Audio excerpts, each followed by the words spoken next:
Okay, sorry about that. I apparently forgot to put in a mic when I made this new layout. Ha! So once again, welcome to our lovely viewers, and welcome to the premiere of the Order of Dusk.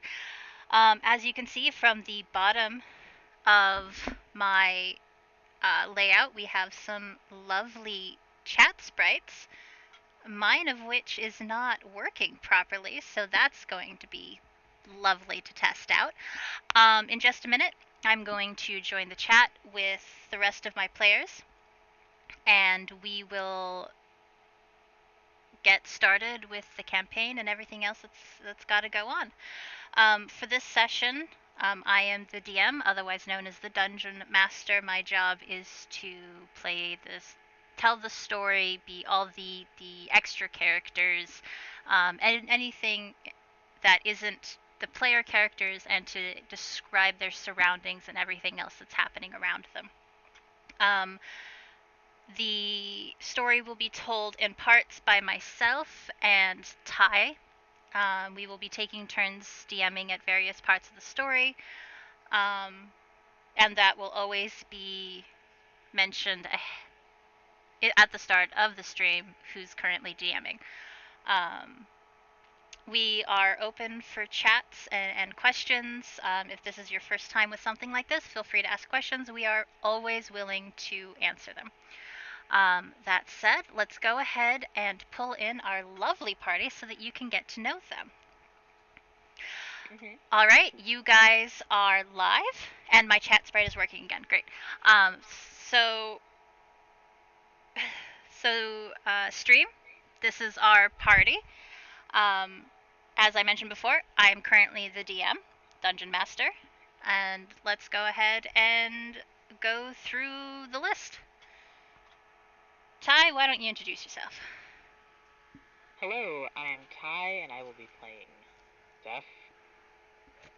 And he is a split soul ranger, as well as a rogue. Ceti?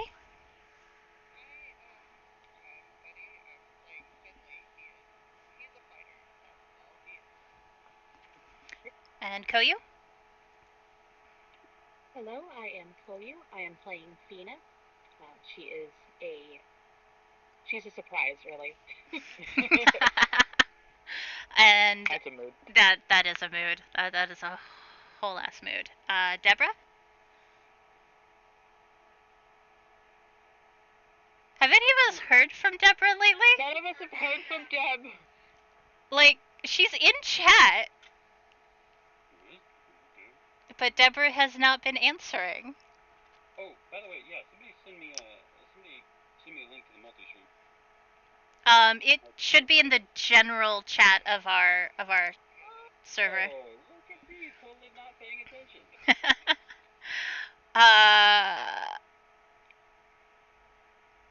That's right. We have been having trouble getting a hold of Deb. I hadn't realized. Oh no. Alright, stream is currently on hold. Will I actually real live call? Well, in that case, let's look at who is next on the list. Yes, that would be, Kevin. I am Kevin, and I am playing Set, or Set Kahesh, to my family and friends. I am out of this world. Ah, he really is. Oh my god, he really is. Something like that. And that brings us to Taboo. Okay, okay, Sorry, just inputting commands and stuff. Yep. Hello, I am Taboo, also known as Baldwuin Handel. He's got a Handel on things. Blood Hunter. God damn it. Come on, I put it on my character sheet. You think I'm not gonna roll with that? I mean,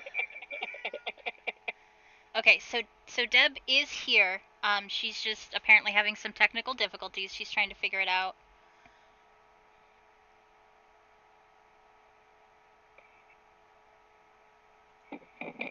Yeah, Oh, we hear you. We hear you. There we go. I was trying to do it over my phone and it decided. And it what? It decided it didn't like me. Oh, okay. Oh, how mean. Yeah. Okay, now I have to turn you down because you're a little quiet for me, but that's okay.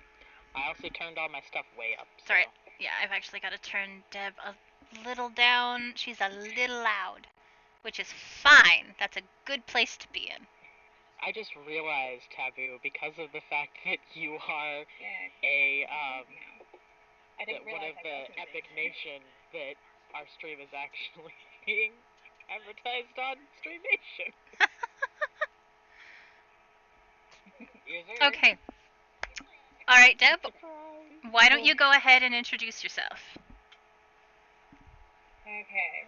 My character's name is Sasha. And she's primarily an artificer. Okay. So this is our lovely party. They're an eclectic bunch. You have no idea.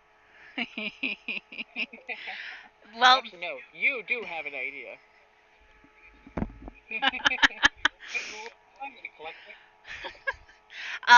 We're going to find out just how eclectic over the course of this adventure. Alright, so we are starting out in this lovely country of Zexatia, which you can see on the map. And if you give me a second, I'm gonna move us all over to that. Ty can move himself over. I mean, it'll move. If you move the play. Oh, right, I need to switch over as a player. Rejoin as player. How do I move players? Do I just... I just moved the banner. Okay, that's so much easier. I said that already. Yeah, I didn't hear that. Do you listen to me? Yes, I do, but other people were also talking. A while ago. Alright, so we start in the country of Zexatia. And yes, that is exactly how it's spelled, Zexatia. Which is currently ruled by... when my page loads... Emperor Zayden Nicholas Isidore Regan. Holy mouthful. Yep. He was the youngest child of Emperor Baldwuin VII. He overthrew his father and brothers to take over the country, and has since tried to fix the country into something people can be proud of. He's focused on creating a better life for his people, and hopes to avoid another war. Which brings us to the things that a lot of people would know about this country, even if they haven't been here that long. So up until 10 years ago, the country of Zexatia was involved in a generations-long war with all of their neighbors.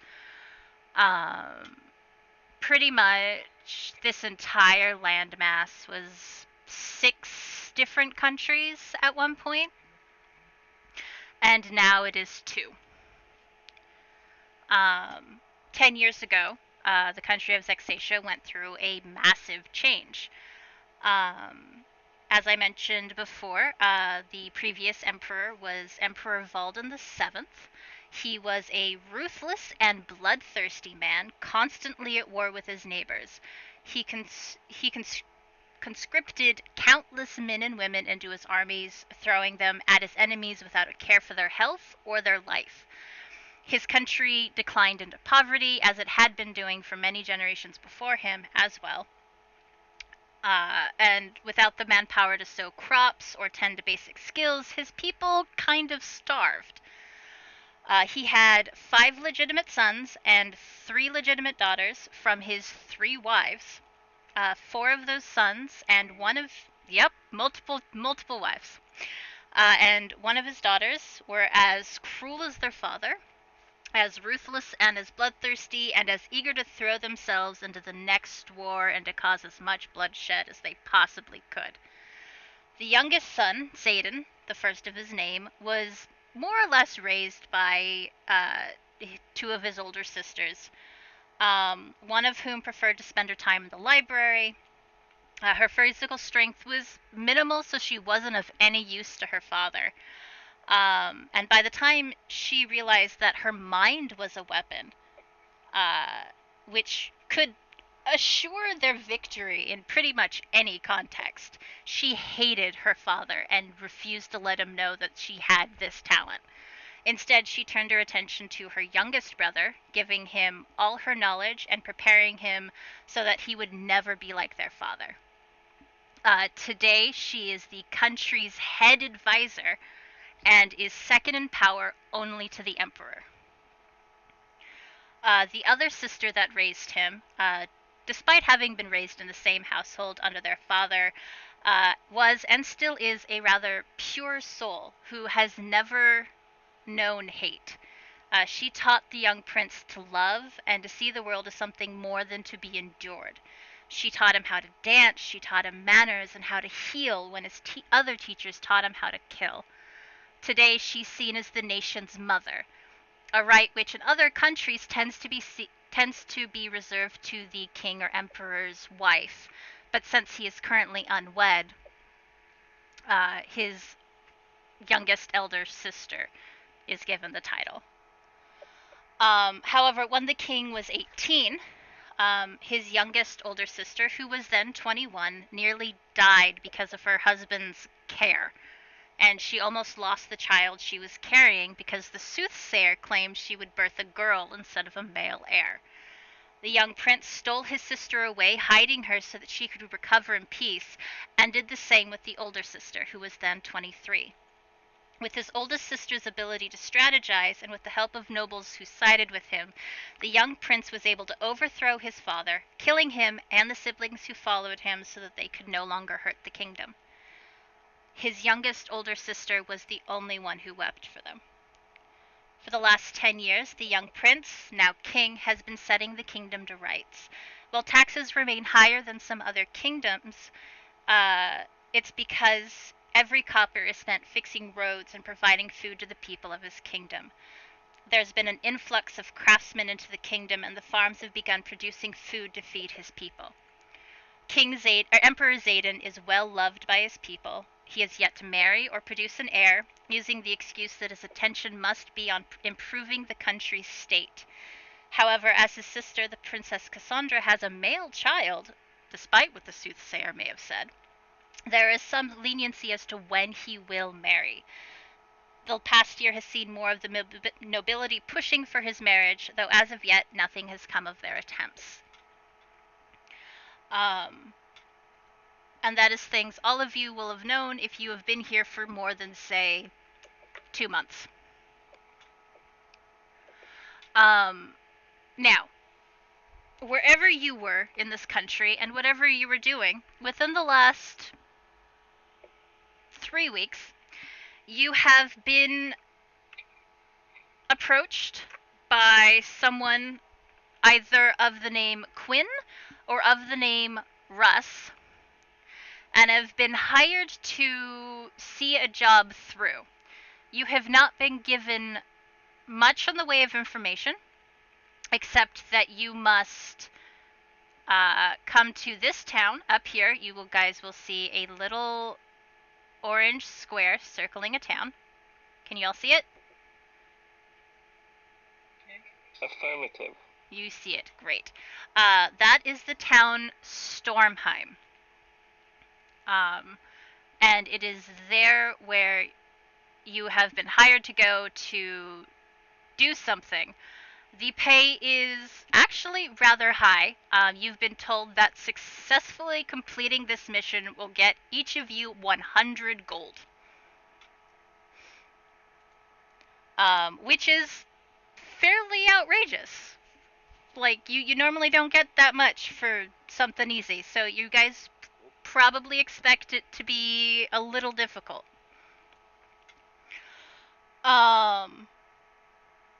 Now, when you guys, some of you may have taken longer to get here than another, but today is the day you all were supposed to be here. That said, we're going to move over to a smaller map. There you go. This is the town of Stormheim. It is a medium-sized town. For those of you who have spent time in the center of town, the center of the country, that's that giant lake in the middle of Sasha, that has become fertilized and is well able to be farmland and has begun sustaining people. This town of Stormheim does not look like it's been able to get to that state yet. It's still very dry, very infertile, I guess. It does look like there have been attempts to start farming and to make it prosperous once more. Around the edges of town, there are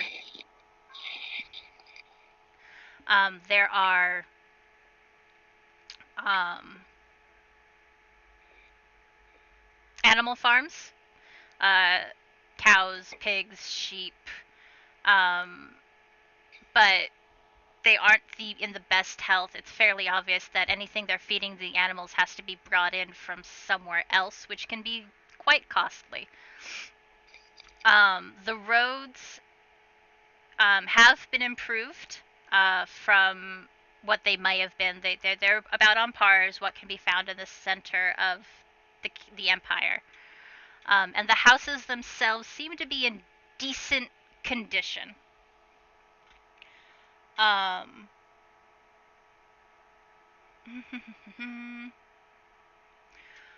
you guys, upon arriving in town, if you want, you can explore the town a bit, but you have been given an address to go to, and it's that building with, again, the orange square around it. And that's where you'll need to go to get the information for the mission itself. Although, of course, they cannot stop you from wandering around the town if that's what you would prefer to do.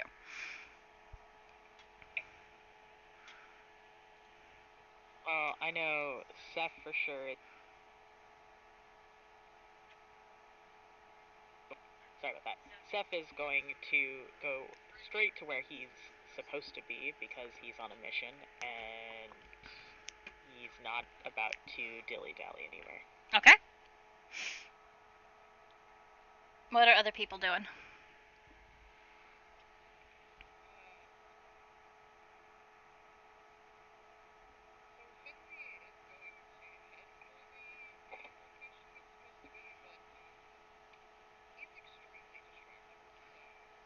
Alright. Oh no. Roll me 2 d20s then. 2.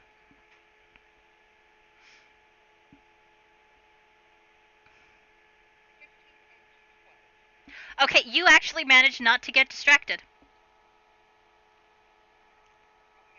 Right? If you had rolled under a 10, you'd have been who knows where. We'd have lost him. You managed not to get too distracted, and you actually managed to find your way to the building in a reasonable time frame.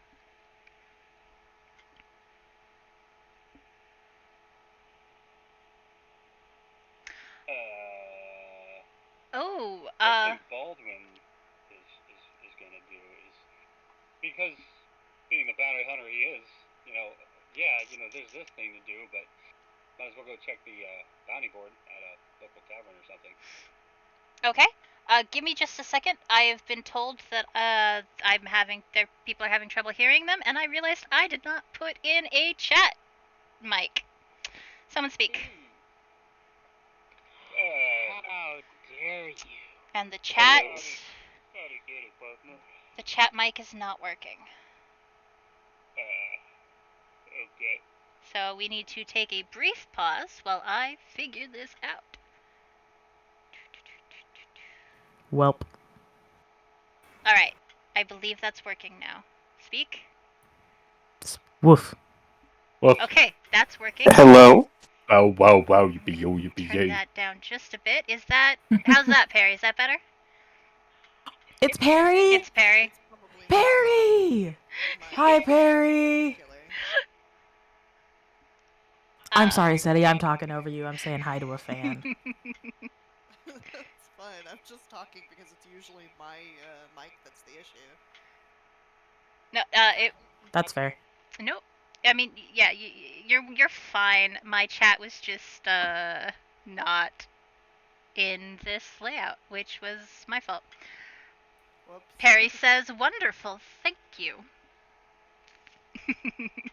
Well, welcome to the premiere. We hope you enjoy yourself. All right. So Seff went directly there. Finley managed not to get distracted and managed to get there as well. Fina, what are you doing? Oh, wait, no. Baldwin said that he was checking out the local bounties. There are a couple of bounties in one of the local taverns. Nothing seems like huge. There's one that's talking about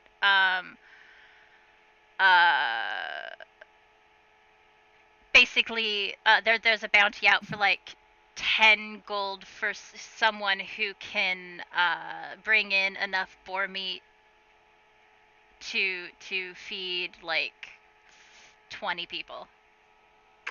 Gotcha. A lot of the bounties here seem to be about feeding the town and that. You do notice that the person who's supposed to be paying this bounty is the Marquis Leirwin. Okay. Who is the lord overseeing this area. Ah, yes. The Marquis. Yes. But yeah, nothing seems to be like any dangerous bounties at stake here.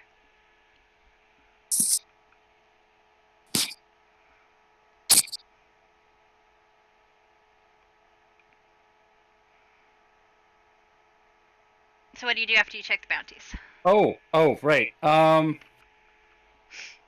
Obviously, there's nothing worth going after, so I'll just head to where I need to go. Okay. Fina. Honestly, in order to pay for her way around, she's been trying to be on time for jobs, so she will also be going right there, like set. Okay. Sasha. I want to wander around a little bit, get a feel for the town itself and any issues that might be here, because there has to be a reason we were told to meet here specifically. Okay. Let's see. You give me a perception check. Actually, this would count as an investigation.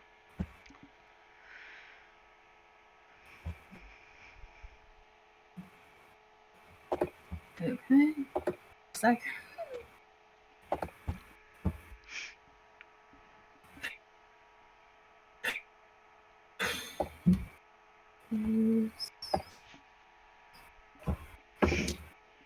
Nine. Okay. Oh wait, no, investigation. You said it counts Yes. as investigation. That would be a 9, 14. 14. Okay. One of the things most often on the people's mouths today is the fact that tomorrow the Marquis Leirwin is holding yet another banquet. There seems to be some mixed feelings in town about this, because on the one hand, it does bring... Stream chat is kind of squished and skewed. Alright, I'll have to check that out in a minute.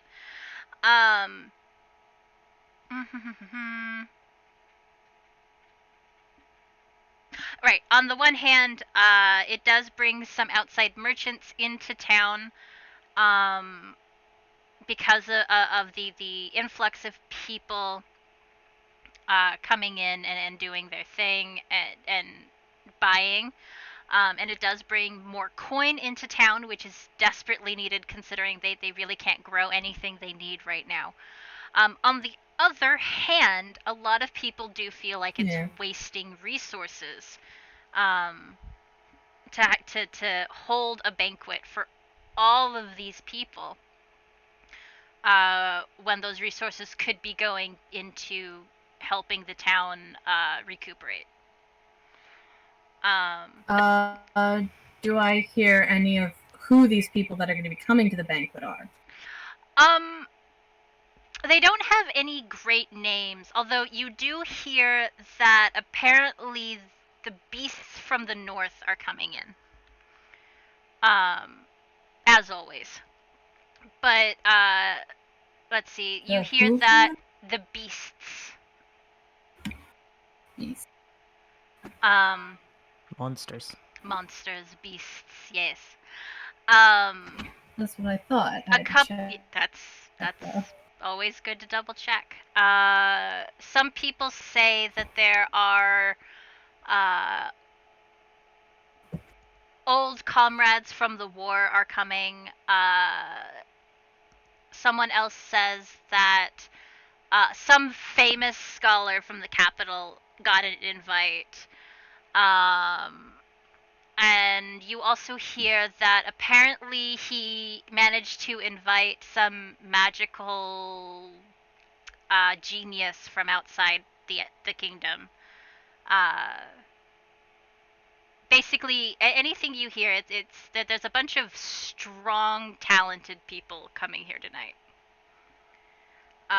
And the people who are more on the side of this banquet suggest that he has invited them here in the hopes that they will take an interest in helping the town recuperate. Whereas those who are against it feel like the Marquis is just trying to get a bit more power, and he really doesn't care about the town at all.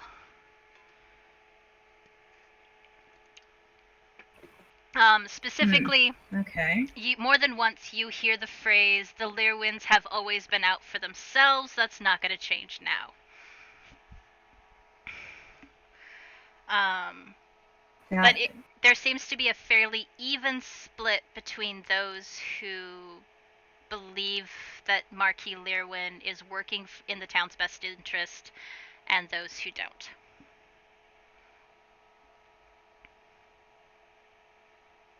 Right.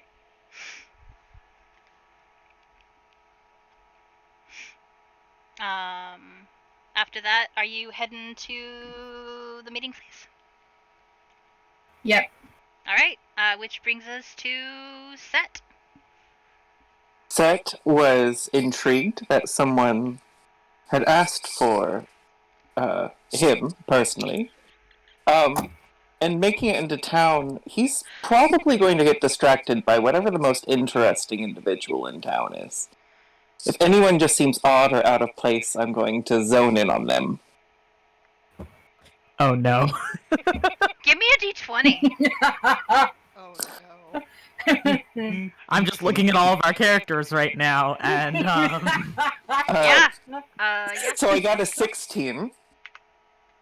Okay, give me a sec. I'm fixing my chat box. Good, fix the box.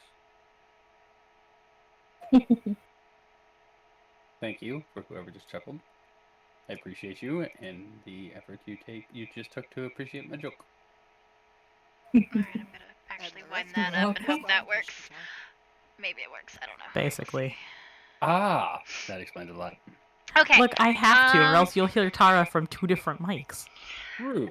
I would love to do that, but my keyboard's too far over here for me to bother with it. So I mean, that's also fair. Let me grab a d20 or a d whatever.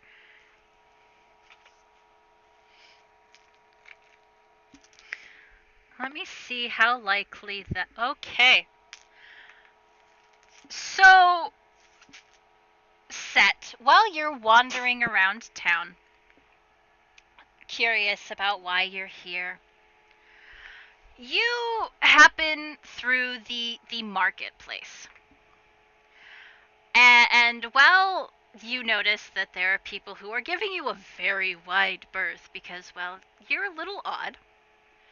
You happen to notice this very large mortal. How tall are you, by the way? Set is 6 feet tall. He's taller than you. By a good 5 inches. And he's big. Like, you don't know much about, well, how things work in this realm. But you haven't seen mortals like this much. They're normally small, kind of fragile looking. This doesn't look like a fragile mortal. Daddy? And also, he's Sorry. very hairy. Like, there's a lot of hair on him. He looks... You can tell he's mortal. Everyone here is mortal. That did not work. That's not what I wanted to do. Where's my chat box? That's also not what I wanted to do. This creature calls for observation. I'm going to... Do you want me to come over and help you Yes, with that, Tara? please, because I have Alright. no idea what I'll be I'm right doing. over there. He's very loud. He's got a booming voice, and people are obeying him at like the slightest word that he gives. He doesn't seem like overbearing, but he does act exactly as if he expects everything he says to be followed to the letter, and it usually is. Sorry. Set is going to use his psionic talent called Blind Spot. Okay. This allows him to make his target, who is this individual, make a wisdom savings throw. If they fail, he specifically becomes invisible to them. Not to everyone else, just to them. Okay. Let me grab a D20. I thought I had a D20. I had one out. I could have sworn I had one out. I don't know where it went. So I grab another one. Alright. He would have to beat a 17. Okay. And I will do that as soon as I can look at the sheet this guy is from. I'm sorry. It's okay.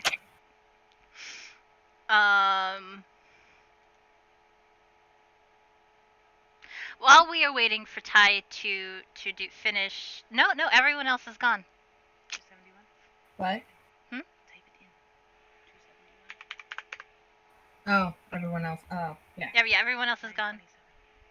We're just doing this.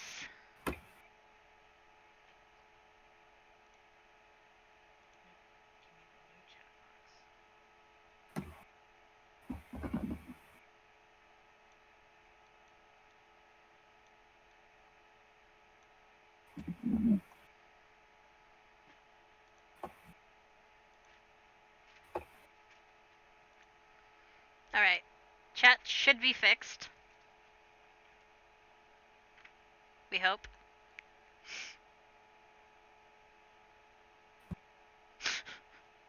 I don't know why yours is giving such a hard time when mine is I don't know. perfectly fine. Yes, it's fixed. Okay, good. It's fixed. I need this back so I can look something up. So that I can give a score. I don't know how you keep having so many fucking I'm so sorry for being a problem child. No, you are not a problem child. You are not. I just need to look at something. D&D player? I mean, there's that as well. Where's my wisdom? I got an 18. You aren't the problem child, Streamlabs is. Streamlabs is. With an 18, so this person can clearly see me. Okay. But I am, like, walking straight up and just being a little too close for comfort. Just watching. Alright, let me see if he does see you, though. What's his perception? I hope so. Oh god. Okay, 6 feet tall, clad in black, with a giant gold mask with spikes sticking out of it. Alright, he rolled a 16, so yes, he sees you. This giant man just kind of pauses mid-sentence and stares down at you and goes, "And who might you be to walk up to me in such a manner?"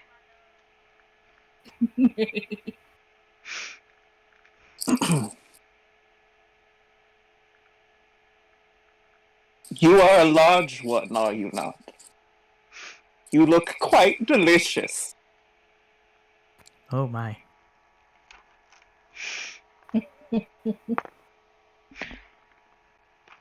There's a moment of silence, and you kind of hear some worried murmurs around you. But then this big man kind of throws his head back and laughs. And he reaches up and he smacks you on the shoulder. Please give me a strength savings throw. Okay. Dear God. A nat 20. Cool. Which you can feel the strength in it. You can also kind of feel that he held back some of that strength, but it doesn't move you at all. You manage to hold your ground without a problem. Sorry. I'm not great with the language. Was that insulting?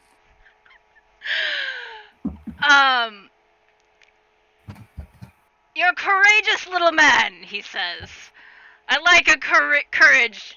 I like courage in a man. What come you here for? It's an odd way to say that, but apparently that's what he said. Curiosity, mostly. Though I do seem to have received a letter. And then I will hold up a piece of parchment that has very obviously been wet way too many times to be legible at this point. Ah, a letter. I get many of them myself, good man.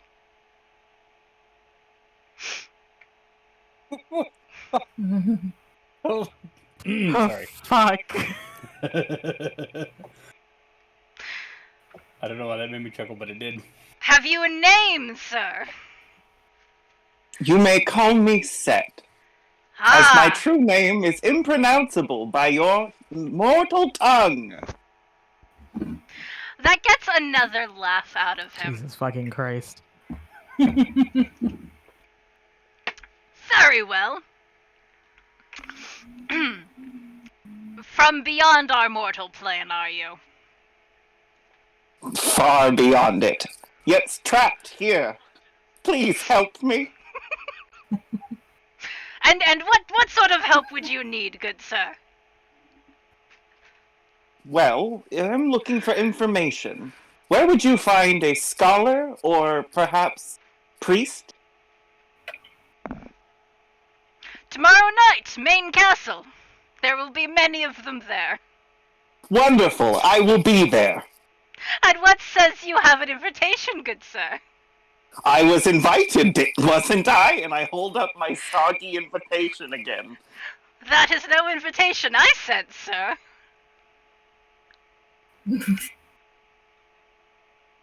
Who's to say? And I just drop it on the ground and start walking away. The man starts laughing again. And he calls out a name. I don't know what name because I didn't actually plan for this encounter. Give it to him! And a man runs up to you and says, Sir, wait! And he hands you what is very clearly an invitation. And he says, Our Lord finds you amusing. He would like to invite you to tomorrow's banquet. And I find him amusing. Let him know that if I feast upon this world, he shall be one of the last. You just hear his booming laugh again. And he turns back to doing what he's doing. At this point, I try to locate where I was told to meet someone, but I'm kind of wandering aimlessly. Give me a d20. 4. No. You get lost. You have God no idea damn where it. you are. The dumb human didn't get lost, but the elder one did. I don't know about maps. Seff, about an hour after the meeting time, you are sent back out to look for this masked man with multiple horns on his mask. And to bring him back, hopefully without anyone seeing you. Fine, I suppose.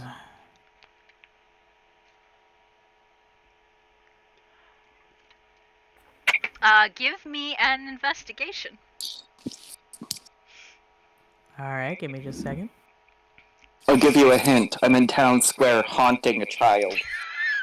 God damn it. Oh my god.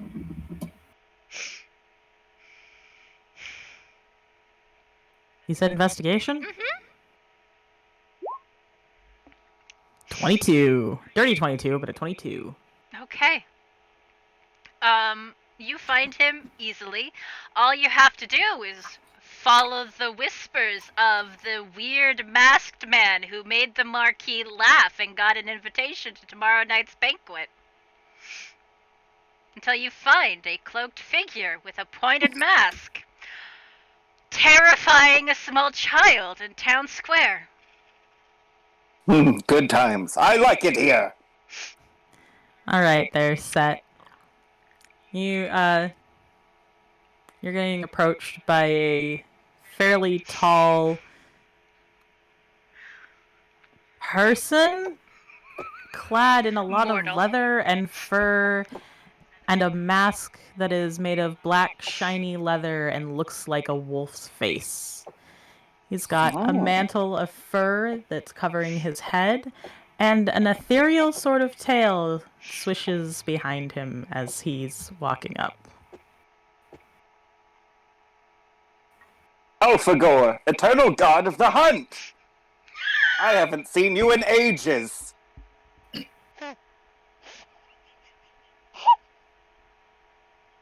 I don't know you. I must be mistaken. You are. Very I'm well Seff. then, continue about your business, and I go back to terrifying the child. No, you are my business. Oh, how may I help you? Russ sent me.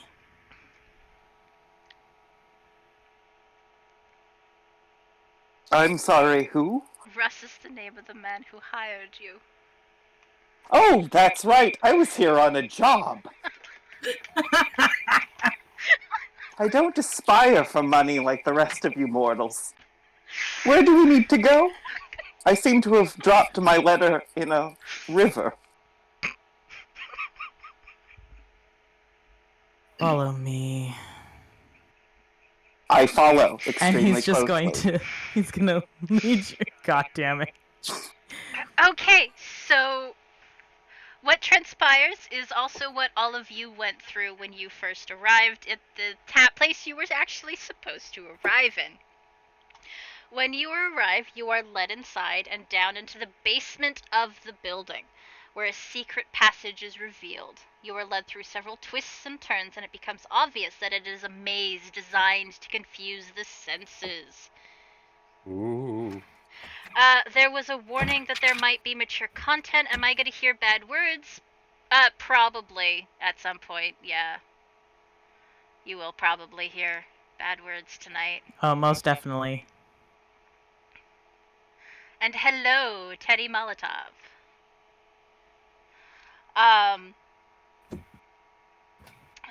It's a maze designed to confuse the senses. If a person does not know where they were going, it would be easy to lose their way.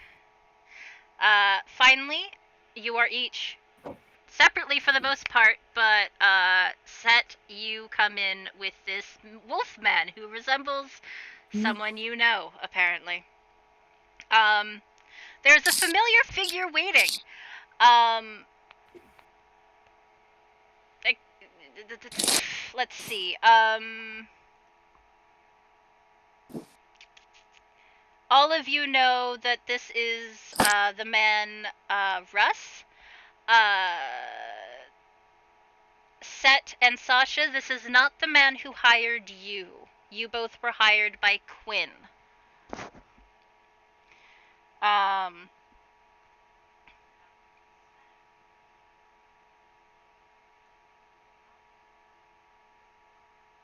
Ty, I can hear you talking, but I cannot hear you in stream. Uh-oh.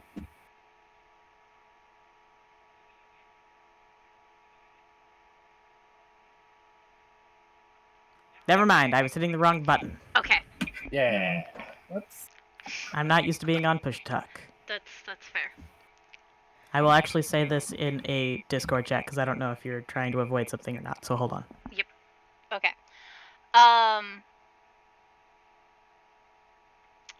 So for the others, so all of you recognize him. This is Russ.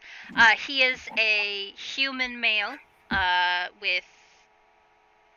Did we decide on his hair color?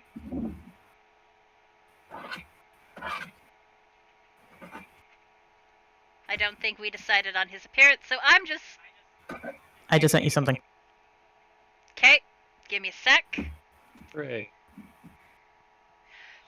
That is legitimately where my head was going to. Good, we're on the same wavelength. He is a redhead with blue eyes. Also, Ty, can you inform Sasha who Quinn is?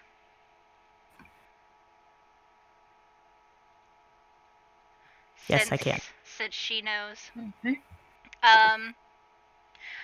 As the two of you arrive, he motions you both to a seat, and those who arrived before this person, he asked you all for your patience while the others arrived.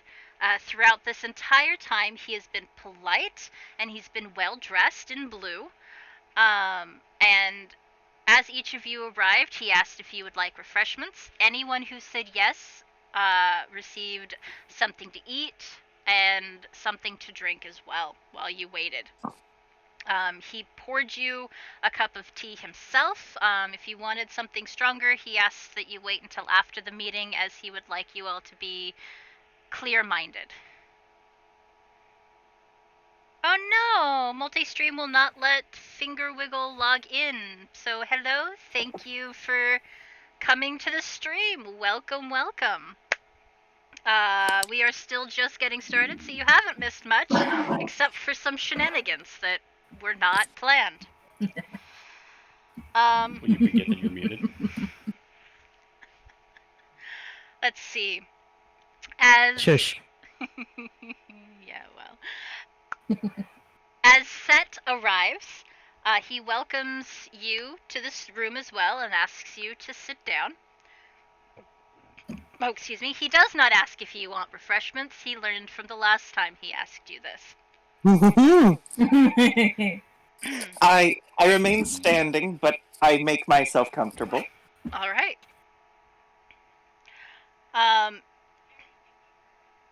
All right. So as you all are in this room, you're all quite able to get a good look at each other.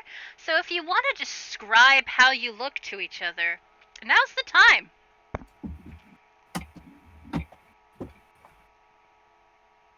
No. Or if you want to say Sasha just look is at my sprite, very- that's good too. Right then. We're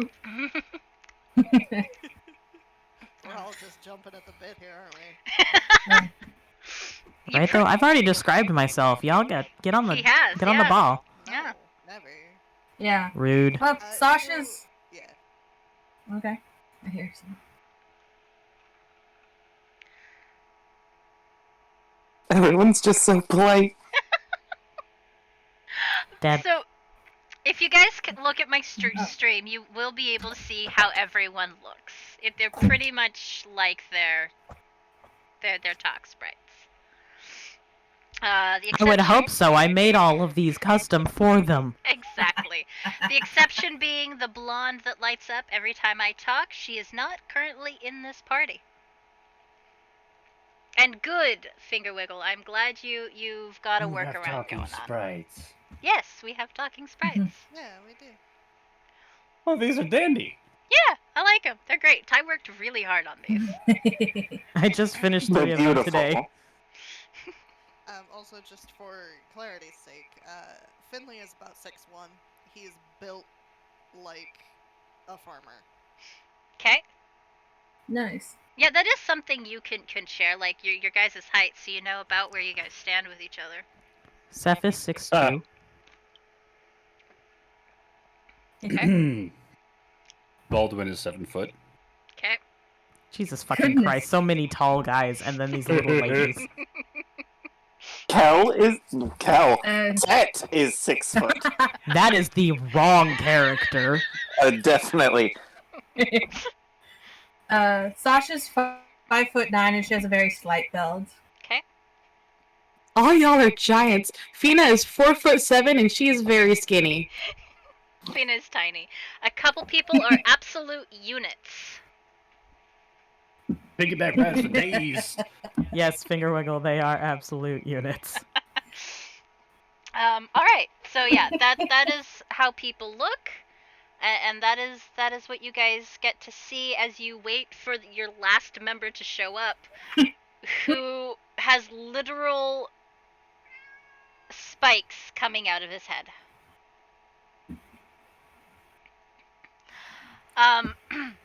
After Set is given an opportunity to sit, Russ rises and stands in front of you. Thank you all for coming on such short notice. I apologize for the lack of information. However, we could not risk word of this from getting out. He pauses, looking at you each in turn. We need you to steal something from Marquis Leirwin.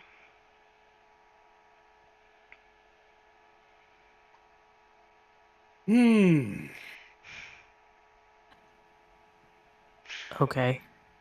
Something's pretty vague. Yeah. I'm gonna need a little bit more detail than that.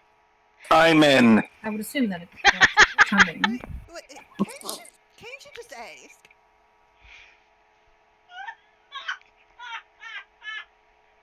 Sorry. Well, stealing implies that they don't want to separate from it. Is that their head? Is that what you're wanting us to steal? Because I mean, I would understand them not wanting to be separated from that. Or is it the other way around? The body? You want the body, leave the head? Like, No, says Russ. Oh. No. Oh, okay. Well, we have... Stealing implies something fairly bloodless. Ideally, we would Sometimes. like you to get in and out without being seen. Yes. We have been contacted by someone who believes that the Marquis is plotting treason against His Majesty. They have requested that we search out information to confirm or deny this charge. They claim evidence will be found in the Marquis' private office. Each of you have been approached because you possess certain skills that we may need for this mission.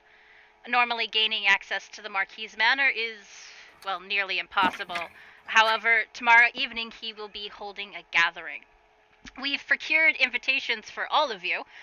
He motions to the side, and a young man steps forward and hands out an invitation to each of you.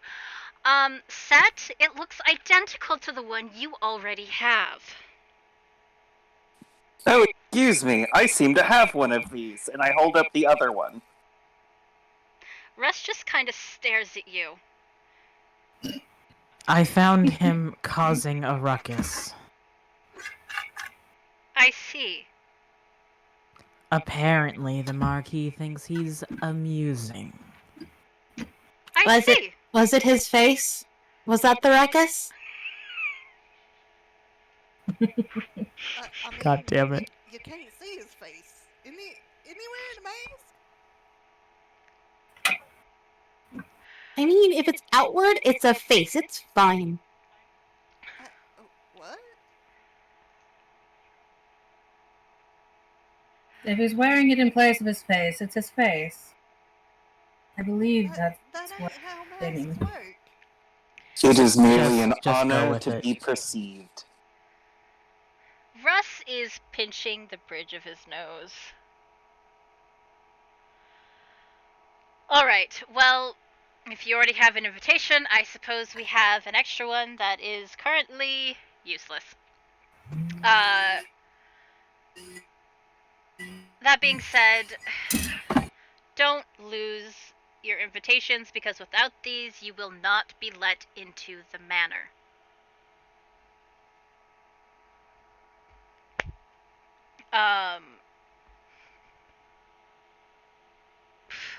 Unfortunately, we do not know exactly what evidence you are looking for. We're looking for anything that could suggest he is plotting treason. He pauses a moment and takes a look around at you guys again. Thankfully, the Marquis Leirwin is not one for appearances. He believes in merit based on honor and strength, and does not care for a man or woman's status unless they are strong of body, mind, or spirit. There will be men and women from all walks of life present and all manner of best, so you will not need to change the way you're dressed. And you will not stand out based on that. He pauses a moment and looks at Set again. Shakes his head. I hold up my invitations. Thank God we don't have to dress up. I left my tuxedo and my other traveling outfit. What's a tuxedo? You own a tuxedo? Do they come that big? I mean, there's always getting them custom tailored. Why is he talking so much?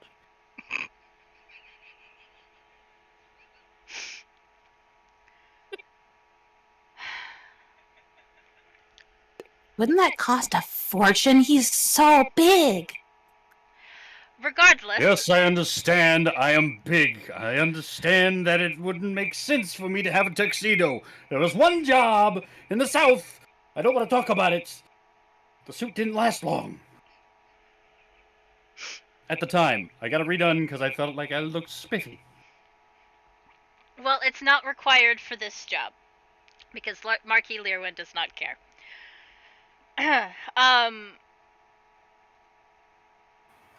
May I inquire as to what skills each of us have that makes this more feasible? Well, Sasha, you are aware of your and Seth's skills.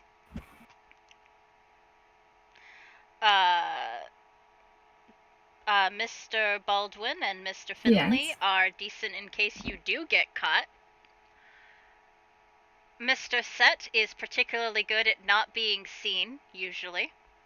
Except for when he desires to be seen. And... okay, this is the DM forgetting what Fina can do. I mean, she's small. She is very small, unlike literally everyone else here. And Fina is capable of getting into those hard-to-reach places. Should it be required. We'll go with that. Kind of reminds me of throughout this, you can actually see Finley. He's just like putting his hand up and down like he's measuring heights, just squinting at his hand. Okay. Okay. The little one here reminds me of a story about a hole in the ground.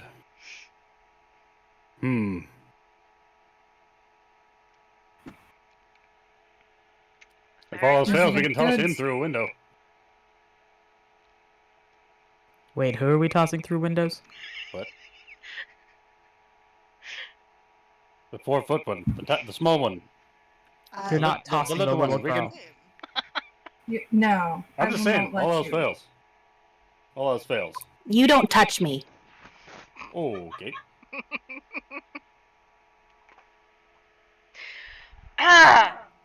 There's Russ- just this slight little, like, sharp-toothed me. grin from underneath the wolf mask. It's just that was amusing to him. Russ clears his throat in an attempt to get your attention back on him. Perhaps the thing most of you will find a problem with is that there are no weapons allowed in the gathering. You will all be searched at the door and made to give up your weapons before you are allowed to enter. However, we do have one person inside who can smuggle in a weapon for each of you. You will simply need to leave it with me, and it can get inside for you. All right. And we're just supposed to trust you with our belongings, are we?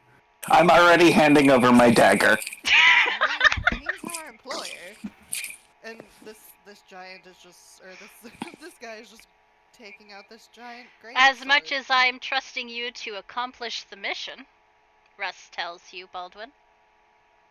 You can trust him. Well, you see, the problem with that is, I've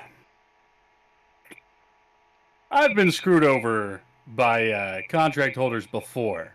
All right. I mean, you can go in with nothing. One weapon. I can. I'm not worried about it. So you know what?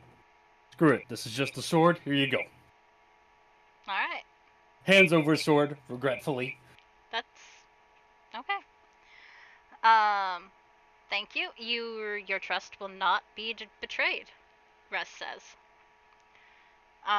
And he handles it not like tenderly or gently, but he handles it like someone who knows how to hold a sword. And it did not careless by any means. Just like by the tip, like, ew, this is gross. No. But from the way he takes it from you, you can tell that he's held a weapon before. He's not shy about it by any means.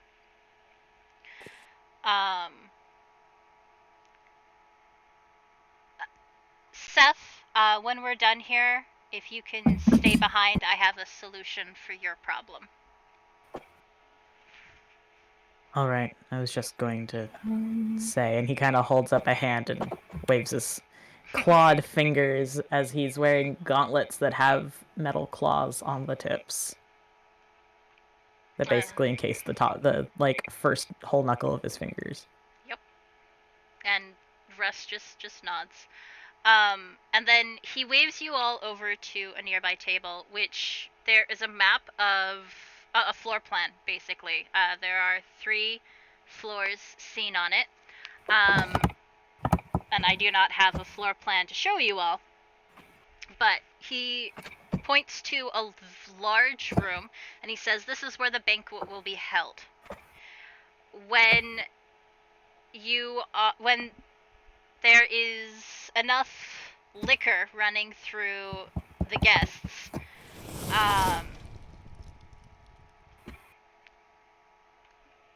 hello, thank you for the follow, Elmdridge. Oh, it's Eindridge.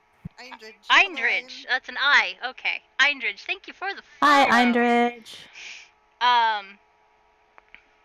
And why do I keep going off of that? When there is enough alcohol running through the guests of this banquet, and our informant tells us that it usually happens around 10 o'clock that they're not equipped. Sorry, 10 o'clock that they're not equipped to notice anyone sneaking away. You will leave the banquet hall without being seen, preferably. and head to this room here. Our inside person says that they can get the weapons to this room.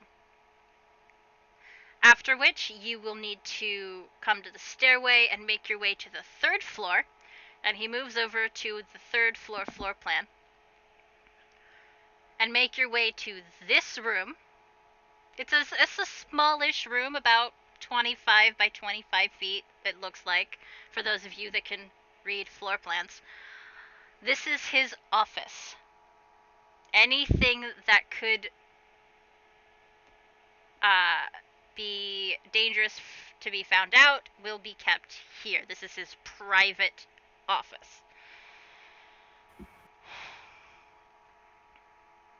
Do we have any idea of the kind of security he has on his office? Our informant tells us that there is usually nothing because people don't normally go up there. All of the security during banquets are usually kept to the 1st floor to prevent people from going anywhere else. So you'll need to sneak past any guards to get there. Although our inside person says they may be able to help with that.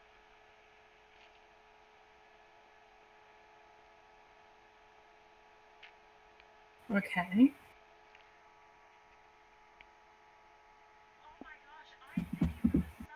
How will we know the inside person? You won't. We've hired you because we cannot at all have them risk their cover. So there should be, all things being properly done, there should be no contact between us and the inside informant. Exactly. Any help they will be giving will be completely from the shadows. You will never see them. Right.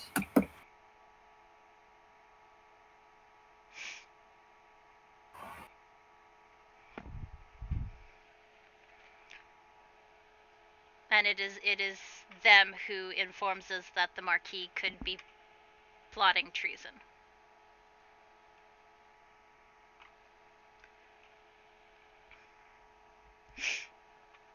But they are not currently in a situation where they could hunt out the information themselves.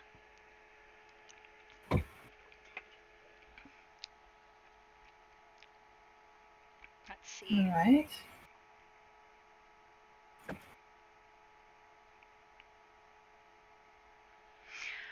Now, the gates will open tomorrow at 6 o'clock. They will close at 6:30. Anyone arriving after 6:30 will be turned away at the gate. The Marquis does not appreciate tardiness. Got it. Kind of a narrow window, but I'm sure we'll manage. Yeah. Now, and again, as I mentioned before, our informant tells us that about around 10 o'clock will be the best time to sneak away from the party, so you will need to lay low and remain unseen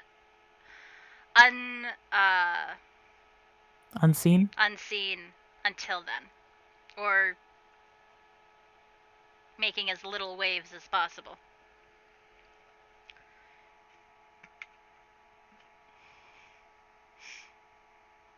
I just hope there's someone there taller than me so I don't stick out so much.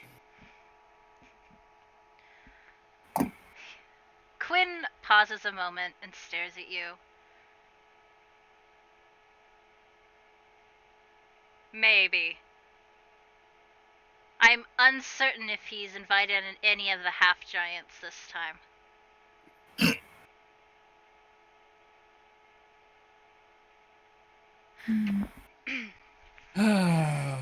You best watch your tongue, or otherwise you'll find it entangled in a trap. Threaten him again, and I'll gut you. Seff?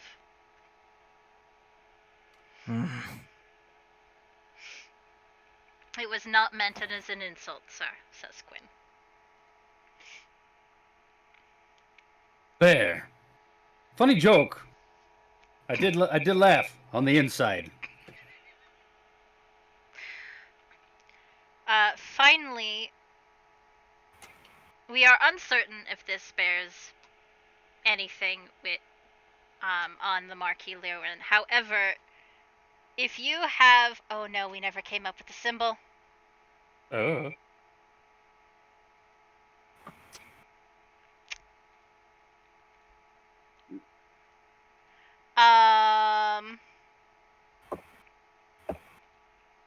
Symbol for what? The Order of Dusk. Fuck.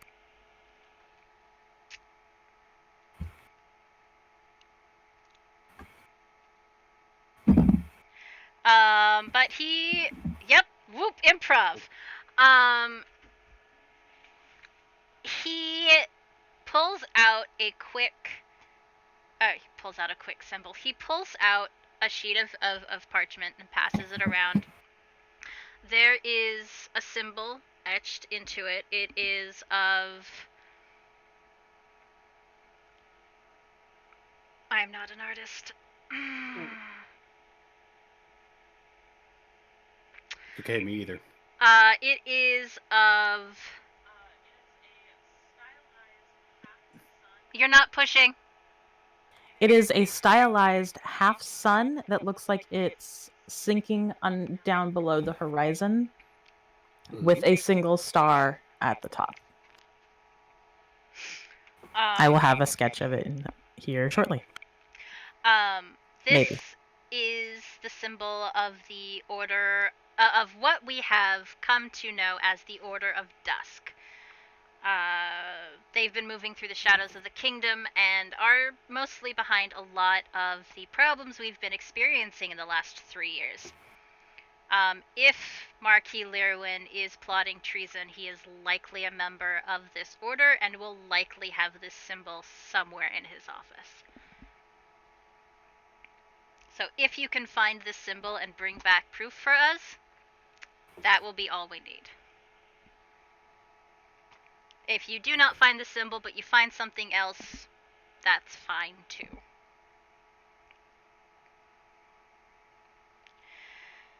Now, Russ says after you've all seen it, and he motions you back to his seat, your seats.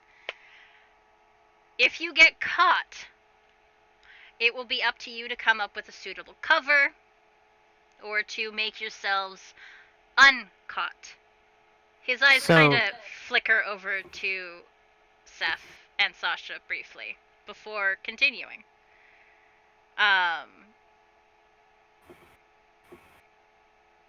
However, there is a way to...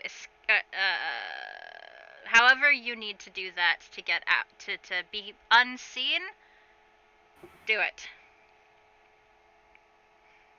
Although make sure that nothing gets found along the way.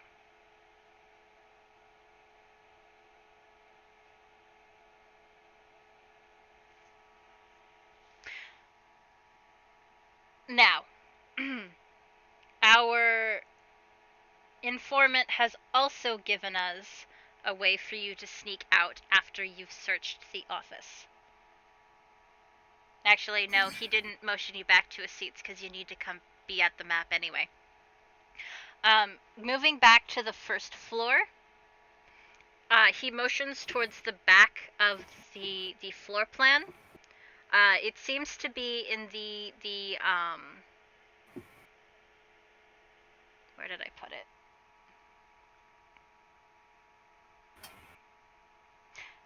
One of the side guest bedrooms. It's across the manor from where the Great Hall is. In this room, behind the wardrobe, there is a secret passage that will lead you outside of the manor and under the wall. It can get you outside unseen. And it will be the only way to get out before the party is over.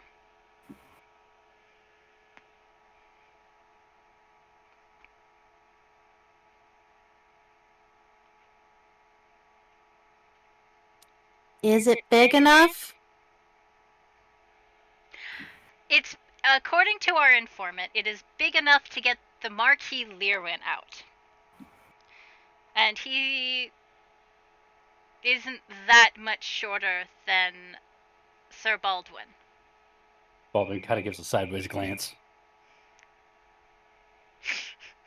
But shrugs, smiles, and understands. So, Look, Fina just doesn't want you to get stuck in a hallway. I get it. Yeah. I get it. I'm normally not indoors. I'm outside. But I can crouch. I can duck. I can crawl. And still move just as fast. According to our informant, Sir Baldwin should be able to get through with minimal discomfort.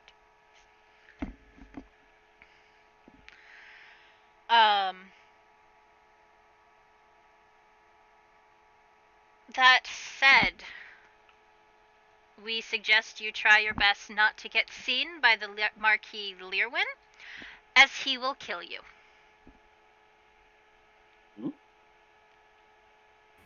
Okay.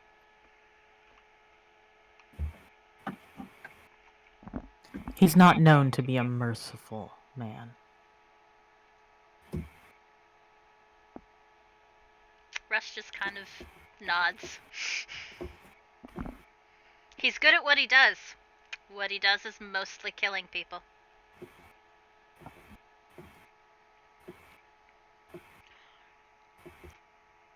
Alright, do you guys have any other questions for me? Have they arranged for a place for us to stay here in the town overnight? You can stay Or here the in next couple this of days? building. You can stay here in this building. We have beds set up for you upstairs.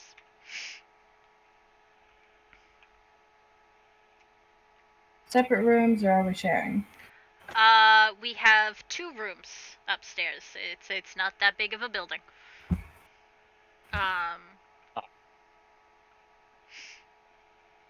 Although, if you would prefer to find a place on your own, we will not stop you. I'm sleeping outside. Set goes to the entrance to the marquee, stands a nice ominous distance from the gates, and just stares at them until we are set to arrive. We haven't Jesus left the fucking meeting Christ. yet. That is his plan for the evening.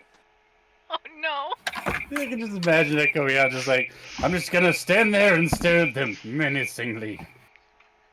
Oh no. Oh no. I feel bad for He the can guy. sleep standing up. He'll take his rest sitting there just ominously hanging out. Lovely. A long vertical rest. That's great. Okay. So does anyone have Long vertical questions for rest. him before he decides to end this meeting? Seff sort of clears his throat and just, so we don't have any cover story at all for why we're all going to be there. Marquis Leirwin has invited those who are strong of body, strong of spirit, and strong of mind. You all more or less fall into those aspects. And All he right. hasn't personally invited everybody. The fact that you have an invitation means that you are someone the Marquis would be interested in. Generally speaking. Is there any one of the attendees that we should worry about? I heard something about the beast from the north. Seff? You do not like that phrase. The beasts from the north are words usually used to describe your pack. So He's just so there aren't any words. There's just a very deep guttural growl that sounds more like a wolf than a human. I apologize. I'm merely repeating what I overheard from the townsfolk.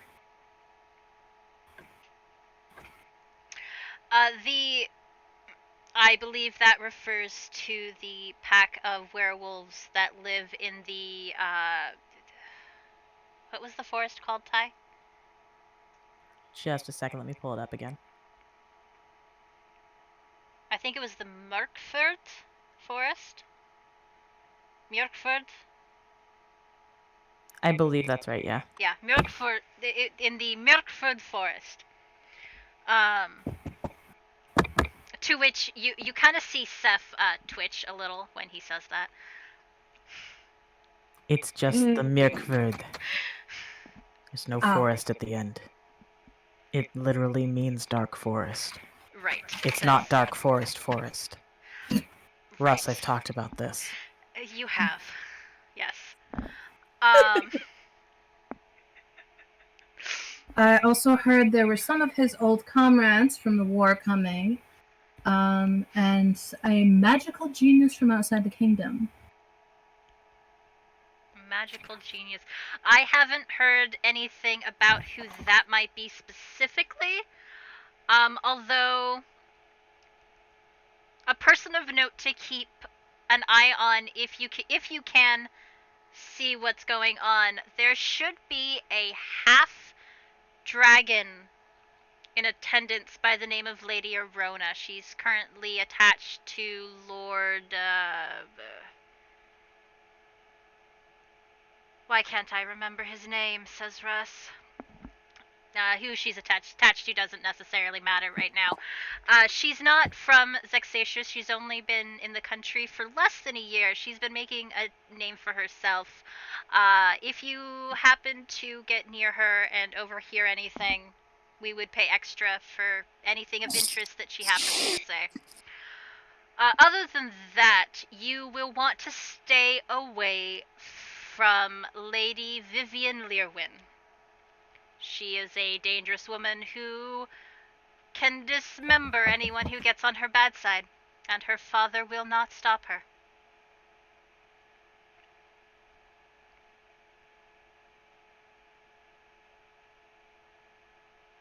All right. Well, they sure sound pleasant. The Leirwins have often believed that might makes right. And they are often the strongest in any field of battle.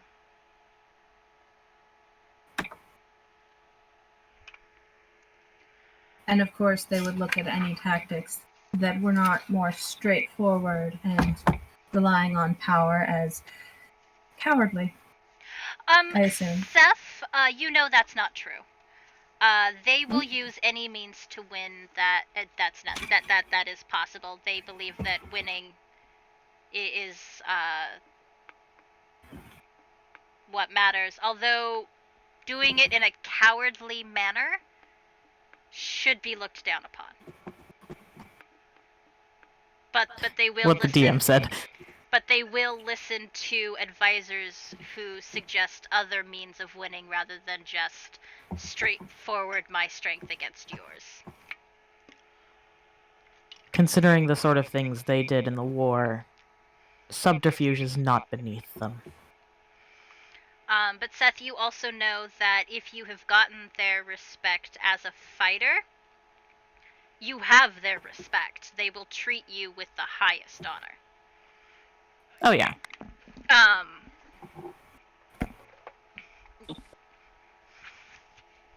However, if you are not strong in one of those three ways, you are pretty much worthless in their eyes.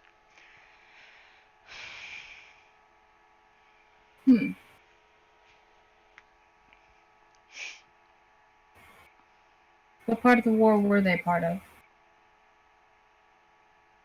What front? They were at the front. They were heading the spear with His Majesty the King. King Vaden the Seventh.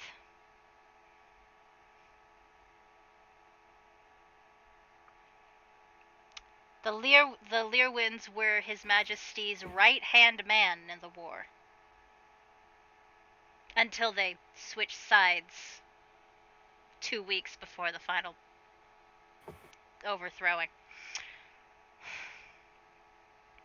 basically they were on the side of the previous king, and then 2 weeks before the end of the war, they mysteriously changed sides to the prince's side. Yep. Huh. Sounds a little wonky. Sounds like Red- they You had have no information. Russ shrugs a little and says that Marquis Leirwin claims that he did it for his daughter's sake, but it's always been a little too convenient.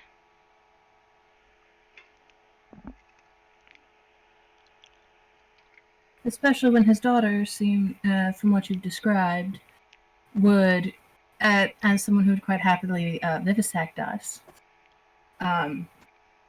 would seem to be quite at home in a war. Vivi, what? Got Cut- us. Cut them to pieces. Cut some to pieces while Why they're didn't still you just alive. say that?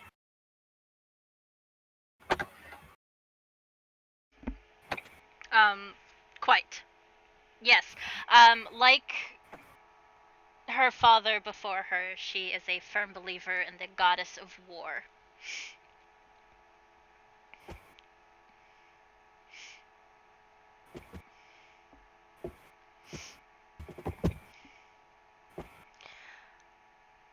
Alright, so we stay the night, we get in tomorrow, we get the information, we get out, we don't You get get paid. seen, and we get paid. Yep.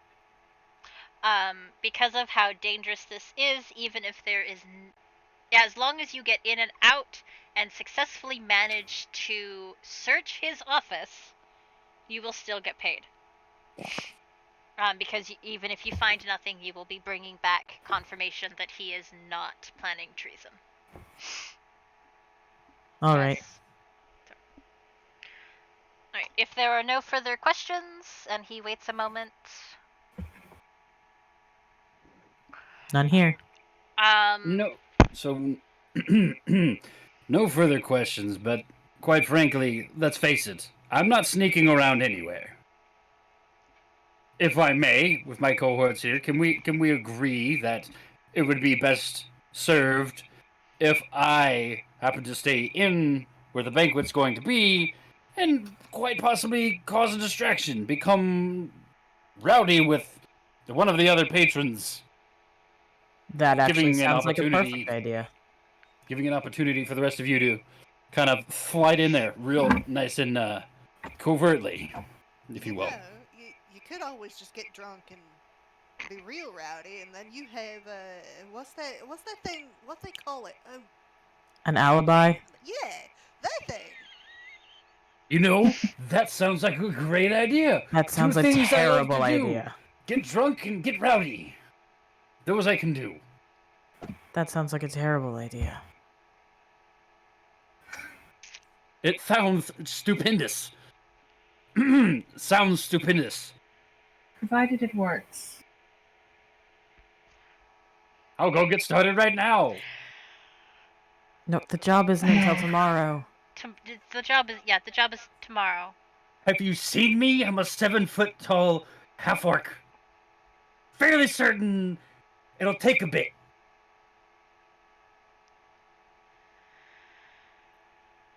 Quinn owes me so much for this job.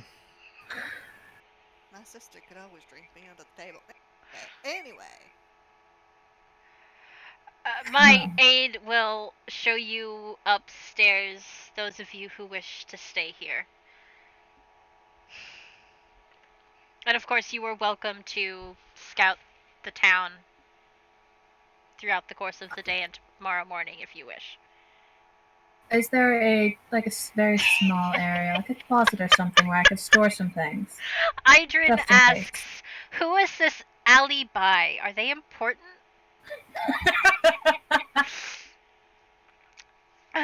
Sorry, Sasha. What did you say? I was just asking if there was a closet or somewhere where I could store some things, just in case. Here. Yes. if you would like to keep them extra secure, we can place them down here for you.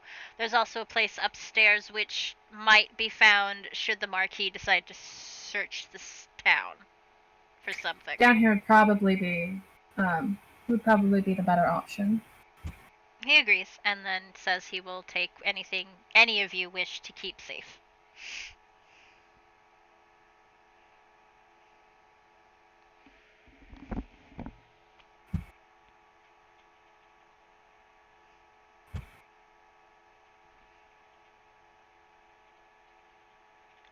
I have access to certain things, and I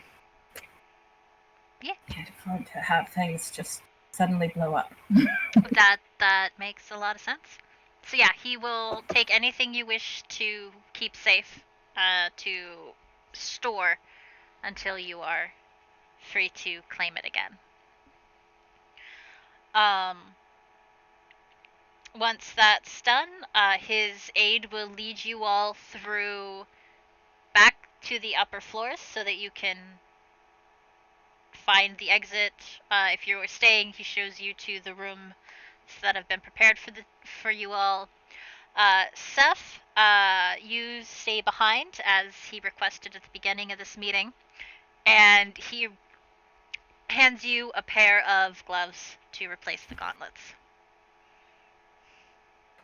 He just sort of takes the gloves, kind of turns so that he's more facing it. Well, actually, no. Russ is one of the few people he doesn't mind doing this around, but if there's anybody else around, he's going to make a show of hiding his hands as he changes the gloves and hands over his clawed gauntlets. Yep.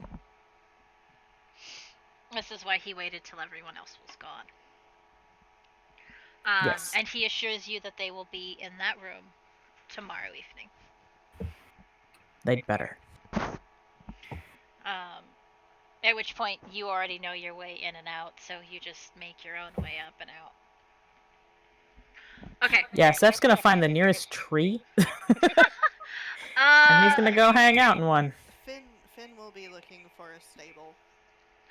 There are a couple of stables around town, mostly around the outskirts of town. Although there is an inn around the center of town that has a stable as well. That, more for like the beasts of burden, horses and stuff. He's gonna be looking for basically the one with the most friendly person that he finds at the time. Alright. And you wanna stay in a stable then? Yeah? Yeah. Alright. What? He's gonna charge you a copper a night.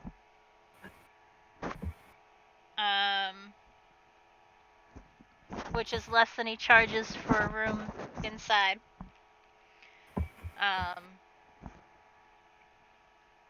And he says, I'm fine with that. yeah.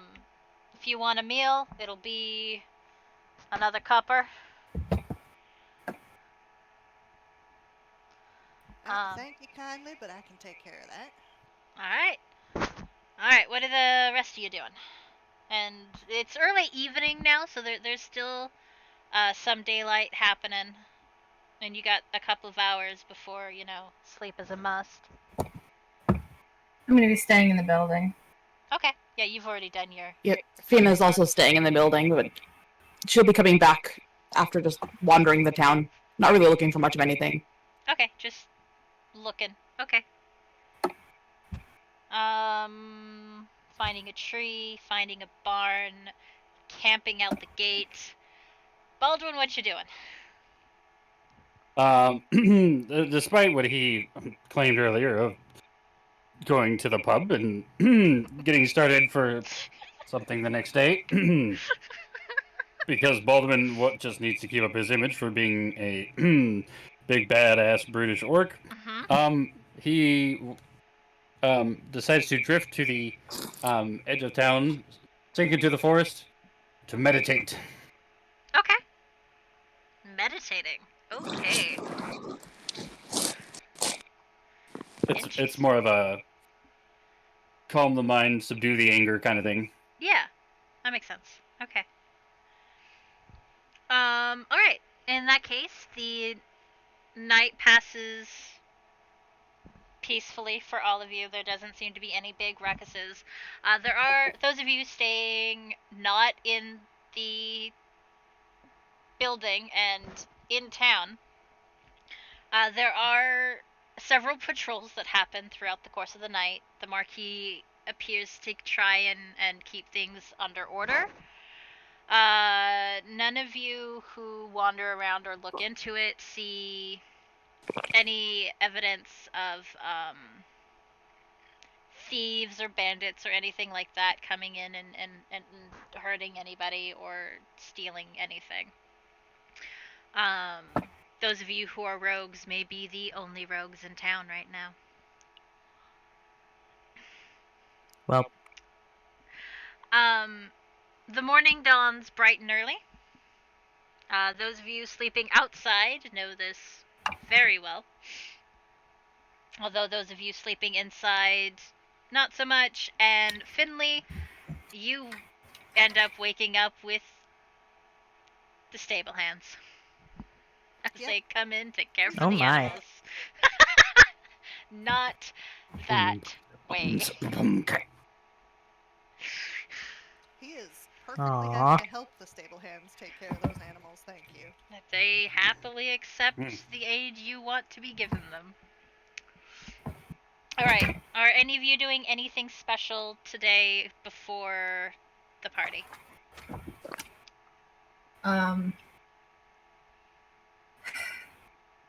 I make sure that I have a way to. So you said weapons. What about thieves' tools? Because if, in terms of getting like that in there, would those be taken if we were searched? Because if that's the case, I'd stick it with the quiver for my weapon.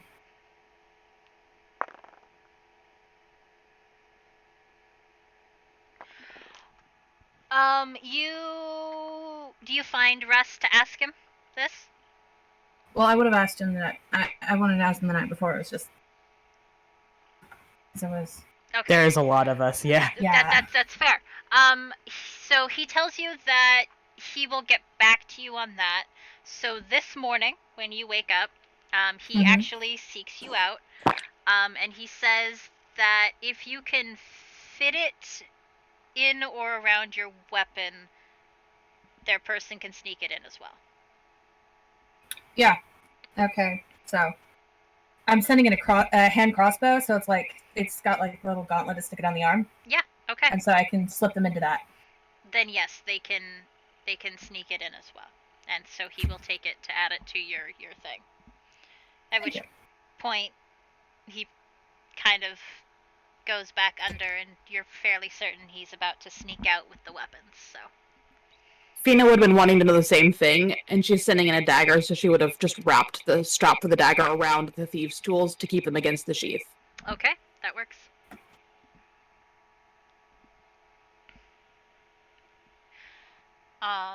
Okay, so he will take those as well. Anyone else doing anything during the day? I have been hanging out in front of the building. If anyone approaches me, I will let them know I'm looking for a +1, as I have now acquired 2 different tickets. Well, no, hadn't Russ not? Russ took you? Did not give you the second one. He kept it. Then I am not looking for a +1, and I will let everyone know I do not need a partner. He did not give you the spare. You forgot. I can just imagine random people walking by. Sorry to break character here, but just random people walking by. I don't have another ticket for a +1. I don't have another ticket for a +. Carry on. I don't have a ticket for you to get into the thing. Yeah, basically. Also, I'm not saying anything because Set does not notice this, so. Set or Seff? Set. Set I feel like I need to rename my character. Set does not pay attention to human unease, so That's fair. yeah. If you need, you can refer to him as Set Clahash.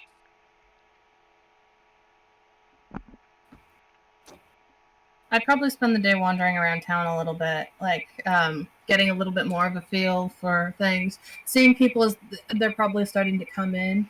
Okay. Those that aren't staying in the town. Okay. But like getting an idea of the people that are going to be there. Makes sense. There are as Russ informed you, they are from all walks of life. There are certainly the fighter types. There are scholar types. There are a couple of magic types as well. Give me a roll 20, just a straight 20. 19. Alright, so as it's getting closer to the time, 6 o'clock time when the gates will open, you happen to see a carriage roll through town with the window curtain open, and you see perhaps the most lovely white female dragonborn you have ever seen. Interesting. Hold on, I might have an image. Just a second. She doesn't look out the window. She seems to be in conversation with whoever else is in the carriage with her. But the brief glimpse you get, she is very pretty.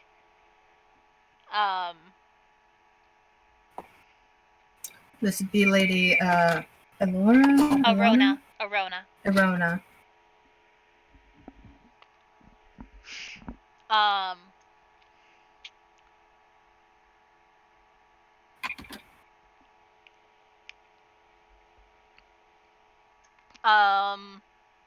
Let's see. And yeah, you see Set standing in front of the gates, staring at the guards, who look more and more uncomfortable at the fact that he's here. I am making sure I'm not in the way of any wagons or people coming in and out, but I am very obviously just decided to stand there and wait until we're invited in. Uh-huh. So I'm just waiting in line. You're first. Mm-hmm. And if anyone asks me, I inform them. I was invited. I am merely waiting for the 6 o'clock time in which I may enter. Okay. I have posted a picture of a sketch of Lady Arona. In the Discord? Yes. Alright, in that case, I am going to do this and then move my stream so that the stream can see her as well. Video capture. Come here.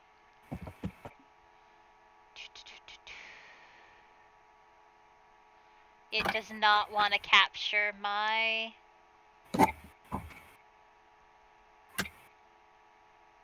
Discord.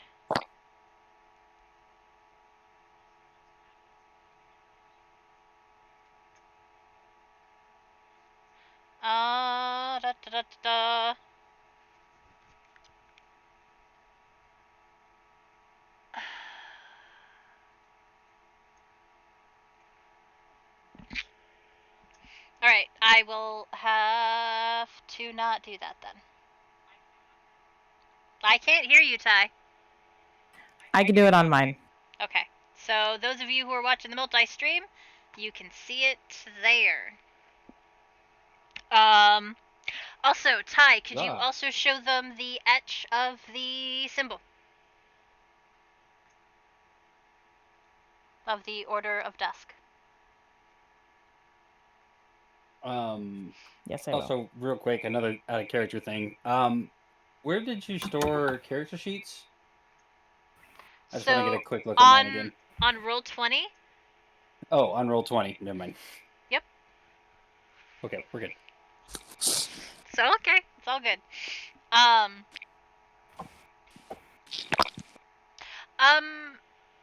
Seff, you were mentioning that you wanted to get a specific, cover story with someone.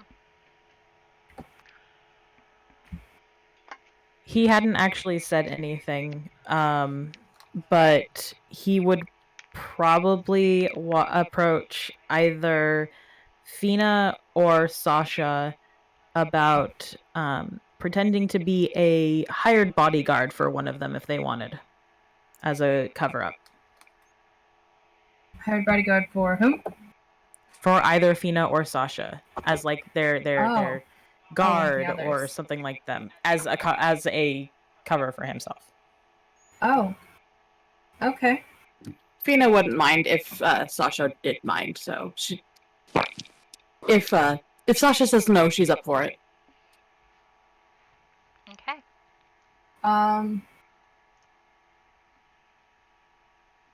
Honestly, you being the smallest, I'd probably recommend Seff go with you. That works for me. All right. All right. Baldwin, are you doing anything special? Not necessarily. But it does sound like a good lead to follow to be a hired guard. Mm-hmm. But at the same time, it'd be like, wait, he's over here making a ruckus. Where's his Yeah. person thing? Yeah. Yeah. Yeah. Also, I don't know if we did this or not. Mm-hmm. Didn't I had an item picked. I think I did. No, I don't. I guess not. I must be thinking of something else, but I could have sworn I had a loot. I don't know if we had brought that up, but Yeah. You can. Yeah, you do. Yeah. I do. Yeah. I don't see it in the thing, or I don't know where to look for it. Anyway, moving on. Yeah. So yeah, okay, cool. Because that will come in later. I have a plan. Okay. Cool. Yeah, you have a loot. Hey, Taboo. Yes. Underneath where it says all your stats and stuff, under where it says passive wisdom and stuff, there's tools. You have thieves' tools, and then you have loot under there.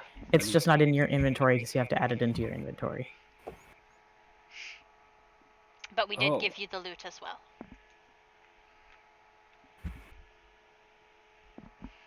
And just so you all are aware, he is not a bard. I am not. I don't think we have a bard in our party. I can't seduce nobody, but I can pluck a tune or two. I can. I mean, you can seduce somebody. You don't have to be a bard to seduce somebody. I thought that was like the main reason why people play bards. No, To they just seduce have a random higher things in people. charisma. Charisma? Charisma? What the fuck did I just say? The charisma is what you use to seduce somebody. Gotcha. So the higher your charisma, the more likely you are to be able to seduce someone, or persuade someone, intimidate someone, deceive someone. Any of those things. Obviously, if nobody can tell, this is like my second time ever playing D&D, so I'm a baby, so be patient with me. Yeah, that's fine. You're doing fine. You're doing great.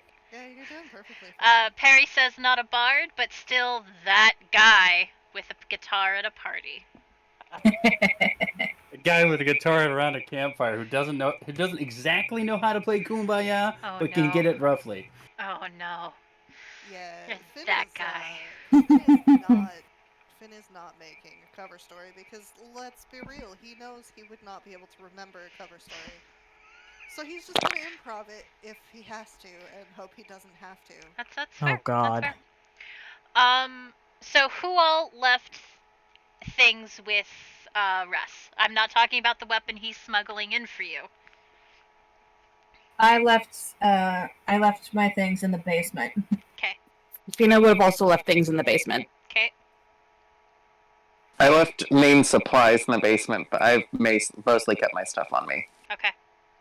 Yeah, Finn will leave his other weapons probably upstairs, because it's not going to be a big deal to find weapons inside a house. Okay.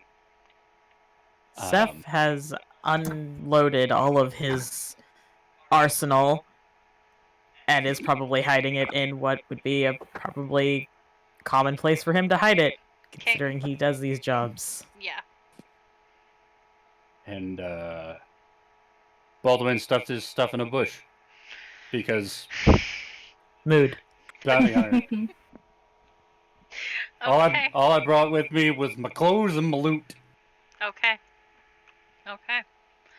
Alright, so 6 o'clock rolls around. And the gates actually open up around 5:30, actually, rather than the 6 o'clock. Set, you are the first one inside. I wait until exactly 6 because I am punctual. Oh, okay, so you are not the first one inside. I am waiting for when I was invited. I was not invited before 6. Okay, so other people arrive before Jesus you. fucking Christ. That means that you get to see everyone have their invitations looked at by the guards in front and then head inside the gates. Perfect. When do people arrive? I am going. Finn is going to Go be ahead. a little bit early. Okay. Seff will actually probably be. Well, Seff is going to be with Fina, I guess. So whenever Fina wants to get there, he'll be there too. Honestly, she'd probably say, okay, when do we show up? Because she doesn't God really damn it. care when after 6. So, As long as it's Your before choice, the buddy. doors close. yep, between So- 6 and 6:30 is all she cares about. Yeah, so probably closer to 6, but not like right on the dot. Okay. Sasha should be there 6:10. Okay. Such an exact number. Baldwin? 6:29. Don't be that guy. Baldwin? I don't see Tabby on his stream. He might have gotten up really quickly. Oh no. I did. Thank you. Okay. Baldwin is Baldwin arrives fairly close to the cutoff time. He sees the gates closing and is in a dead sprint with his loot.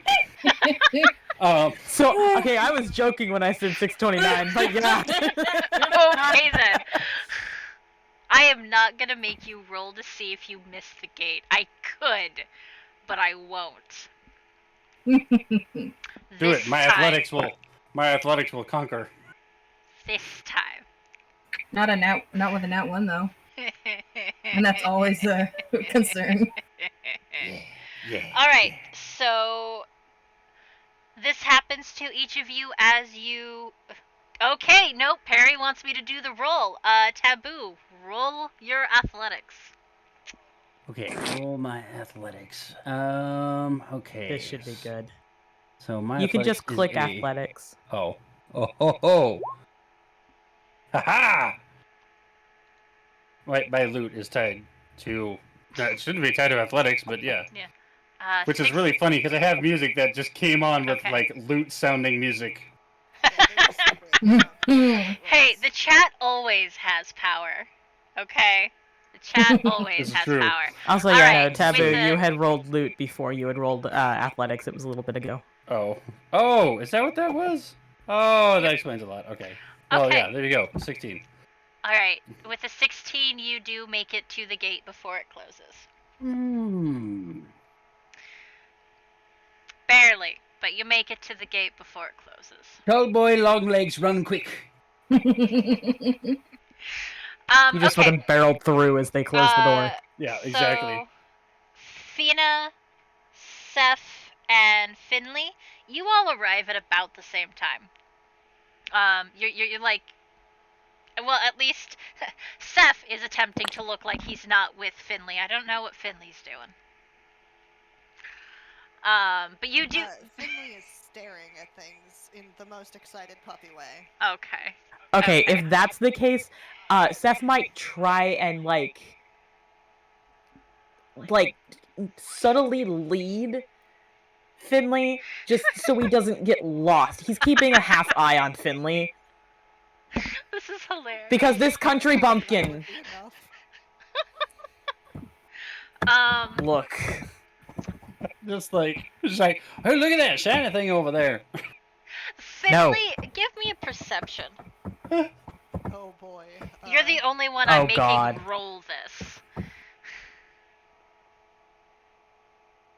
Exactly, Perry. We are rule of cool and will of chill.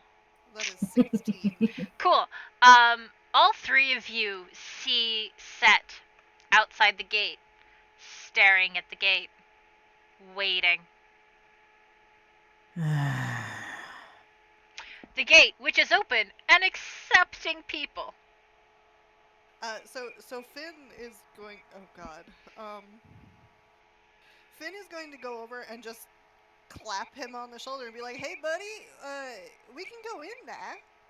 I have not been invited yet. Well, I mean, you were invited yesterday. The invitation reads from 6. That's I get it. I get it. The party thing is real weird. Okay, they start letting people in early, and for whatever reason, they put the time they start doing stuff on the invitation. But they let people in before that. Just pure silence.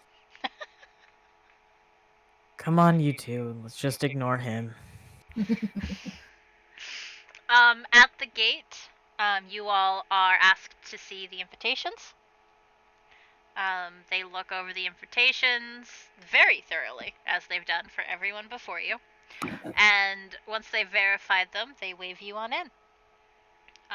Inside, it's a standard courtroom for a noble house, although it doesn't look as flourishing as some of the others you've seen in the last several years.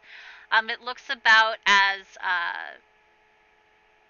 dead as the rest of this territory, so it doesn't look like Marquis Leirwin is putting more money into making his own private area better than anyone else's. Of course, he's got a lot of training areas, so maybe all of his money is just going into that because he doesn't care. At the doors to the mansion, all of you are searched. And it is a very thorough search. And any weapons you tried to sneak on in here with you are found. I will say right now, Seff did have at least a couple daggers and a sword that do look used, but they are not his. They are just dummy weapons because he's going as a bodyguard. He better have something to fight with. He's just holding them for a friend. They Yeah, are the friend is found, bodyguarding. and they're confiscated. You're basically given a ticket to pick them up after the party is over. Weapons check. Weapon valet.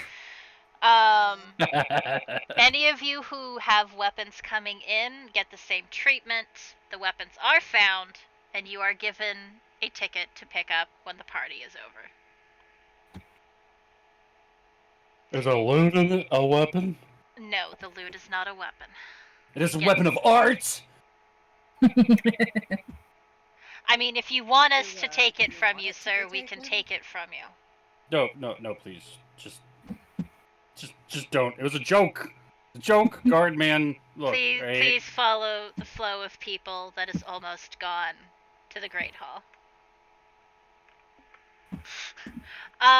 Sasha, when you arrive at the gate with your ticket in hand, Set is no longer there. Ah, okay. Set, Good. when you finally move from your spot, both guards at the gate just stare at you in terror. They thought I was a scarecrow. The one who takes your invitation doesn't even look at it before handing it back and waving you in. I don't speak. I just, as calmly as I can, just continue forward. No break in stride, just... The guard at the door does search you. He is not... This is for everyone else. He is not one of those who was at the gate at all during this time, so he did not get to be intimidated by the set. I am a being of my word. I do not have any weapons on me. I feel like Sir Baldrick's first name is Chad. Chadwick. Jesus fucking What? Christ. So Baldwin is actually his first name. But yeah, he does kind of sometimes feel like a Chad.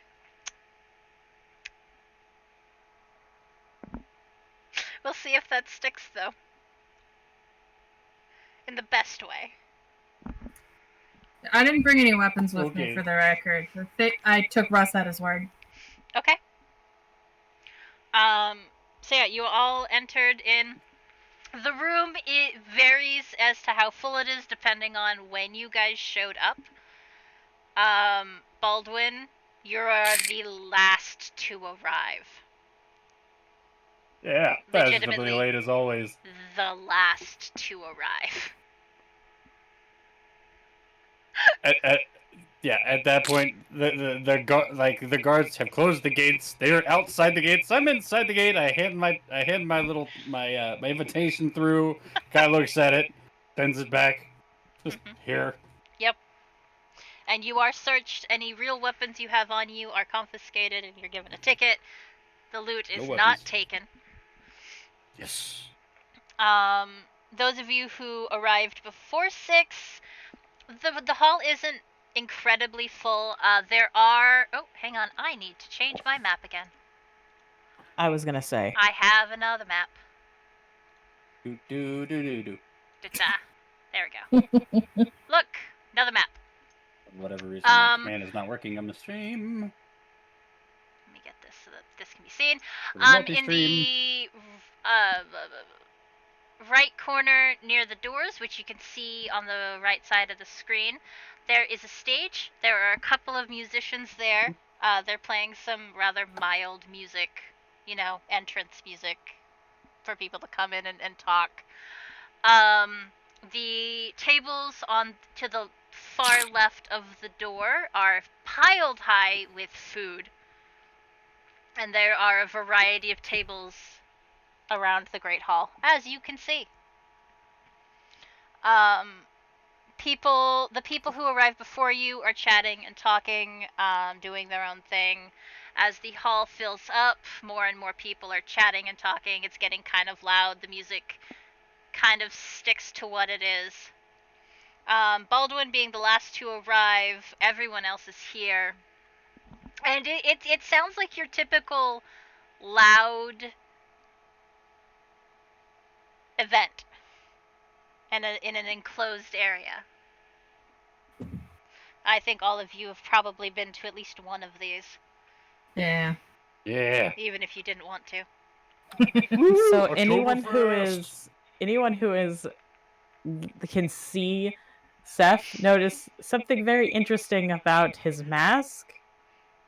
At the notice of how loud and kind of boisterous a lot of people seem to be, the ears kind of flip down and to the side, kind of like a dog who's just very unhappy. All right. I went through all of that. All right. So,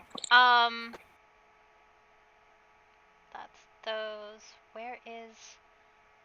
There it is. All right. Baldwin. Not too long after you arrive, you basically manage to get into the room. Maybe disappear into a crowd. The musicians stop playing, which seems to be a sign for those in the room to quiet down and turn to face the doors. A large man, well over 6 feet tall, built like a brick, enters the hall set. Just a single brick. Shush. How well do you remember individual mortals? I do have a perfect memory. Cool. This is the I man. just don't care. This is the man who gave you the invitation yesterday. Okay. I know that one. Yes. He has wild black hair. His face is covered in a beard, just as unruly. He's wearing leather and furs, and at a quick glance or in a dark room, one might mistake him for a bear. He, like everyone present, is wearing no weapons. For those of you who need some sort of reference, he is a big, burly, black-haired Viking.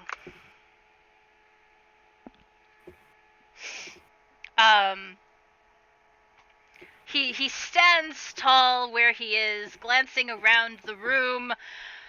And when he speaks, his voice is deep and booming, and he's got one of those voices that is very much at home on a battlefield and could be heard across an army.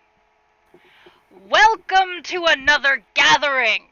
It's a night of merriment, the likes of which Vex will be sorry he missed. There's some laughter that follows his statement. Drink, eat, talk to your heart's content. My daughter will join us shortly, though anger her at your own risk.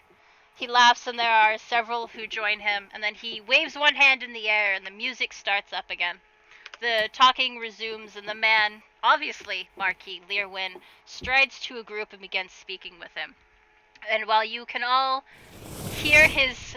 Oh, hello, grumpy dungeon masters with a raiding party of 6. Welcome, welcome. Thank you for the raid. Weird thing to hear in a banquet hall like this. I don't know what Right, you're though? talking about. I don't hear nothing. This is our very first session of this campaign, so you guys are just in time. Things are just starting to get interesting.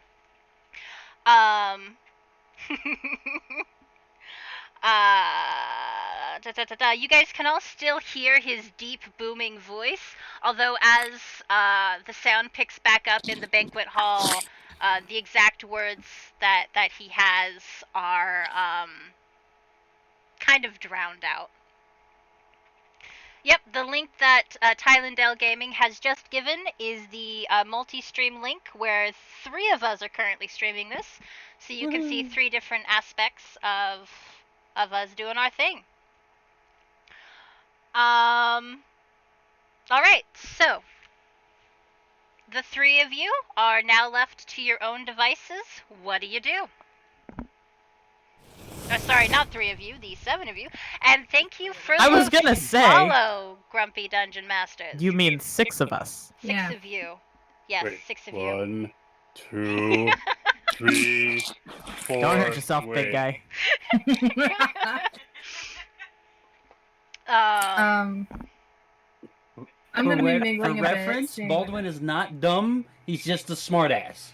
Okay, that's a good thing to know. It's my most relatable character trait. Finley is Good. stupid. Finley is very dumb, and we love him for it. Alright, so what are you guys doing? Well, it's going to be 3.5 hours before it's going to get to a time around when we can actually start the sneaking part of this. So the other half of the other thing is hey, if you can get some information about Lady Arona, extra pay. So Sasha's going to be mingling and also trying to get into that area maybe a little bit. Yeah, Finley has forgotten who they're trying to get information on, and so he's just going to be talking to people. Okay. Baldwin recognizes this as an opportunity to eat for free, and and get his ale on. So he proceeds to pile up a plate of some good eats, and grab 2 flagons. 2 flagons of ale. Okay. Food. Alright, those of you who I recognize my role here. those of you who are mingling or wandering around the hall, give me a perception.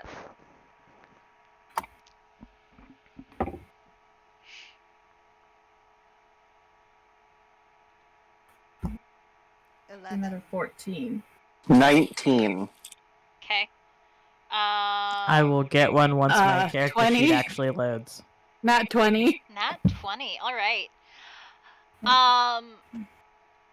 Alright, so Fina, so you notice several things. I have to reload my game. While looking around the banquet hall and doing your thing. You, first of all, are the only one of your kind in this room. You're the only one who even looks faintly like you. Although you can see several beings of a canine persuasion in a far corner of the banquet hall. There are lots of the more normal-looking patrons who are kind of giving them a wide berth. They seem to be distracted by others at the moment, but they're all very large and rather intimidating looking. You also see, after a little wandering around, you see a very lovely white female dragonborn who is not like any other dragonborn you've seen. But you see her very clearly, and you see lots of humans. You see a couple of elves. A dwarf or two is also present here.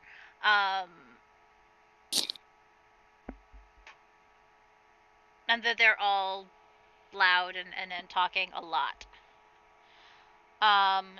Set, you had a 19. Yes. It is loud. There are a lot of mortals present. There are varying races. You can see humans, a couple dwarves, a few elves, some werewolves across the room. Even a tiefling sits at one of the tables, smirking at one of its table mates. You can see several people that you can notice at a glance are magically inclined, and yes, there even seems to be a priest of Inaterb here, who is the goddess of war, and one of Isiol, the goddess of knowledge. They seem to be in conversation with each other at one of the tables. I grab a plate, shove just some food onto it, and then sit at the table where the two are conversing. But I don't touch the food. I just plop it down in front of me and then sit down, staring at them while they talk ahead of me. We will get to what happens in a minute. Someone else had an 11? That'd be Finley. Finley. There is food, and there is a lot of it, and most of it is meat. The tables are practically groaning under the weight, and you very clearly see Baldwin already helping himself to the meat. Man, this feels like home. Sasha, go ahead and give me a roll. I don't know if you rolled already or not. I was gonna say I rolled a 7. Oh, you are very much distracted by several familiar figures across the Great Hall. Fuck. And you very clearly...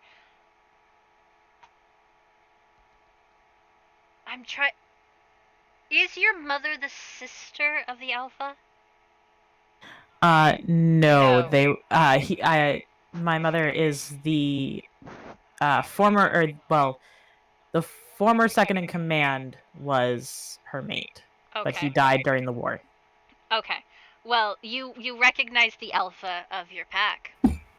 Oh, shit. I'm friends with his kid. Uh-huh. And several of other high-ranking members of your pack are right here, across the hall from you. Fuck. I can blow your cover if you're not careful. Seff is going to just casually, but not like in such a way that it looks awkward, just turn and put all his attention on Fina. Okay. Sasha, what are you doing? I had a 14. 14 perception. All right, Sasha. So this is not like any noble party you've ever infiltrated before. Like, you're used to banquets and balls of like high society stuff that you've had to like stay out of sight in and shit.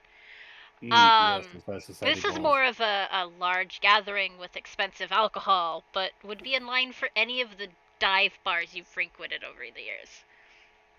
And yes, you do see the pretty dragonborn lady that you've seen before. Okay. She is seated next to a human who is probably the lord that she's taken up with, and there is a group around her. She is not hogging the conversation. She is talking back and forth, and doing the stuff.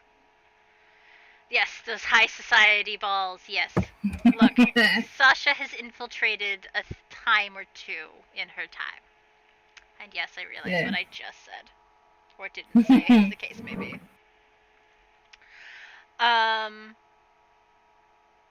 Okay, now, let's circle back around to Fina. What are you doing? Sorry. She got like a little bit of food and mostly just like non-alcoholic beverage, and she's just sort of lingering around places. Like she's like being a wallflower for the most part and just listening. She has tried to place herself relatively within range of the very pretty dragonborn. Okay. But she's mostly just listening and nibbling at food. Okay. Give me a d20.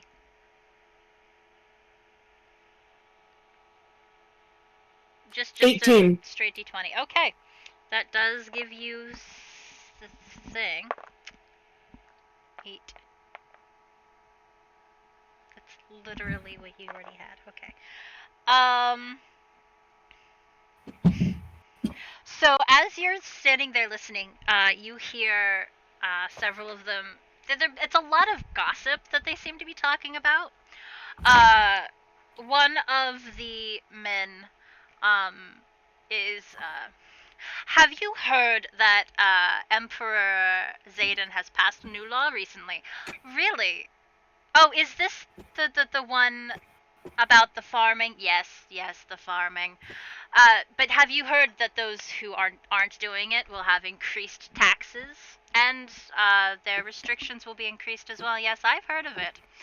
And it's just things like that are being said. None of them seem to be particularly happy about this information. However, as they're talking about it, Lady Arona leans forward and says, I find it quite honorable that an emperor would seek to improve the lives of his people. After all, once their lives are improved, the empire is better all around. Wouldn't you agree? And a few of them quickly backtrack. Be it that, of course, you're quite right. How silly of us to forget that.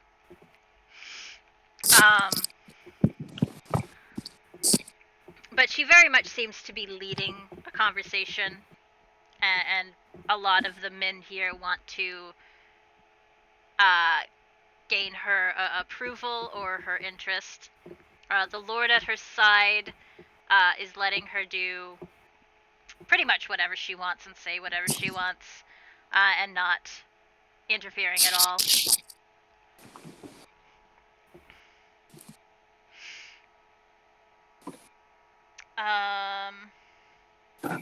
Let's see. Set. At about not too long after you sit down, you notice that the two priests kind of like start giving you little sideways glances. They've noticed that my plate is just a pile of forks. Oh no. Oh my fucking god. What?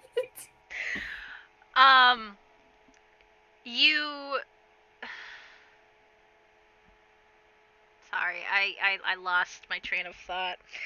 About 10 minutes after you sit down, the priestess of Isiol, the goddess of knowledge, turns to you and says, is there something we can help you with, sir? No, please continue. You seem like you might have interesting insights. Any particular insights you're looking for? The mortal kind. Please continue.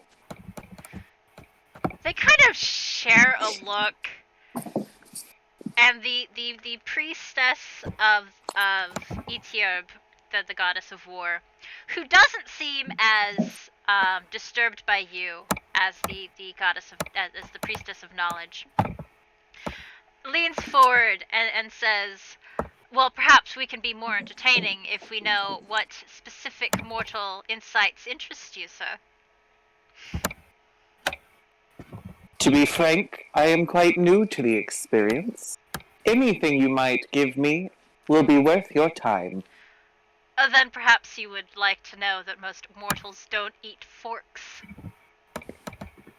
I take the moment to appreciate the plate in front of me and then slide the forks off of it onto the floor.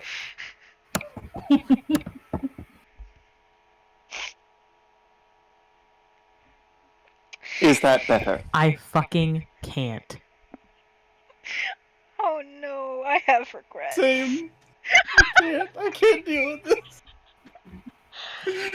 Everyone, these are Kevin's characters, and I fucking love them.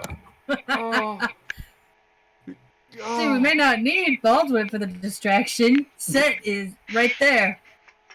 He's just very confused. Florks. Florks? No. Well,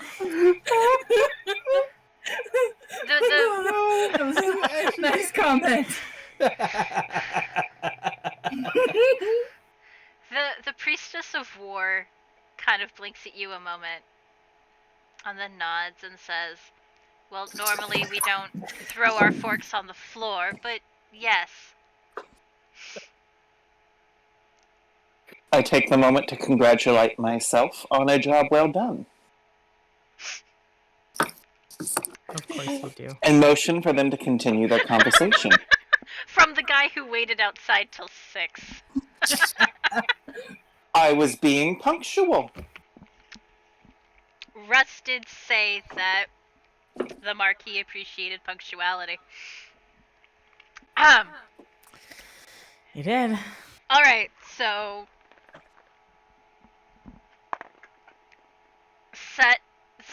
Set continues to listen to the priestesses who keep talking to him, because the priestess of war refuses to just have a conversation without involving him. Wonderful. I'm more excited to listen to what they have to say. Yes, well, she refuses to talk without involving you in some way. You're an interesting new perspective, and you have identified yourself as now part of this conversation. Participate. Okay, so in that manner, with you guys doing what you're doing, the next about half an hour passes. At about 7 o'clock, the music stops once more, and Vivian Isla Leirwin, eldest daughter and heir to Marquis Leirwin, is announced. The young lady who enters... Thank you, Ceti. Couldn't be more different than the Marquis. She's significantly shorter than her father, standing at about 5'7", I think it was. And she's slender, and the dress she's wearing shows off the curves of her body. She has her father's black hair, it's piled atop her head, and she moves with a fighter's grace, which is very obvious for those of you who are of the fighter persuasion. Is it though? Is it? Obvious for everyone but Finley. Everybody but Finley. Maybe, yeah. That's fair, Finley. Finley's debatable. Give me a perception, Finley. Do you even see her walking in? If you want to play up the oblivious factor, we will make you roll for even the obvious. Do you think I'm gonna back down from that? I got a 15. You see her enter. And she's pretty graceful. She's also purty. The sun has risen. Has it? Roll to make sure you know. He knows that one. He has to know that one. He's a farmer. Fair. Yeah, so that one he does know. That one we'll give him. Upon entering, she nods her head in greeting, but doesn't say anything. On that note, I need to be right back. I need to use the bathroom. Okay. Oh, excuse me. I'm sorry. The music starts up again as she turns toward wherever her father is and makes her way to him. As the noise begins rising once more, there are 5 men who shove their way through the crowd. Which brings us to Baldwin. One of them bumps into you on their way to get to her, and they pretty much just ignore you. As they beeline for the new arrival.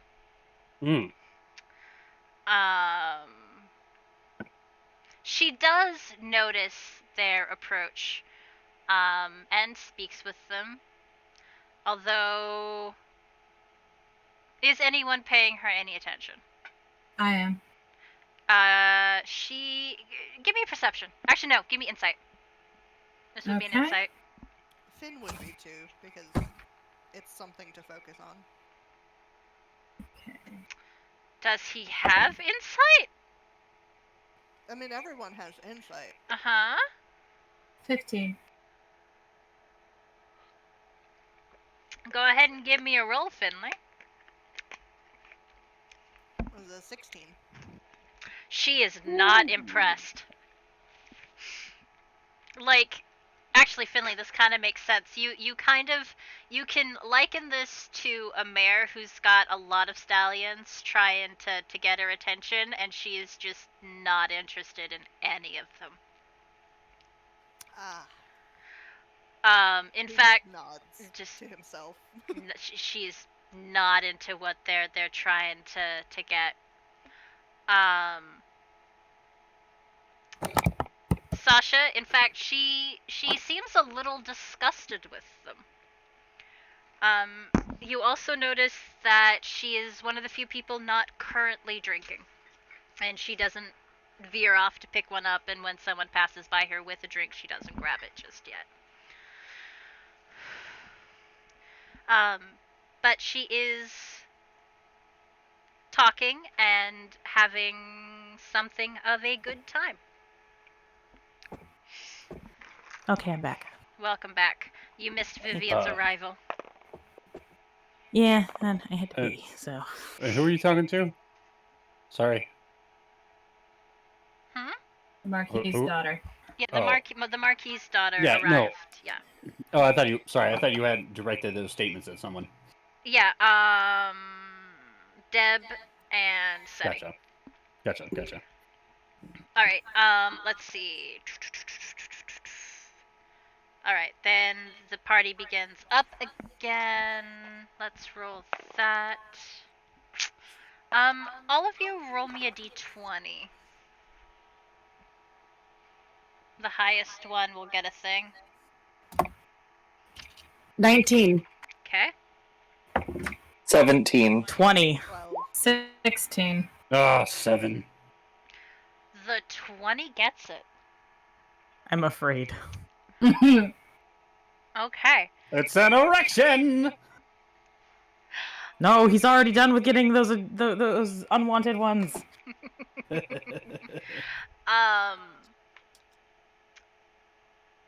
Seff. While you're following Fina around, who seems very interested in the female dragonborn, which, fair, it's one of the things you were supposed to be paying attention to. You happen to overhear a group of people talking nearby.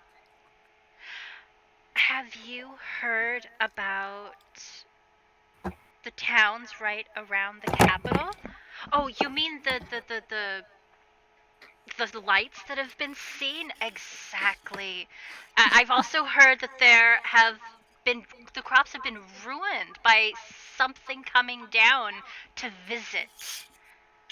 Just visiting, I heard people were being abducted. Randomly showing up 3 days later talking about strange locations and odd pains. Some I heard they've been seeing little green men are walking around. So they've been seeing goblins? Well, maybe. They don't think they're goblins, though. Uh-huh. Ah. Lovely little thing. Aliens. Maybe.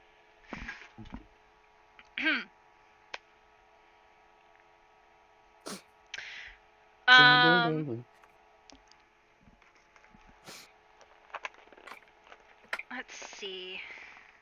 Let's roll this. Okay.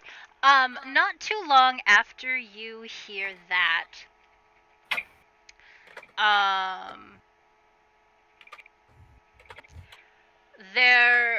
you hear the Marquis silencing everyone from where he stands. Silence!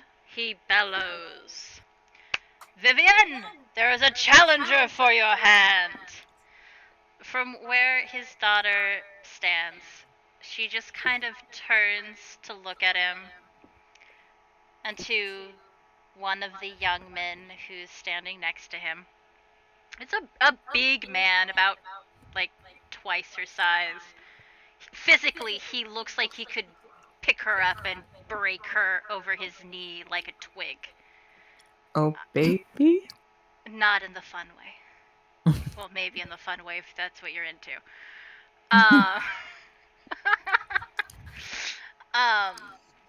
Again, but she does not seem intimidated or impressed or anything.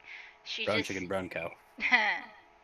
turns her attention back to her father. Are they prepared for the consequences of failure? She asks. The Marquis laughs. So he says. And then Vivian shrugs and walks to the center of the banquet hall. Any people who are standing there talking quickly move out of the way, and the area around the tables quickly becomes kind of crowded. The Marquis calls for a servant who hurries from the room. Another one comes to Vivian and kind of feels around the waist of her dress for a moment, and when she steps away, she takes the skirt with her, leaving her in basically skin-tight trousers. And you can see that she's wearing a pair of ballet slipper type shoes. She quickly steps out of them and passes them off to the servant as well.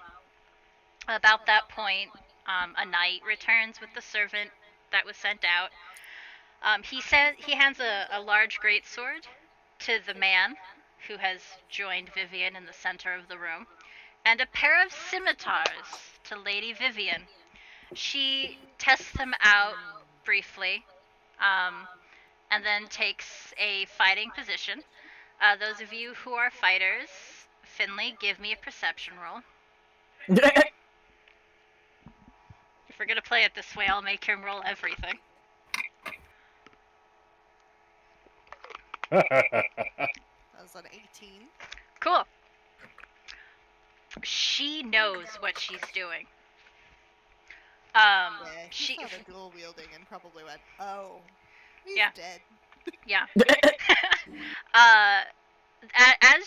As she moves with those weapons, I'm just gonna give it to all of you. She is very good with them.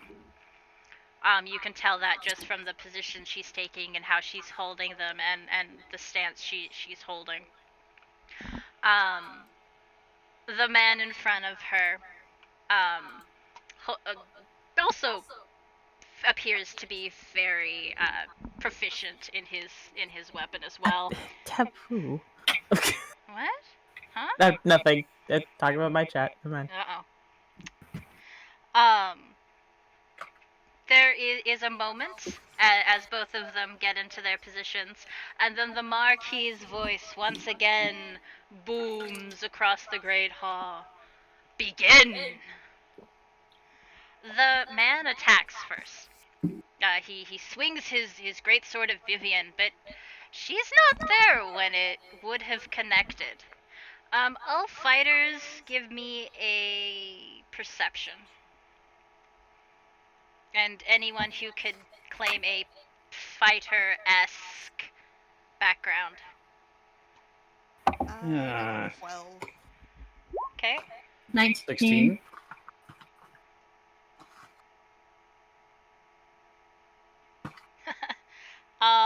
Does anyone have less than a 12?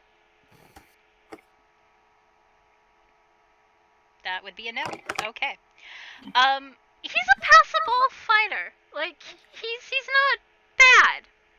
You know, he's not like a beginner or anything. He knows what he's doing and what he's doing. You wouldn't call him a great fighter.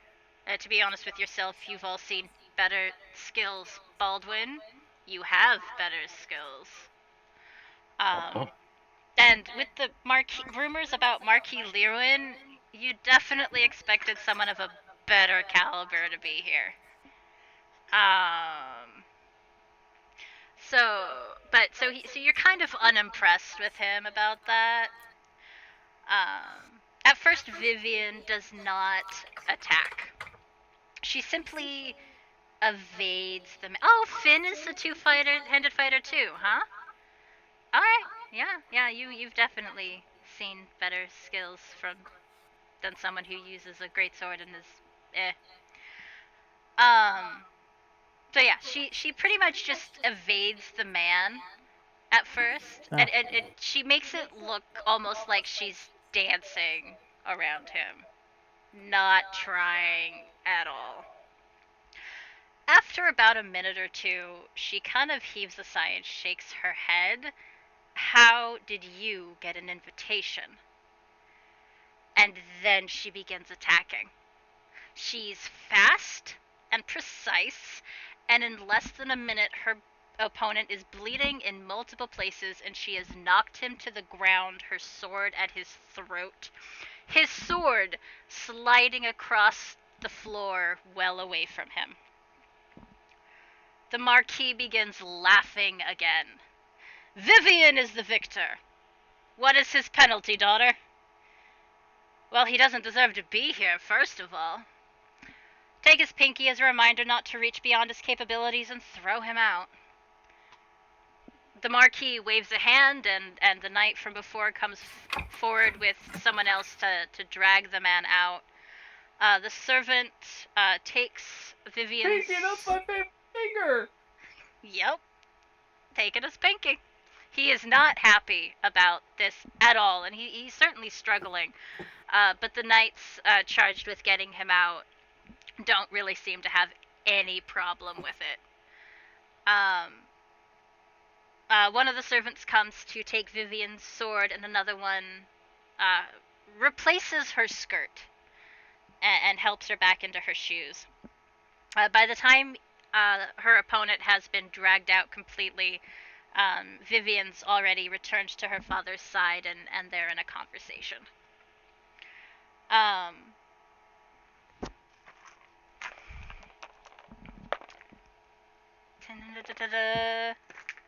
Give me, let's see.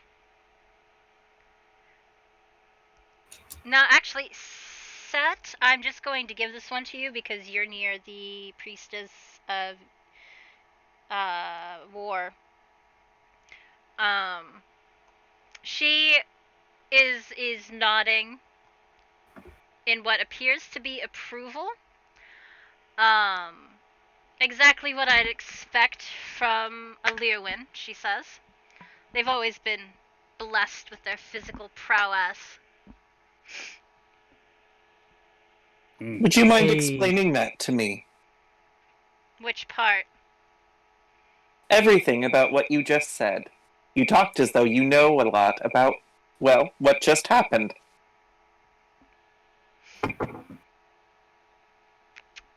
I'm not accustomed to social situations. Was that normal? Should I have started a brawl? No. No. This is, normal for a Leirwin in that one cannot begin a courtship with the Lady Leirwin without beating her in a combat duel. Because she refuses. Then I am thankful I do not wish to court her. As most men view this, yes. But the Leirwins have always followed I can't remember my own goddess's name. Intrepid. And as such have always made sure that their capabilities in a war are well trained. So it makes sense and is not surprising that the lady would want any husband of hers to be proficient at the very least. As it is, she went easy on the poor slob. Fascinating.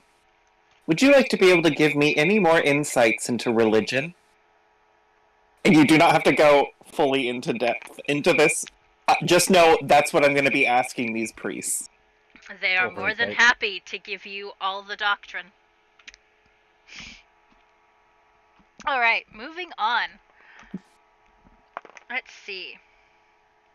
Baldwin, what are you doing now? You still eating? Sorry, go ahead. Are you still eating? No, by about this point, Baldwin has cleared his plate and is working on a third ale. Okay. Just kind of sitting there, elbow on the table, drink in one hand. It's kind of like plastered to his lip, and he's just staring intently at the lady. Words Leirwin? Yeah. Yeah, that's what it says in my little notebook. Okay, so you're staring at Lady Leirwin. Mm-hmm. Okay. Uh-oh. Well. Okay. Nice knowing you. Okay. Well, especially after that display. No, for now nothing happens there. Okay. Instant sense of foreboding.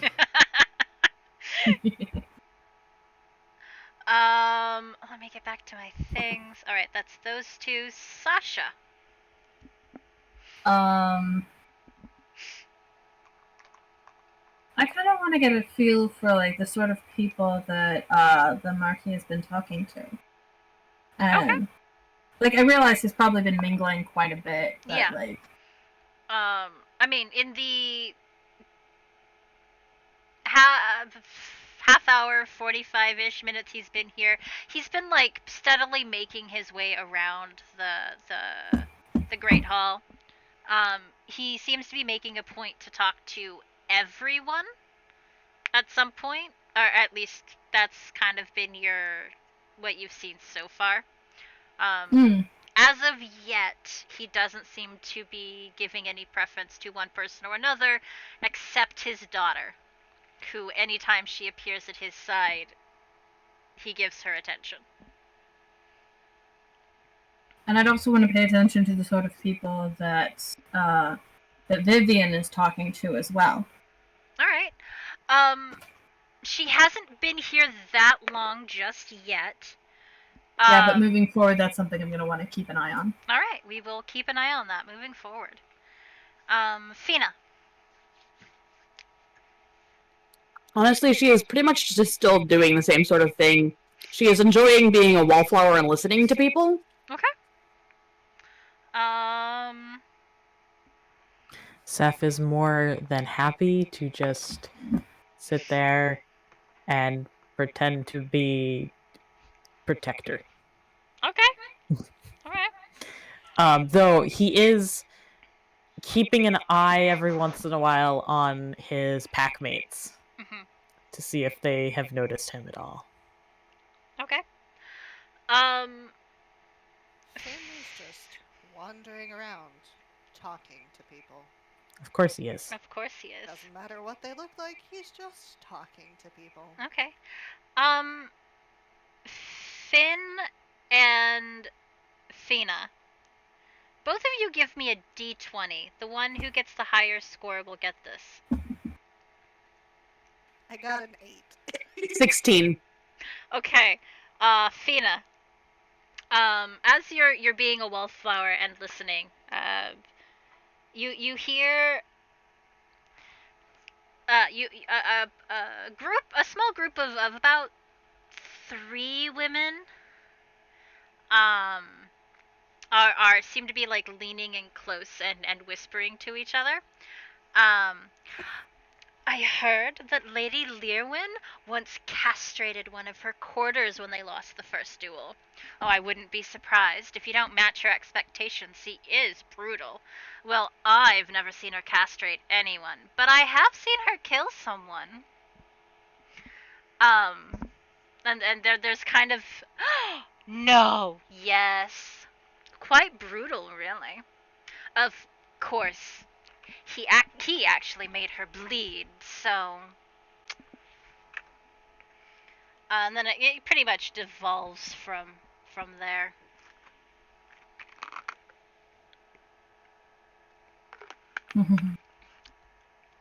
Not a woman you want to get on the bad side of. No, this lady's scary. You sure you still wanna? You sure you still wanna stare at her there, Baldwin? Baldwin didn't. He didn't hear this. Baldwin didn't hear this. That's fair. Baldwin is drunk. Or at least attempting to appear drunk.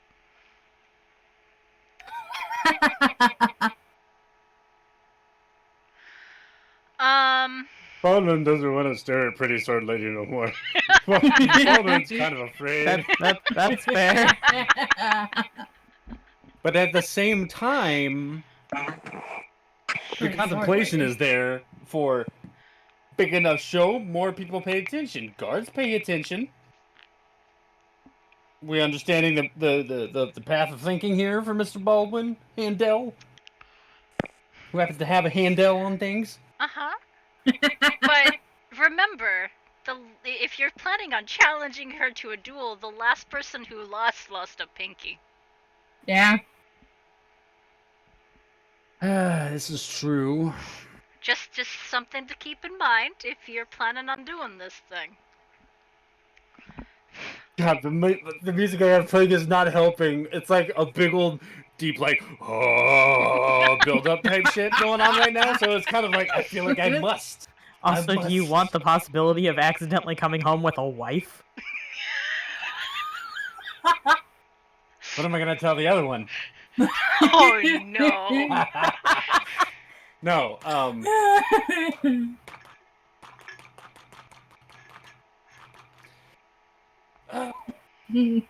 of me wants to do it, but part of me doesn't want to do it because I feel like there's some pretty stacked stats there.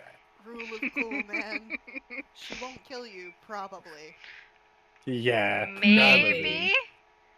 I mean, given that rumor, he bloods her but isn't as good as her. Death. Character death Perry. in episode 1. I was gonna say Perry over here, character death in episode 1.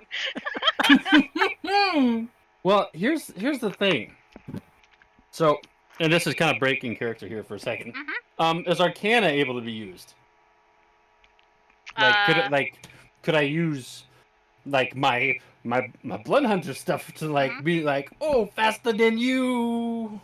kind of thing. I don't know. It would probably be considered. Well, no, it probably would be allowed because remember they value strength, and anything Any you kind of have of strength. yourself is strength. So it would be allowed, yeah, or at least you think it would be allowed.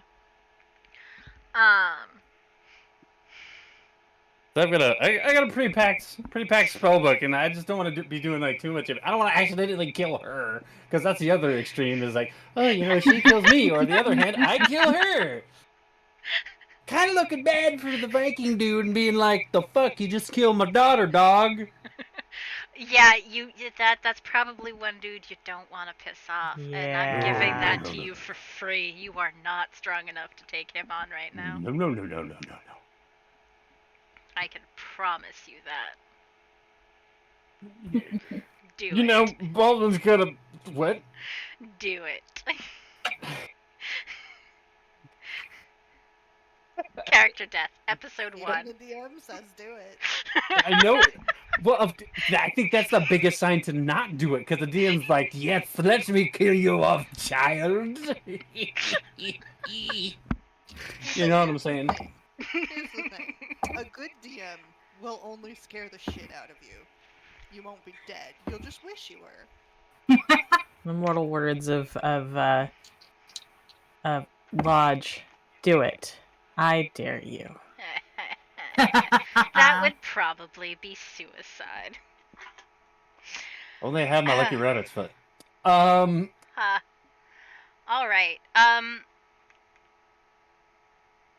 Okay, so time begins to pass throughout the party. Those of you who are paying attention to Vivian, she doesn't do much approaching other people. She's mainly being approached.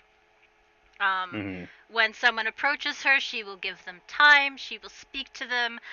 More often than not, she is very unimpressed by them.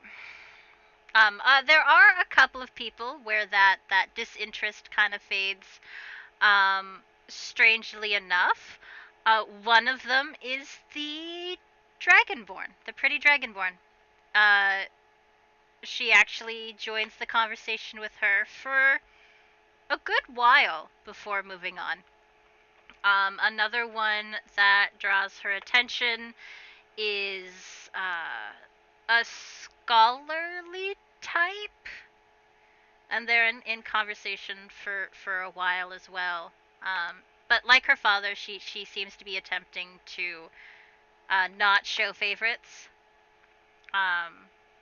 But again, if people like stick to her and follow her around, she doesn't start ignoring them. Although she does have a fair number of people who follow her around the banquet hall. And she doesn't ever quite brush them off.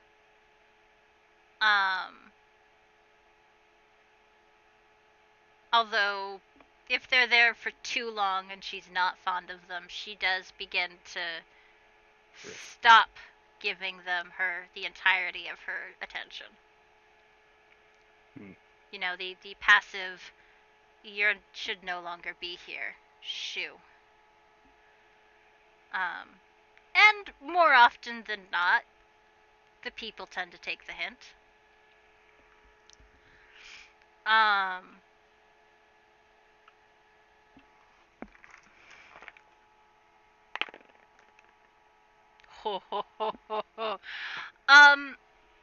Seff, you are following Fina around the hall. And your attention drifts from an important corner for a moment too long. Fuck. And you guys are passing by a crowd when your bicep is grabbed and you are yanked around the crowd towards the wall. Fuck. It's a very familiar figure. And the person looming over you with your back against the wall is the alpha of your pack. Didn't know you'd be here. I was hired to be a bodyguard. Didn't know that was something you were doing these days. Aren't you with what's their face? With the guild, yes. I decided to take a easier job for a bit of a break. Plus, I heard it was somewhere back close to home. Planning on visiting your mom? Well, I better now that you know. So you weren't planning on visiting your mom? Yes and no.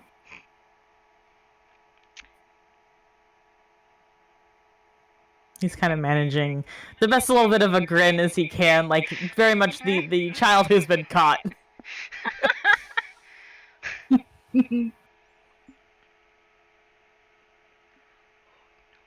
Okay, Ceti, we'll get to you just after we finish this. The also kind of huffs out a laugh, and then reaches up and ruffles your hair. The mane of Yep, fur that he's wearing. the Yeah. mane of fur. You better, he says, or you will never hear the end of it. Of course, sir. I should get back to my charge. Yeah. And he's going to carefully dart back over to Fina and just as he's going, he's fixing his little like headdress thing that he wears. Before this, rewind a couple of minutes. Fina, give me a perception check.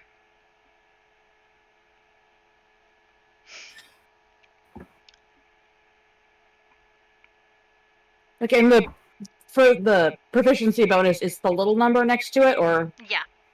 Then 13. So as you guys are passing a crowd, you hear a little yep, and suddenly Seff is gone.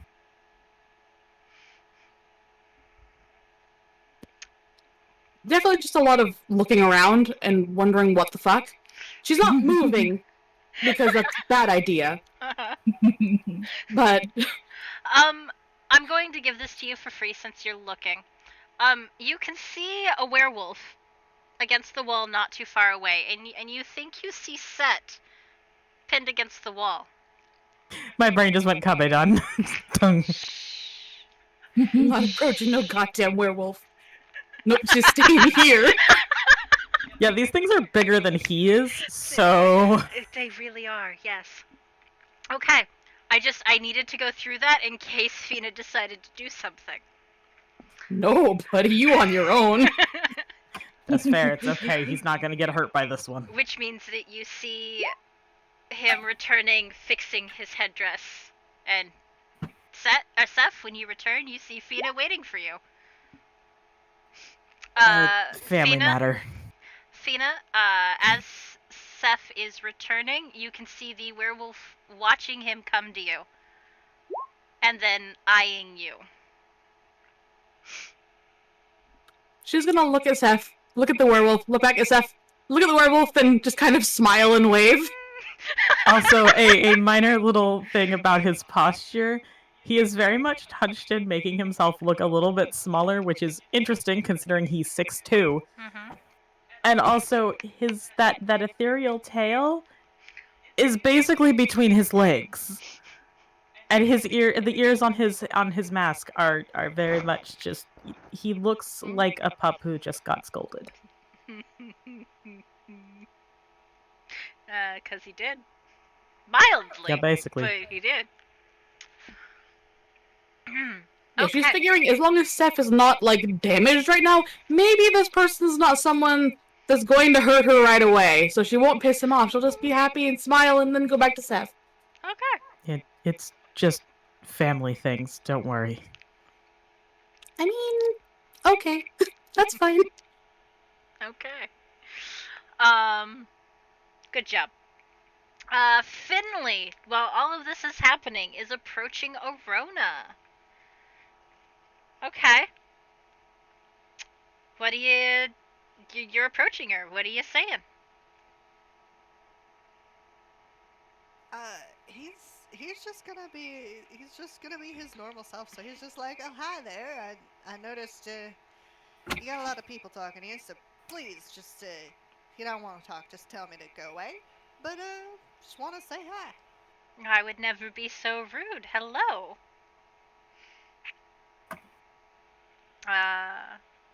I'm Lady Arona, and you are? Finley. You can call me Finn if that's easier. Not much to it. I see. And how do you know the Marquis? Well, I mean, wouldn't say I know him really. I just, I'm a rancher.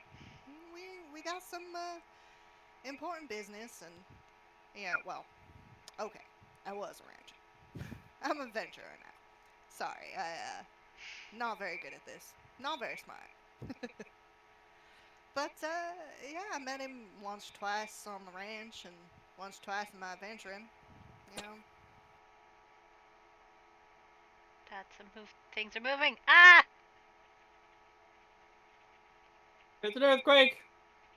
No, I tried to move something on my stream and it didn't work. Okay. I see. Interesting.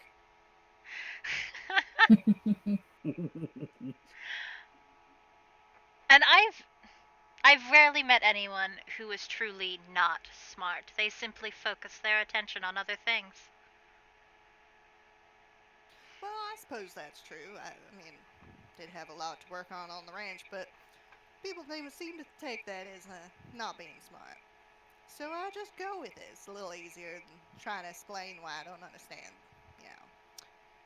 books and things like that. All that fancy book knowledge, you know. Well, if there's one thing to be said about the Marquis Leirwin is that I hear he doesn't care about what's in your head so long as you're sufficiently able to do other things. But I suppose that could be true of a lot of people.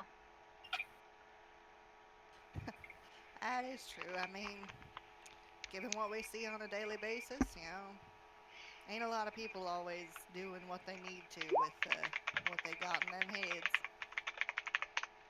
Camera panning over in the distance to look at Seff. Seff.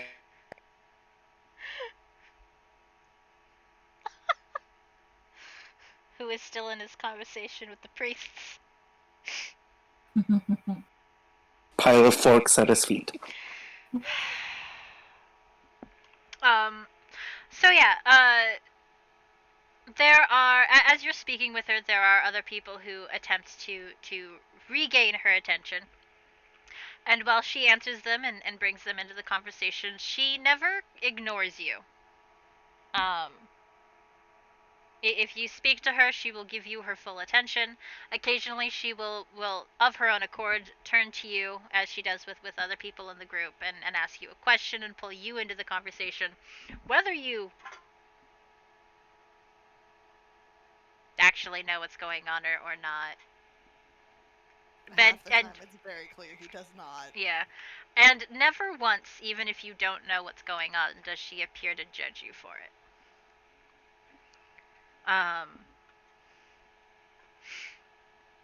Pretty much what you're getting from her is this is a very elegant, kind lady whose manners are flawless. She's also, for how she appears, she's actually very delicate in her mannerisms. She is. Sorry, it's really weird having somebody else playing my character. This is someone Ty has created, yes. Yeah. This is one of my babies of like many years. Yeah. I mean, you could have had Ty just play her. Yeah, but then if Ty and Aruna have to interact, that'll be weird. Yeah, it's gonna be weird either way. That's fair. You know what's really weird is the fact that I've gotten so used to the Australian accent that like it just sounds weird without it now. I'm just like hi. Who's talking? Baldwin. Oh, I'm yeah, like, no. I've just oh yeah, or at least it sounds kind of Australian, and I'm like, now that I'm hearing it without it, I'm like, I'm like, all right, who are you? That's good. Okay. Sorry for rabbit trailing there, but No, yeah. no, it's fine. No judge. It's fun. These things happen. But yeah, no, he's mostly just kind of there to be sort of a buffer between the irritating people. Okay. Sure. And she may or may not be making use of you.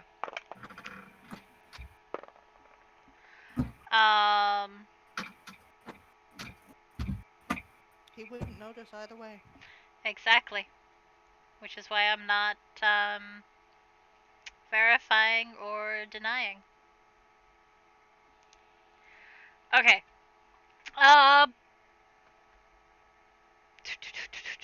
And then everyone realizes that their idiot farm boy is over by Arona. Except for Seff, who is too busy having a mild panic because he just got accosted by what is essentially his uncle. And threatened that if he didn't go see his mom, then he was going to get in trouble. Uh-huh. Hold and drink.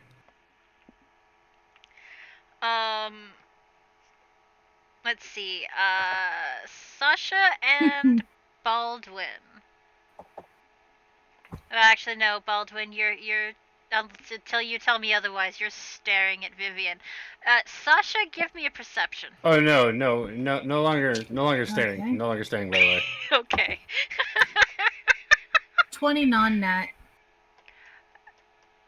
The oblivious farm boy is talking to the pretty dragonborn. Oh. Okay. I mean, a lot of people are talking to her. Yep.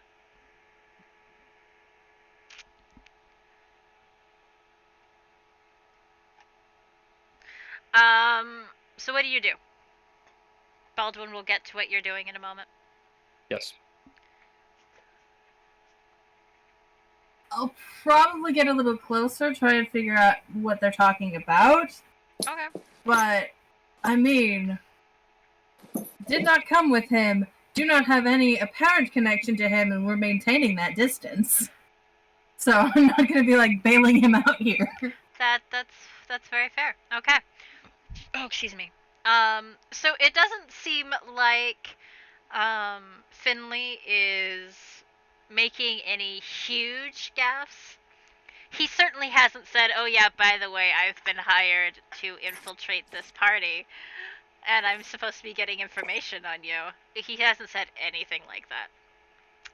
Some of the people around the Dragonborn do seem kind of irritated that he keeps getting her information, her attention. But the Dragonborn does not in any way seem irritated that he is there. Also, it doesn't seem like they're really talking about anything of note. It seems to be a lot of just random gossip. Finley and Sasha, you both do hear some people talking about how they've heard that Arona is a rather talented dancer and they would really like to see her dance someday. To which she just kind of smiles and says, perhaps one day. Finley will straight up be like, you know, you should probably ask things like that on your own time. And not at a party where she's trying to have fun. Oh, but I do find dancing quite fun, sir. It just seems like although this is the wrong time. Though this is not the time when I should be stealing a spotlight. I quite agree.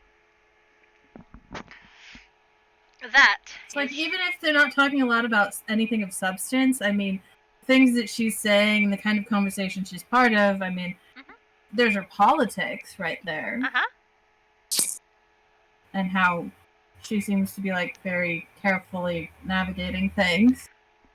Yeah. And how she interacts with people. She seems very talented with her wordsmithery.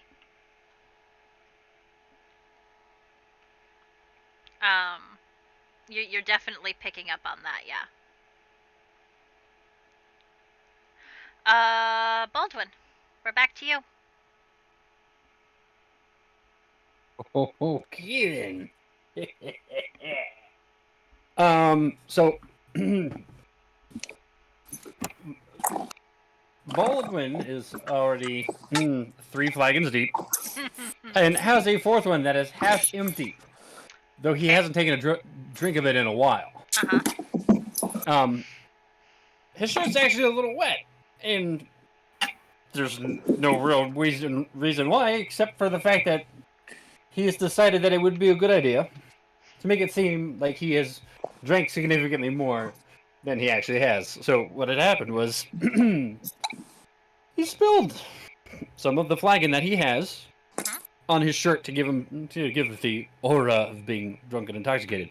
And at this point, he's gathered around a crowd of a bunch of other, burly fighting types, and he's just telling stories and yarns, and he finds what he's like, and he just stops mid-sentence. He goes, "You, me, arm wrestle, now."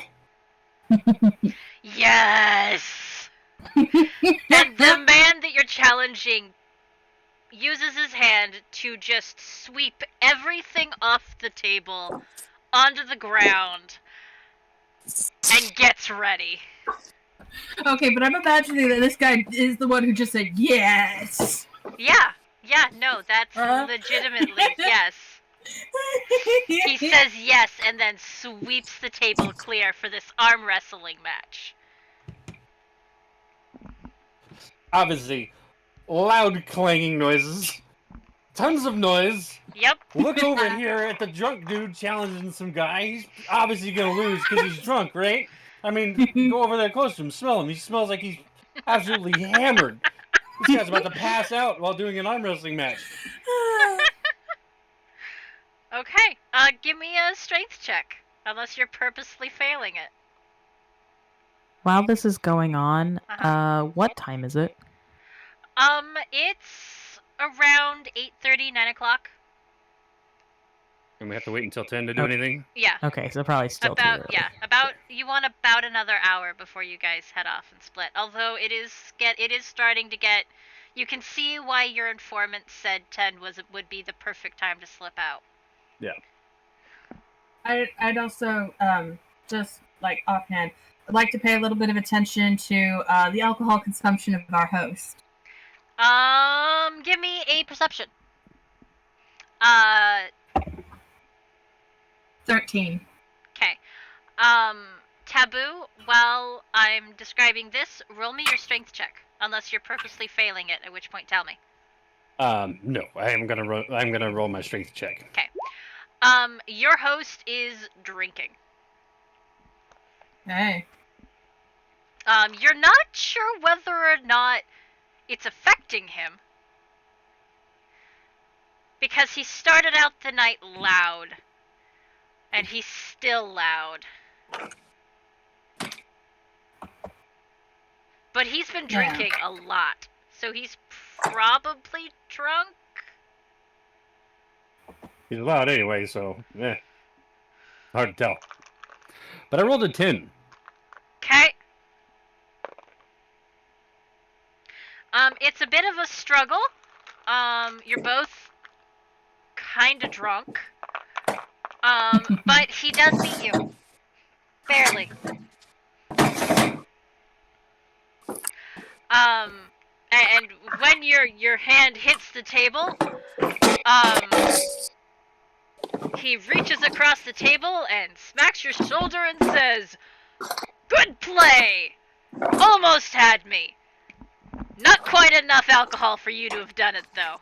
Ah ha ha ha." Perry, is there something confusing? Should I explain something, or what? Who? I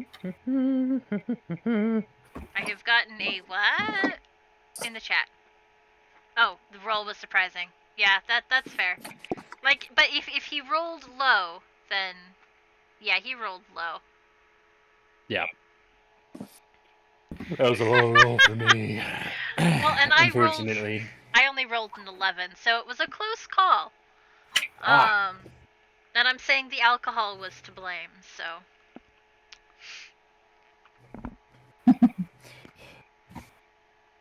To which, so the slap on the shoulder, good job, you almost got me. Baldwin stands up and says, well, I guess we'll both have to have another one and try it again. Good man! Baldwin fakes a stumble as he walks away to go grab 2 more flagons, right? Uh-huh. But in reality, he took his other flagon with him, and he grabs 1 full flagon and goes to hand it to the guy. Okay. Or, well, takes it back, goes to hand it to the guy, has the other flagon pressed to his lips, not actually drinking, and he hands the full one to the other guy, and he goes, already beat you halfway through this one, it's your turn. And he downs the glass. Like, no hesitation. Chugs it.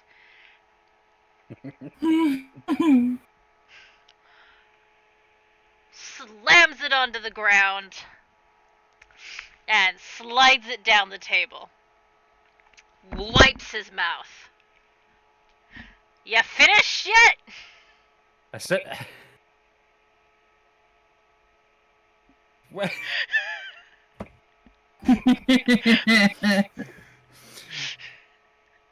Baldwin, without saying a word, finishes his glass nice, slow, methodically, with intent. Sets the glass down on the table and slides it gently over to the side. Baldwin now has his composure, and to the gentleman he replies, let's go again. Yes! Puts his hand out. Alright, give me a strength check. 22. You are evenly matched. Oh, goodness. Alright, give me another strength.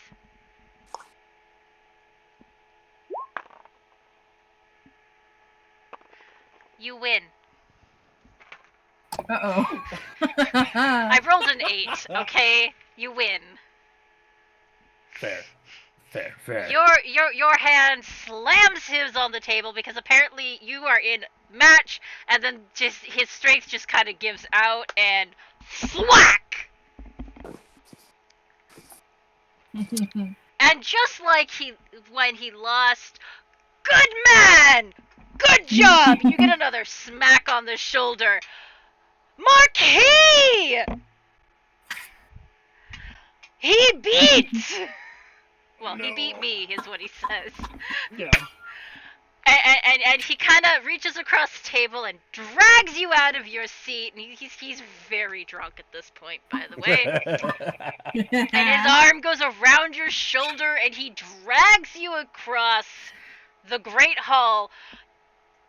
I don't care if you're oblivious as fuck. You all see this big burly fighter dragging Baldwin across the Great Hall to where the Marquis is. Just, Marquis! Leirwin! Now I want this to be part of this whole thing. Your tombstone. I want this to be part of this whole thing, okay? Because I want this to play a kind of a role in Baldwin's tale, if you will. When the great big man who had just beaten an arm wrestling thing threw his arm across my shoulder, he knocks the loot that is like kind of it's strung across my back, right? Yep. He knocks it down in the perfect playing position on the front. And it is available for use. Hint. Teasing.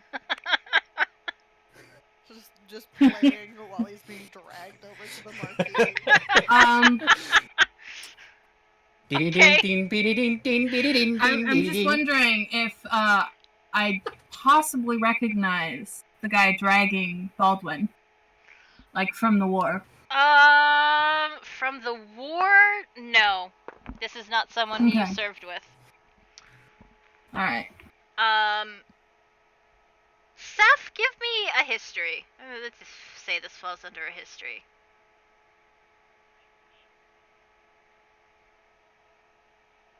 Did you say me? Yes. Okay, just a second.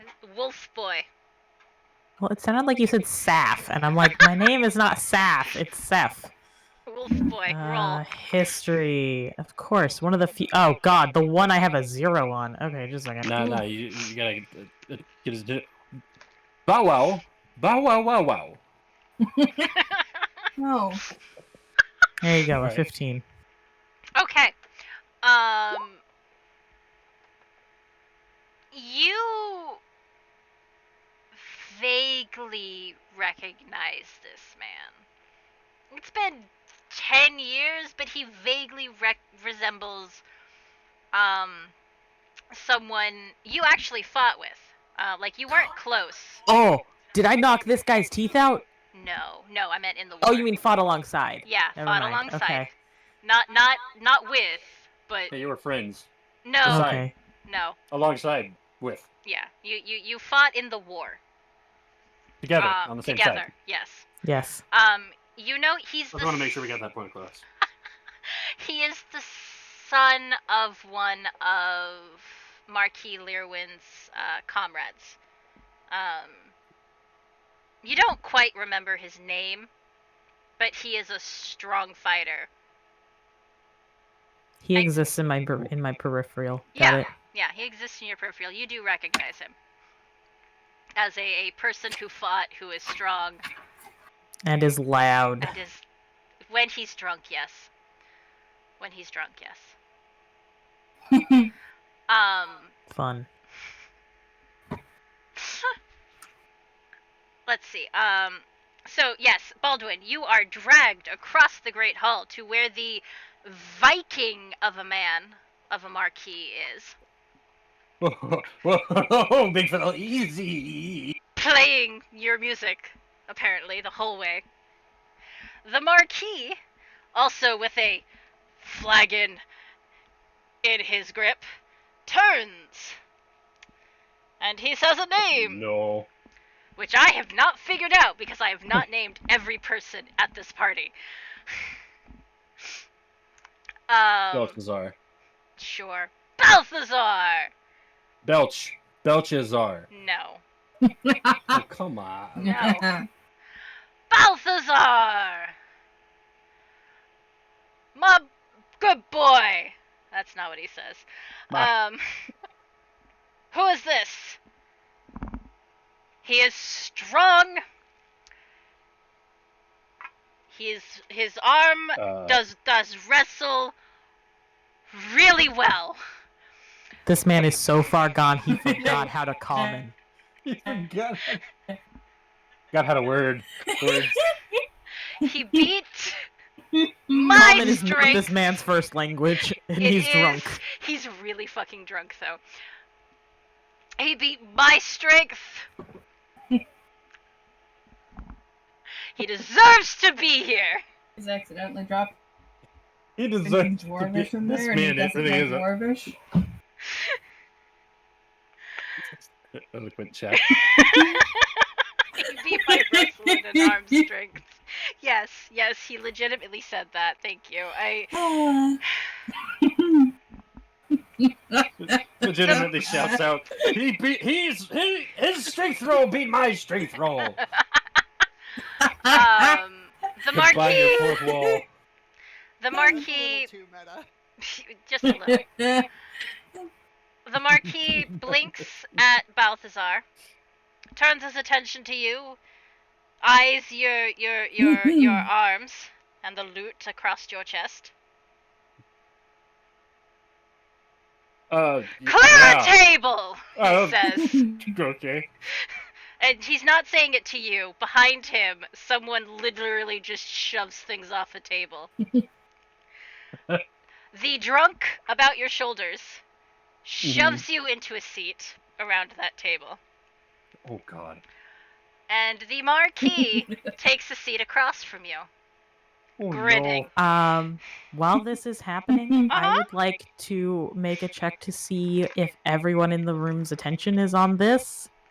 And if so, I'm going to kind of get at least Sasha and Fina's attention and nod towards where I think we need to go. Okay. Give me a perception. All of us who are First, trying to get our attention? first, no, he needs to give me a perception to see if, first of all, where everyone's attention is, and then to see you, find you.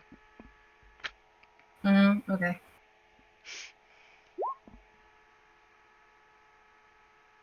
You are distracted by the distraction, Ty. God damn it. How close is it to when we're supposed to get things done? It's around 9-ish, a little after 9. So We still have like an hour. yeah, although if a reasonable distraction files up, you could probably leave. But since Set is very much a we leave or arrive at this time, I'm not sure he would think to leave early. No, that's why I was asking. Yeah.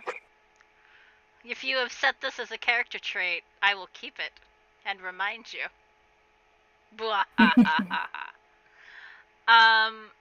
So yeah, Seff, you are distracted by the distraction. God damn it, you were too good.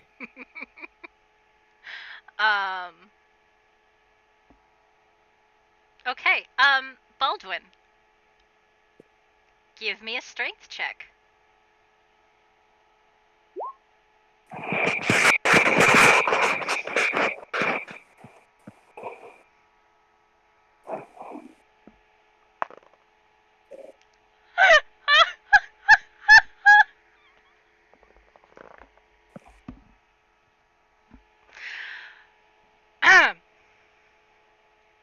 So you guys clasp hands, and the person, they have the hand on it. They release it to have you guys go. Your hands are clasped. You're basically told to go.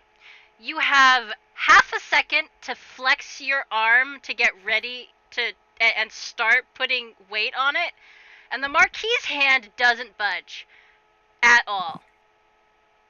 And you will have about a second to go, oh, yeah, he's strong. And then your hand is slamming against a table. And you feel your forearm. You feel the bones vibrate. And you're in pain. You take 5 points of damage. Because he rolled a 25. Jesus Christ. To your 11.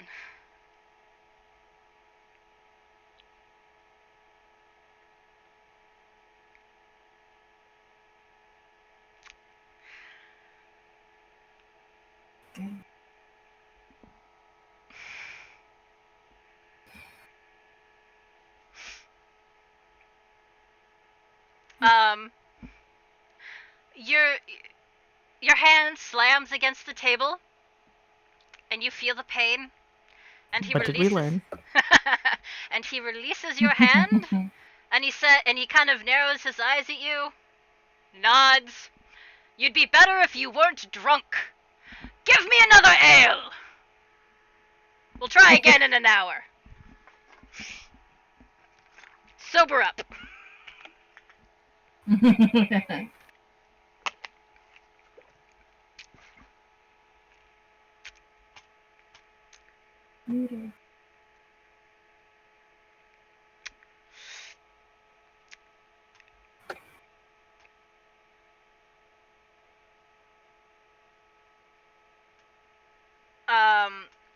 So what do you do now, Taboo?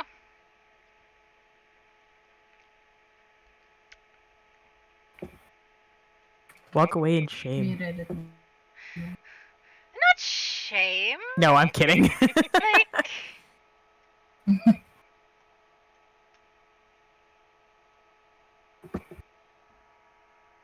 Have we still got a taboo? Taboo, I think, is muted. It would help if I wasn't muted. Okay. I say, my arm, that was my loot hand. But stand up and be like, fair enough, 1 hour. Fair enough, 1 hour. I storm him over into the corner. A dark corner, mind you. Okay. Someone brings Grab any you food to help you sober up? Someone brings you some non-alcoholic drink and bread and meat.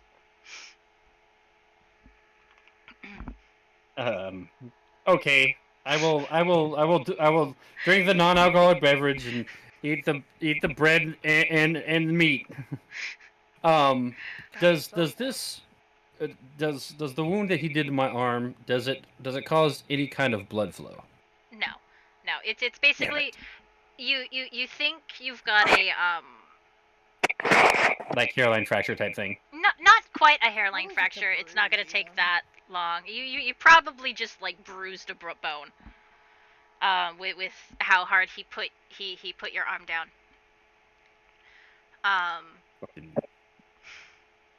Some DM hacks up in here.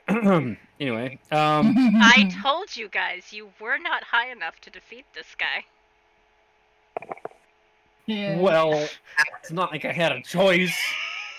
Fucking drunkard, Belshazzar. Drunkard fuckface. Yes, the freaking drunk heavy lifter over here decided, hey, you know what sounds like a great idea? Let me go ahead and just take this dude because he beat me when I'm hammered. His fault. I blame him. You're the one who got him hammered.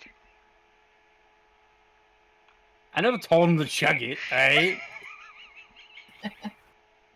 But it worked at first. I sort of implied it. It got you what you wanted. You wanted it to be a distraction. Mm-hmm.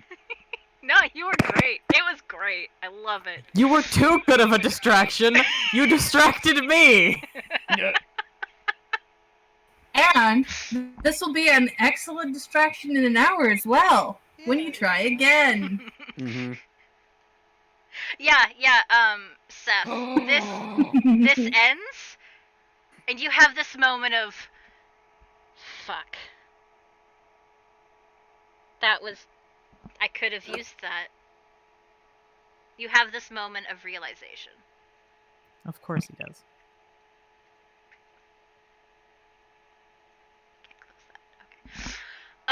So, yeah. Yeah. Nursing You just hear him grumbling. my feigned drunken stupor. Mm-hmm. All right. That said, we're going to fast forward over the course of the next hour. You hear some more rumors, gossip mongering, yada yada. Set. Your priests keep talking to you as much as you want them to. I would like to speak with the lady that we're supposed to get information on. Arona? Yes. Okay, so you Work leave. for Finley. You leave the priests and approach the Dragonborn. I first give the priests a big thank you and let them know that I appreciate their time and their words, and give them a big speech about how I consider them excellent humans before I head on. Okay. Are they both human? They are both human, in fact. At least they both appear to be human. I have no idea. Okay. They don't really know what to say to that, but you kind of just wander off anyway, so I don't think it matters. As you approach Arona,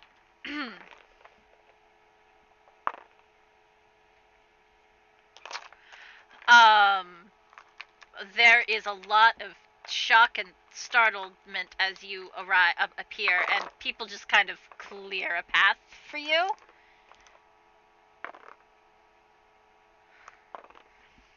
Ty, how would Arona react to this terrifying aura of a man? Honestly, she's probably very curious. and just sort of perks up and just, oh, hello. I'm gonna let you take it from there, but she's, yeah. She doesn't treat him any different for the most part. Okay. So yeah. Oh, hello. I was told to gather information upon you. I figured I might as well ask you about yourself. Seems You're all concerned about Finley and Kirsten. We're all over here worried about fucking Finn fucking spilling shit. We should have been worried about the fucking elder horror over here. I was gonna say, I feel like there was an audible facepalm from everybody who was in earshot of that. Fucking basically. This is a resounding crack as everybody's head just meets their hands. Anyone you would know about it. You must be the most personable person here. I would like to learn from you.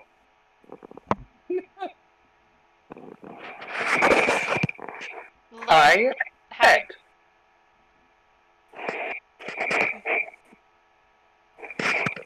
And I give a big bow. You want to learn how to be personable? I want to learn how you are personable.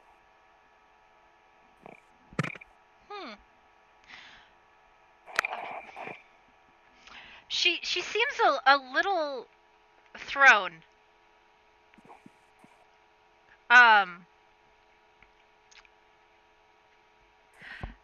I'm not sure how she answers this, Ty. Is there a seat nearby? Yeah. I will take it and pat another seat next to me. Oh, she's already seated. Oh, good. Then I will make sure I'm seated next to her. I'm not sure she's risen this entire time. She's very taken aback. Her brow's kind of furrowed, and she just, I'm sorry, you seem to have thrown me off a bit. You want to know how I'm personable? Tell me about yourself. All right, and I'll let Tara go on with the explanation because I don't know what else she has that she wants to share.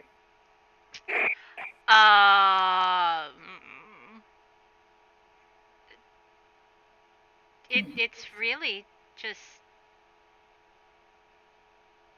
learning how to talk with people. Actually, here. Well, I was taught by my mother to be kind and courteous and listen, but also don't let others walk all over me. I don't exactly know what you're looking for, honestly. What was the relationship with your mother? Well, my mother and I get along wonderfully. And you would say that you care for her? Of course I do. What else do you care for? Quite a number of things, but I feel that might be a little bit personal. Very well, then. Do you have any other things that would be considered unique and or qualities that you desire?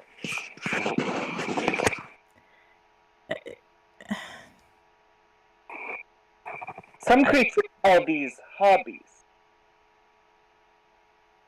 Hobbies. Oh, you're asking if I have any hobbies. Yes, that is how it is sometimes referred. Yes, you're trying to make small talk. I see. All right. I mean, I love to dance. I love to go for a good fly, swimming, various different things. What about you? What do you enjoy? Currently, I seem to be enjoying this conversation. It is enlightening. Well, it is something, I'll give you that. Is there any other information you would like to impart about yourself? How would you describe You.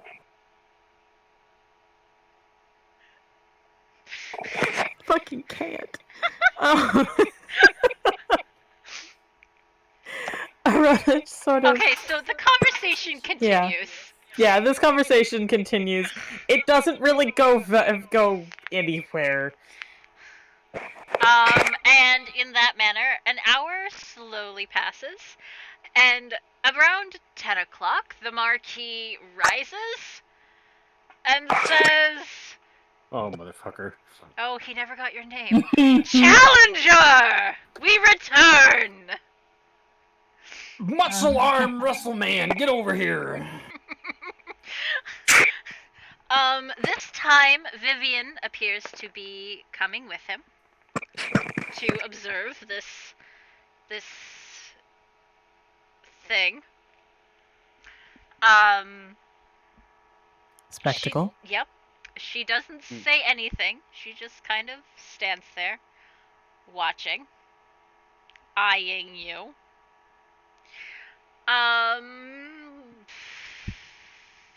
Who's taking advantage of this distraction? I will. I say I would like to. He has been wanting to for a while. He doesn't want to be distracted this time. Okay, I think I rolled well enough that Finn will notice that people are escaping, and he will join. Okay. Set. It is around 10 o'clock. Does Set have an internal clock that actually works? I have been counting the minutes, subconsciously, since I walked in the door. Jesus fucking Christ. He's just gonna stop mid-conversation and just turn and walk away. Yeah, but it kind of fits with everything else he's been doing, so...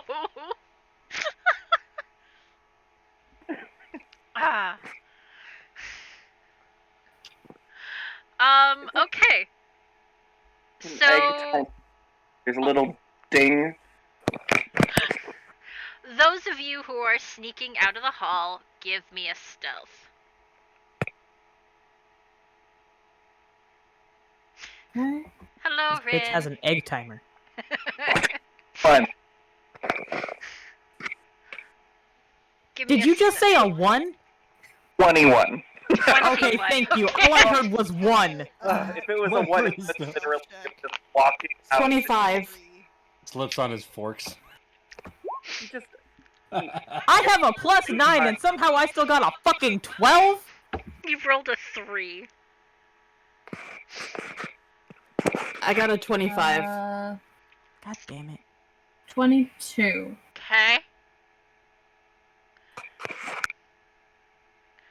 Fucking expertise. Fucking 3. Okay. Okay. So we got a 21. Did I hear a 25? Yeah, Fina had a 25. Okay. Baldwin had a 21. I had a 23. Baldwin's not leaving. Yeah, Baldwin can't leave. Sasha, I suppose, then. Yeah, Sasha had a 22. Okay. And Finley, what did you have? A 23. 23. Okay. Which means ties is the lowest. But that's okay. Because everyone is hella distracted about the fact that even Lady Vivian is interested in this arm wrestle match. And no one is paying attention to the doors as you leave. And Ezio, stop playing with my finger! Little distractions. So you all managed to get out of the hall without a problem. Yes, Giant Cato is distraction. Give me another stealth as you attempt to get to the room with your weapons. While they're doing that, Baldwin, roll me a strength check. And this would be an athletics check, technically. Not a savings throw. Okay. All right, that's a little better. That will prove. 23 for Sasha.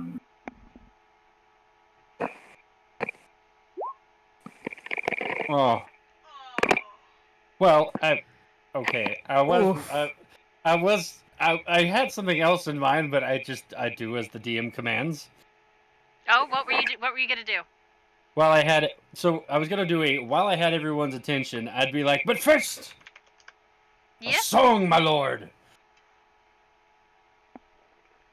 Just to gain everybody's attention. Okay. Pluck a few strings on a lute, and Marquis, you are the key to the prosperity of this town. Leirwin, to the end may you win.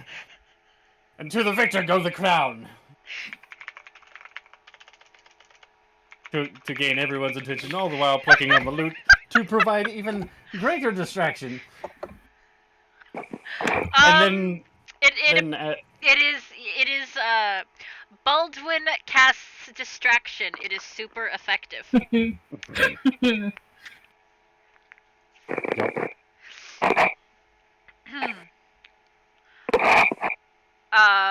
Gonna click that little athletics one more time. Yep. Wait,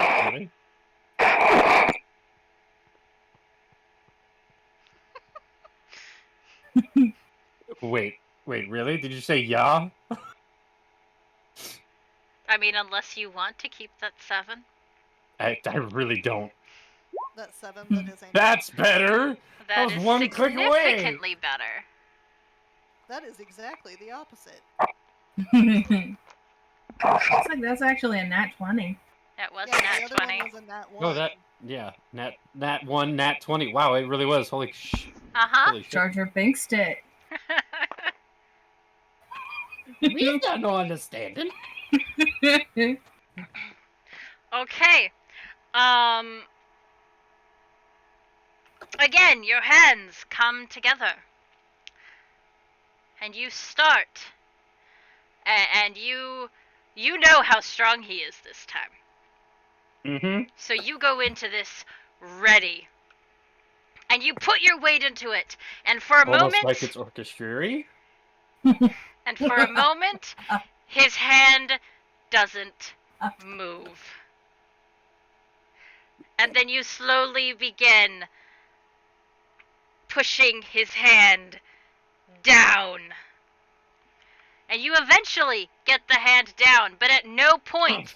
So you know how usually when you're arm wrestling, at some point that arm will just give in and collapse?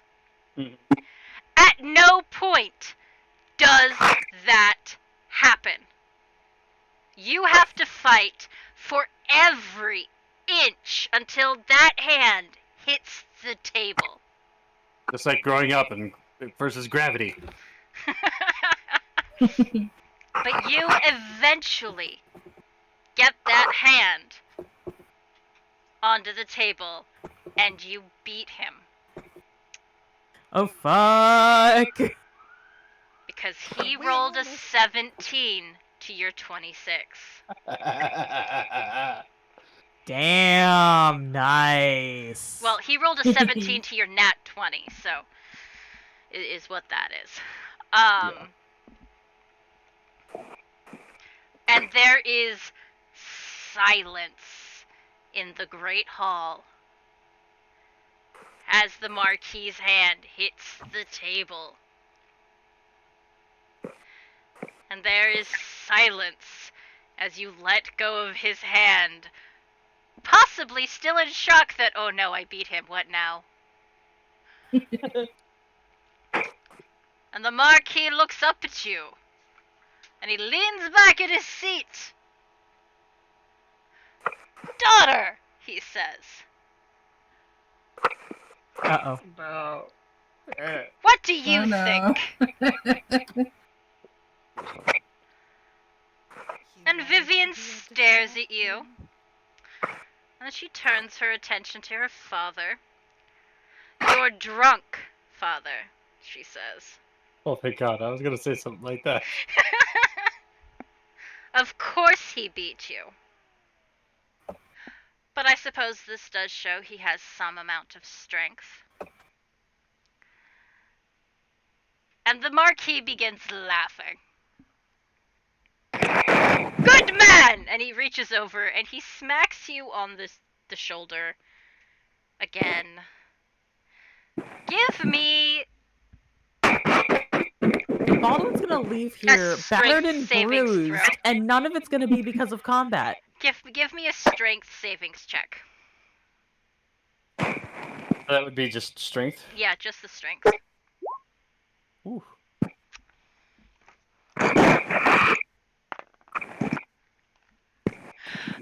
You end up on the floor.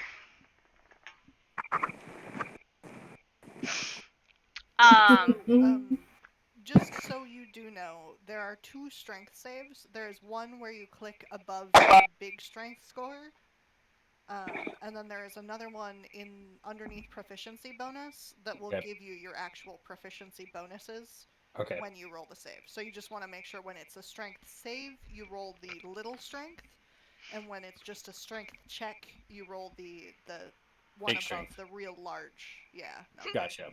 Okay. Thank you. Which one did you Whereas roll Baldwin this time? would say that one was the proficiency bonus. Okay. Strength save. Okay. Yeah, no, he is over 10 more than you. You end up on the floor. Yep. Flat on me, bum.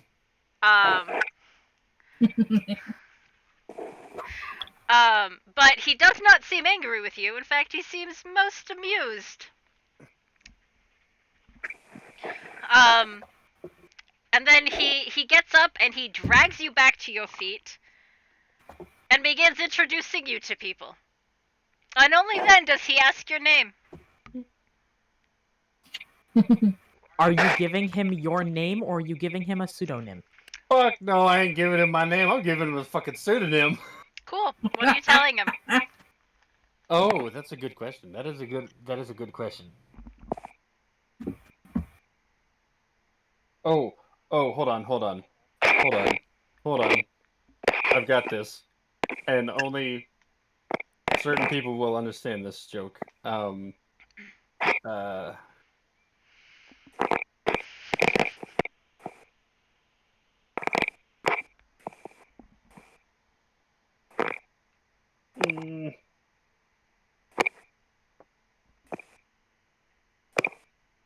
Why do I feel like I need to be worried?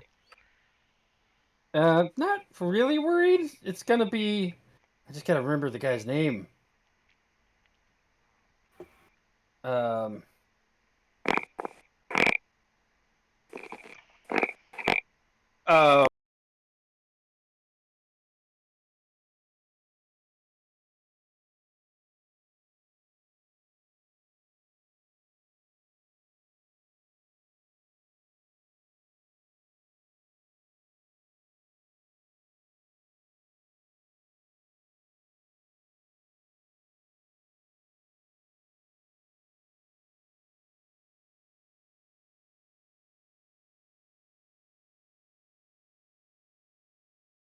Oh. Making a Geralt joke. It was Garen. No. Oh, Demacia! I have a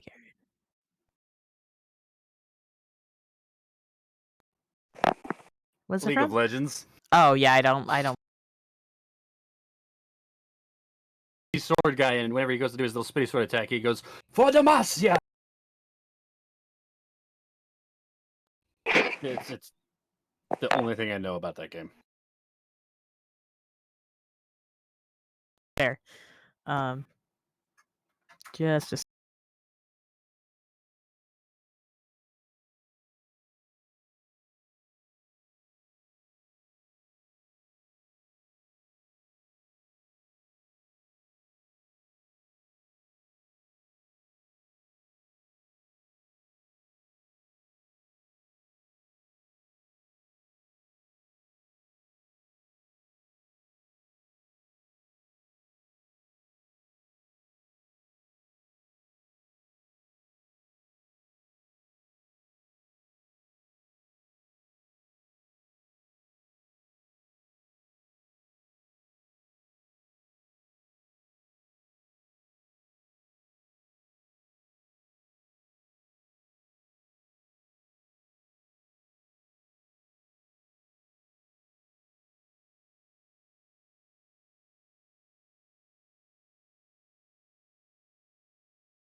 Nope. Yes. Yes. No, we can. Affirmative.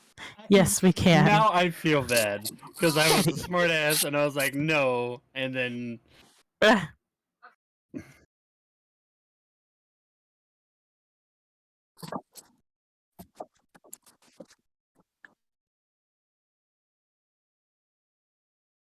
Yeah, I can hear you in stream, so.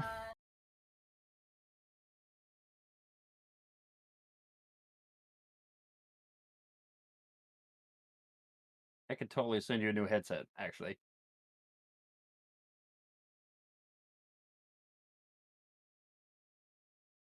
it's not entirely comfortable, and I won it off of somebody else's stream, but I haven't used it, so right. Yeah. Yeah, it's a which model Razor? It's a Nori, that's right. Ooh.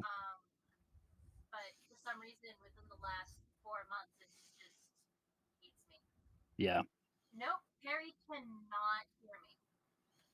That is that's the hardest thing with like gaming headsets is it Apparently he can hear you through the other people's streams though.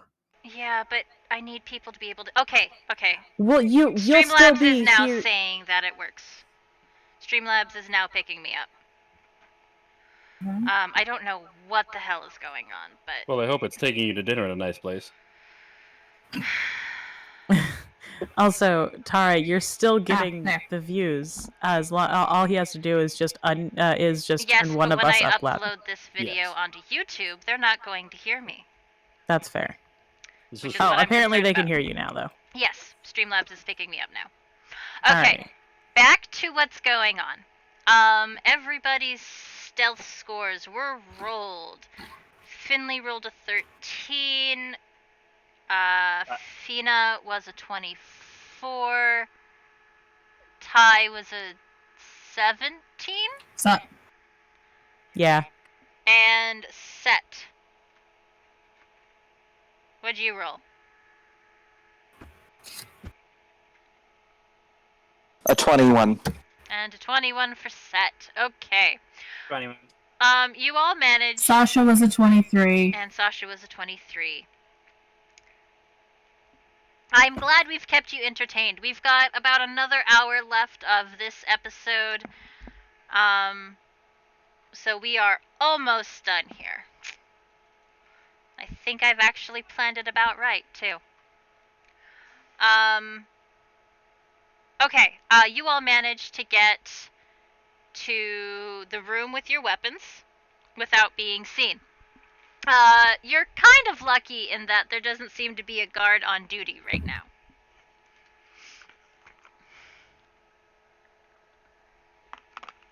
And, yes, the weapons you requested are in the room, including Baldwin's sword, which he's not here to use. God damn it. Exactly. I mean, he made a great distraction, but also muscle.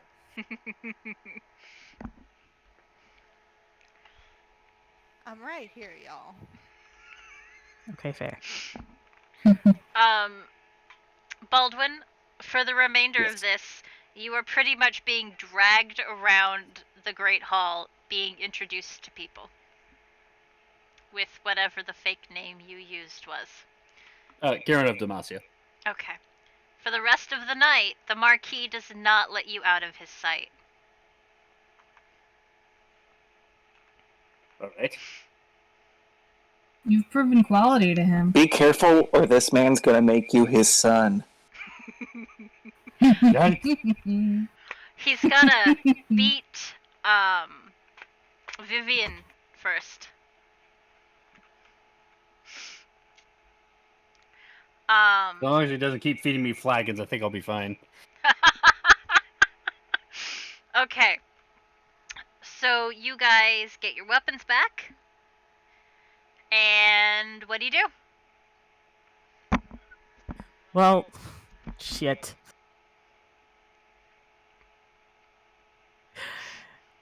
Well, Seff has to act the cagey again. office is Sorry, upstairs. guys. Seff is turning away from everyone and, like, putting himself in a corner to pointedly make it so that nobody can see as he changes gloves.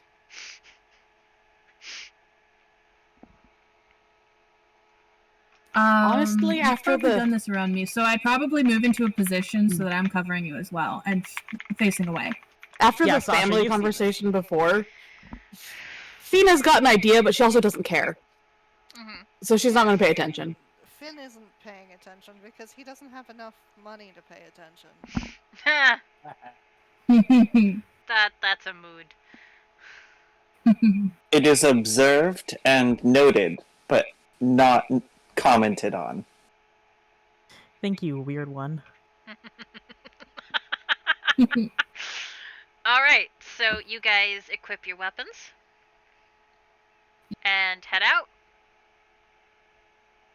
Yes? Yep. Yes. Okay.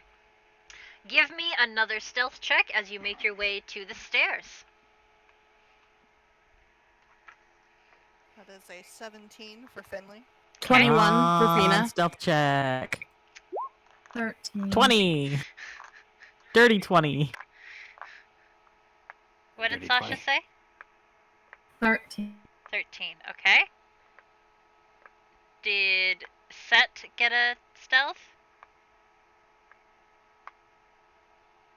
I think he was the first one who gave me 18. Okay. So the lowest one was a 13. That was who? Sasha. Sasha? Me. Sasha. Okay. You're lucky. You guys are not observed. Oh no! It's 7 a.m. where you are, Perry. Oh no! Oh my god, Perry. We've kept him up all night. Harry? That was terribly good, Taboo. Harry the platypus? Nice. Alright, luckily, Sasha, you are not observed. And you guys managed to make it to the stairs without being seen. And you climb the stairs to the second floor. And you do know that the stairs to the third floor are not right here. You have to go down the hall to find them. Which means another stealth check to avoid the servants. God damn it. 24. Okay. 21. What is my fucking rolls today? 15. Excuse me, you want to talk about missing your rolls? How about my nat 1? That's fair. 20 non-nat. Okay. 21. Okay. You all managed to get to this set of stairs without a problem. There is one servant you have to duck away from, but they go into another room without seeing any of you. Strangely enough, they don't see this party of 5 infiltrating the manor. And you manage to get up the stairs to the 3rd floor. And from there, it's very easy to get to the office where you need to go. What do you do when you face the door?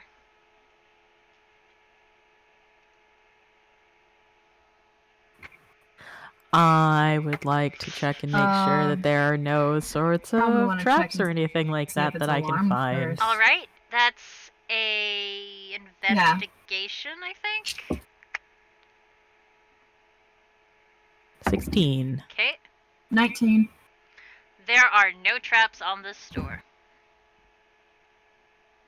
Who's got lockpicks? Finn's just gonna try the door first and see if it's I have some. That's fair. The door is not locked.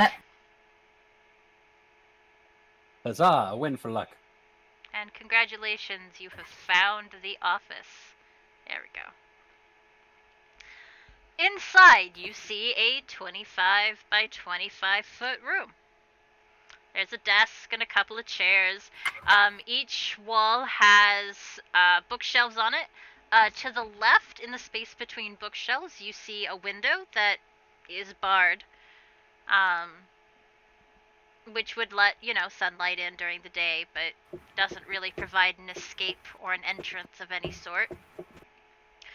Behind the desk is a large portrait of the Marquis, his daughter Vivian, who is seated in front of the Marquis, and in her lap is a small child of about 2 years old. I'd like to actually, before going in, I'm going to basically stand guard. Okay. So you're gonna wait outside, keeping an eye on things? Yeah. Okay. The rest of you, what do you do? Finn will probably also stand guard, given that his investigation is going to be functionally useless unless he stumbles Guard on something. buddies. Okay. I need to look something up.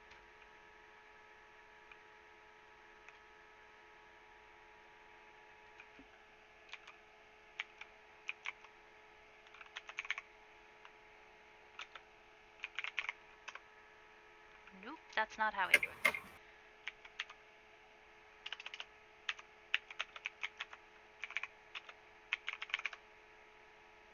Okay. Give me a sec, guys.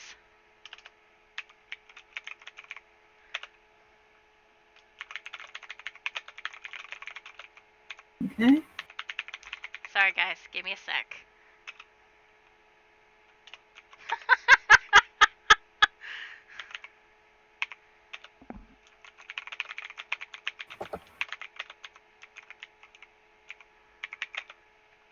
Praise Allah. Oh.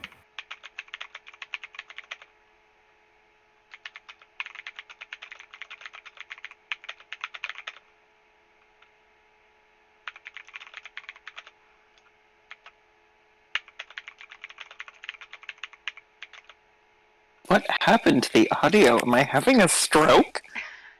No. The DM stopped talking. Okay. Yeah. The DM stopped talking to laugh because Okay, Because so someone was being silly. who all is entering again? All the rest of you? Yes, Yeah. before entering, I would like to use Detect Magic. Okay, go ahead. Let's see. Where's the button?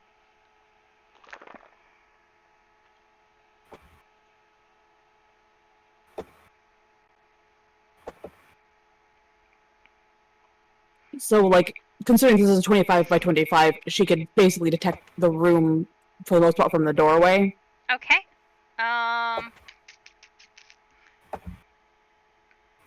There does not appear to be any magic in the room. Okay. That's good.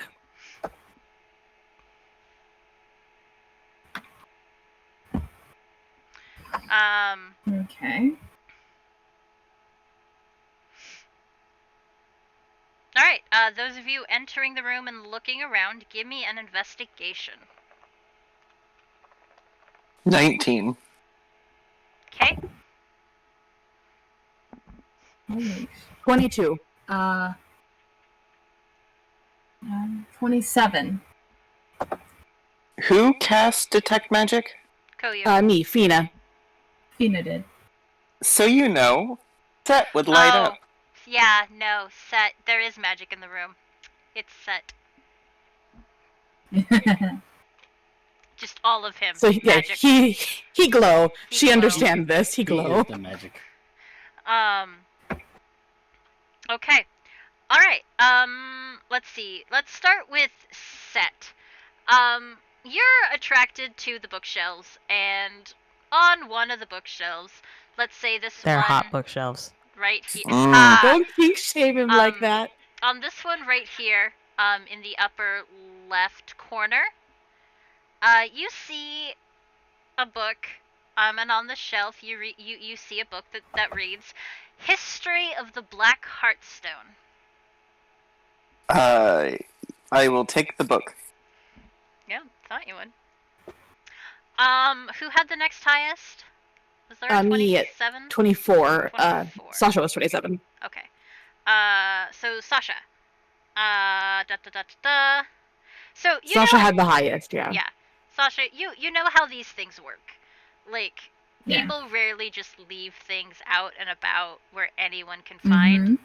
And you noticed a wastebasket near under the desk. So you go digging through it. And inside it you find a scrap of paper. Like, all it says in here is Friday 10 o'clock, which literally means the DM was lazy and didn't change up the days of the week. Okay, But so Friday. So could you say it again? Friday Friday. 10 o'clock. Okay. AM or PM, or just 10 o'clock? It just says 10 o'clock.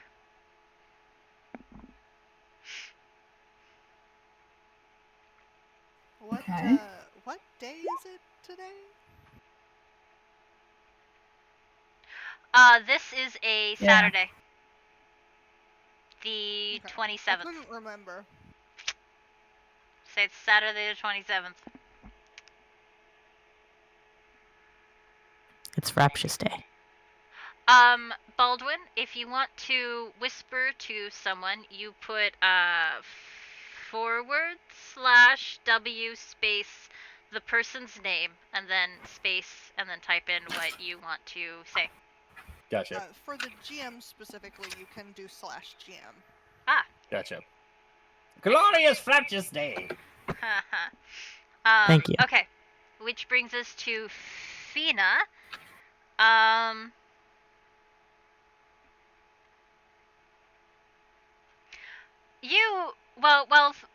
While Sasha was searching around under the desk in the waste bin, you rifled through the drawers, and you found some papers in a drawer that you can't read.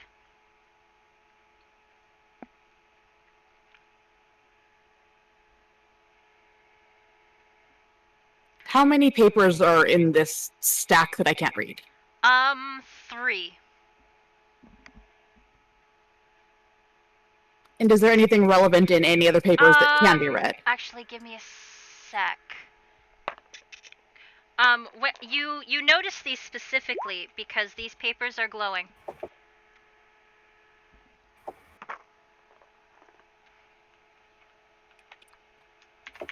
So she's going to set those on top of the desk for the moment. And like after she's gone through the rest of the drawers, then she'll return to those.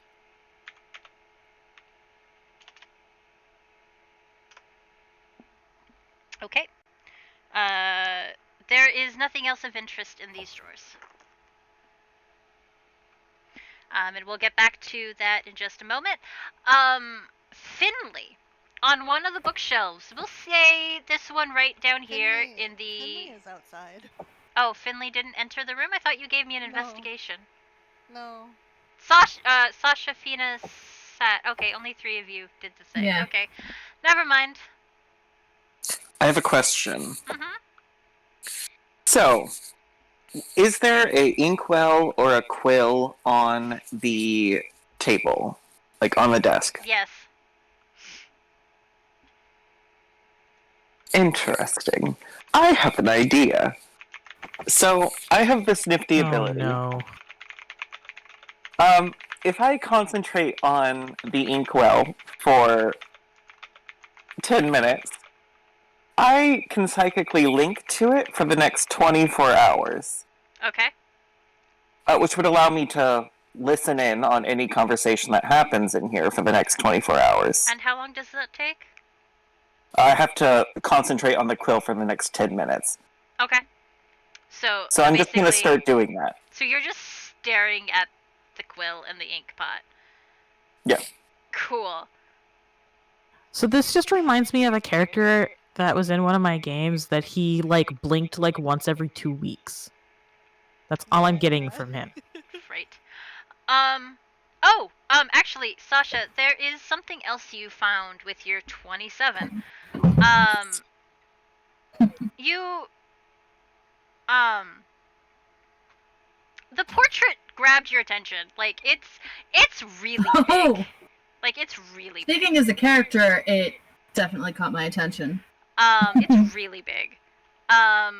And you know that these nobles like to hide things behind pictures and portraits and bookshelves and shit.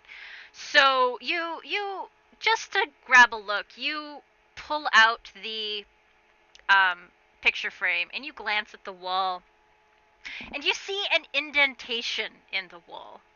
Like there is something that's obviously supposed to go in there.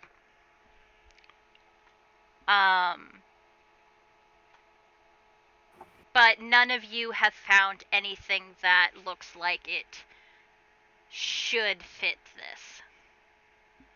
What sort of shape is it? Is it like a small emblem? Is it? Yeah, it looks like a small emblem of a sort. It's something that could probably fit in your hand. Actually, it looks kind of similar to that Order of the Dusk symbol you were told to look out for. Cool.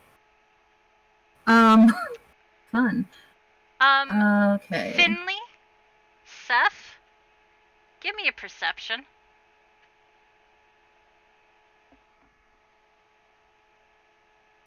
Nine? Sasha's moving a painting in the room. Such a good lookout. You're doing so great, sweetie. You said perception, right? Yep. Yeah, perception.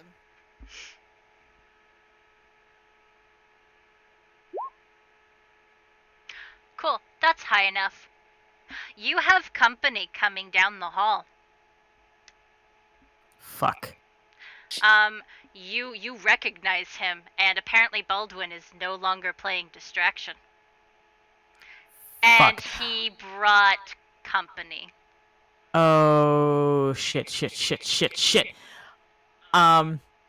Nudging Mr. Fighter over here, and then ducking in to whisper or to basically hurriedly, guys, we have a problem. He's on his way up.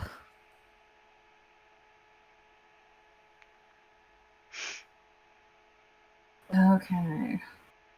Fucking what did you touch? Oh, we gotta get like calves.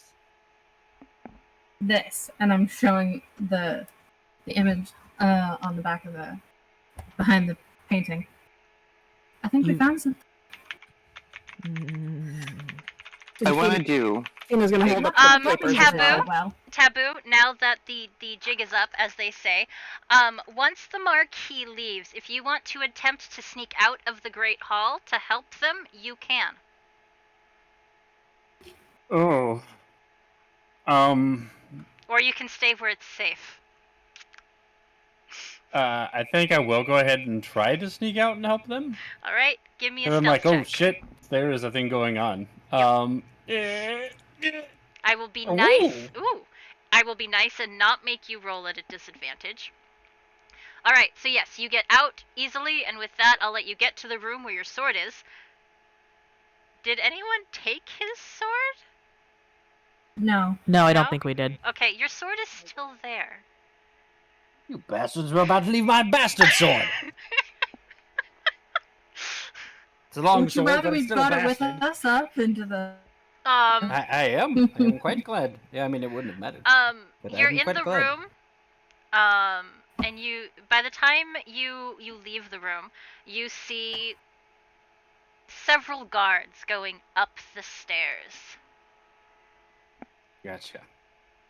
Which means you will be tailing behind them, and you will probably not want to be seen. So it's another stealth check. Fuck. All right. I'm not gonna. Okay, that's a good stealth check. I'm not gonna make you do as many as they did. I'm gonna let this one hold all the way up. So you manage He not just to be has seen all the way up. Yeah, he just has to stay in step. Pretty much, yeah. Oh my god. Okay, guys, back in the room. You have company coming. And you have maybe 10 seconds to figure out what you're doing.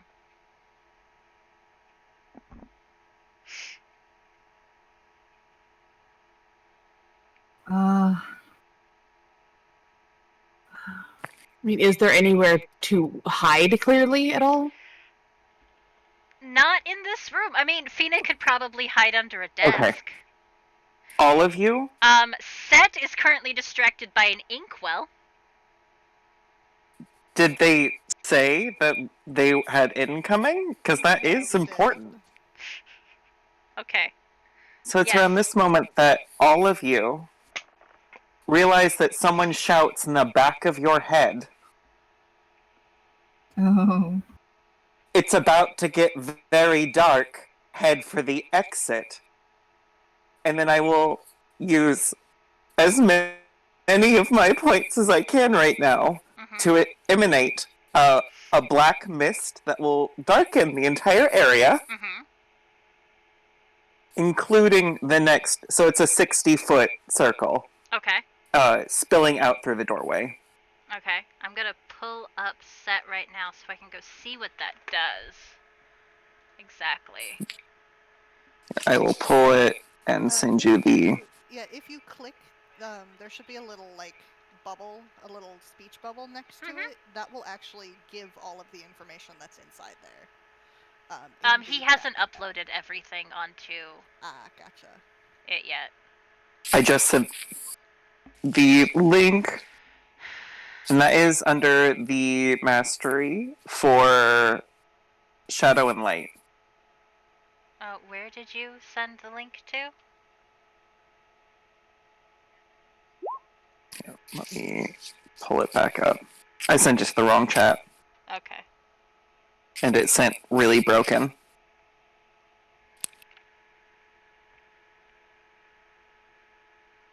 And...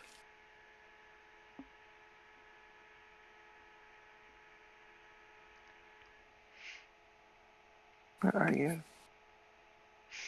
I keep trying to send Taboo, it. you're rolling. You only roll. Just always... copy and paste the words. Okay, that works. Thank you. Yes, I am aware that I am rolling stuff. I was testing things out because I didn't realize I had been oblivious to the advantage, normal, and disadvantage. Ah, okay.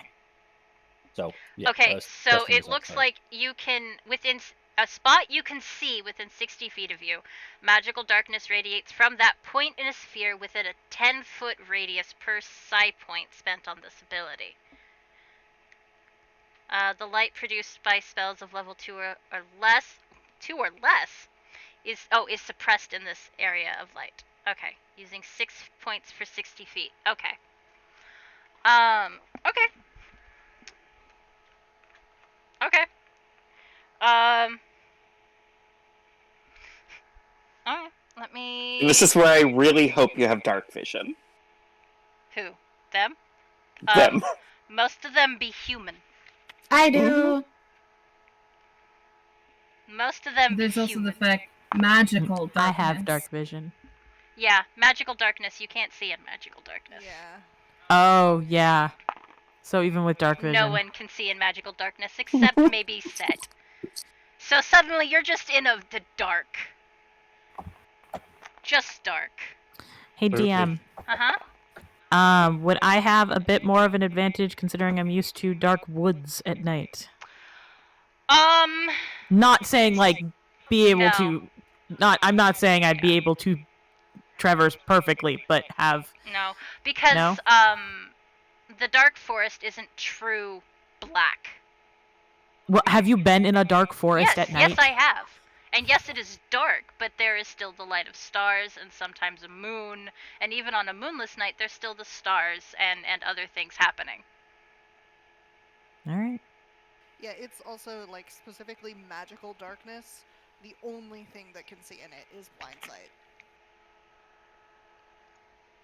Well, there's an Eldritch Yeah, Invocation for warlocks. Yeah. Yeah. So, 2 things. But yeah, anyways.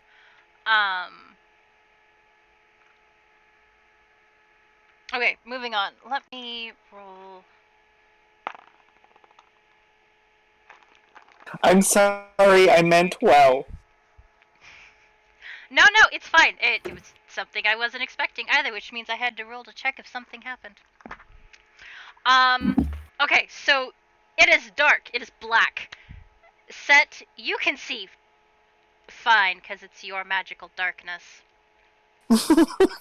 I'm so sorry. I'm heading for the door. Like, I'm acting like you guys should just know where you're going. Everyone else is blind. I'm so sorry. If anyone mentions it, I can drop.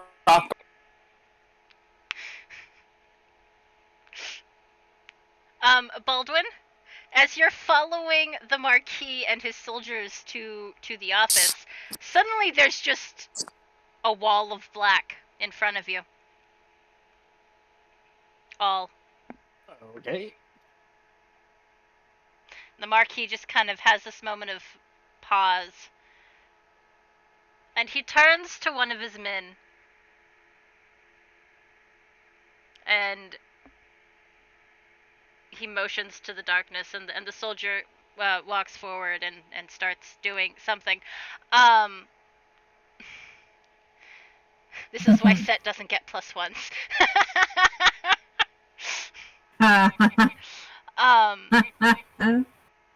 Okay, those of you stuck in the dark, Sorry. what are you doing?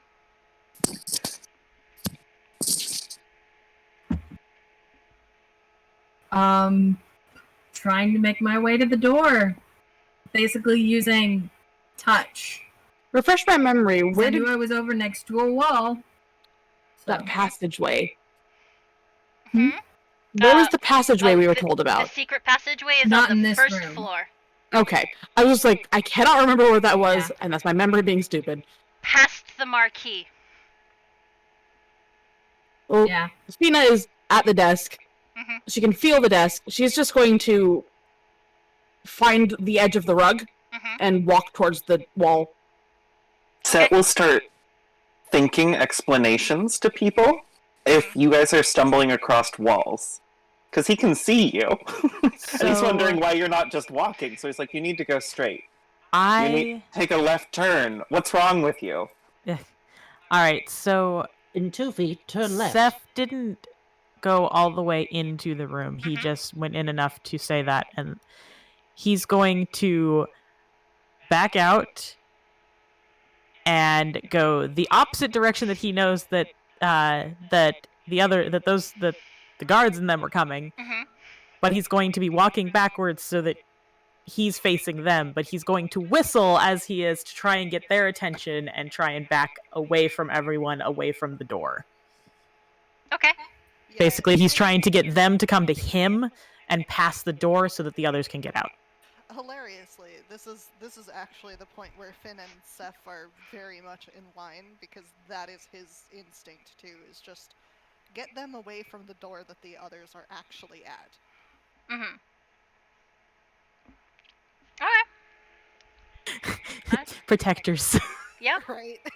Okay. And if he can find a door, he'll try to get it open, and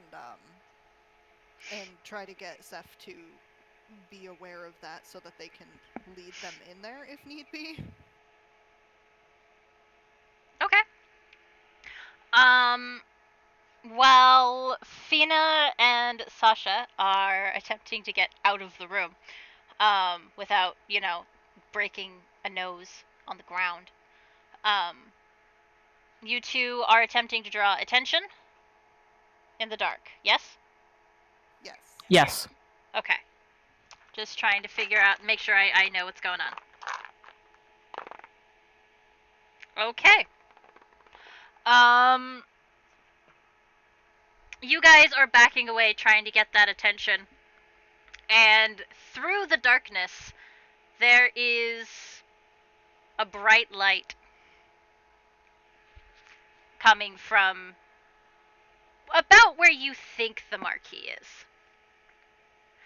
And about the time the bright light appears, you hear the Marquis, "Kill them all,"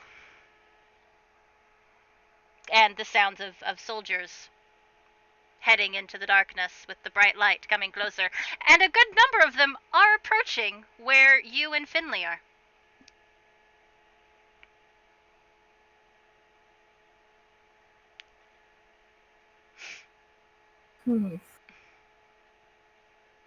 Well, But that means Getting there's some intense. visibility coming into the area.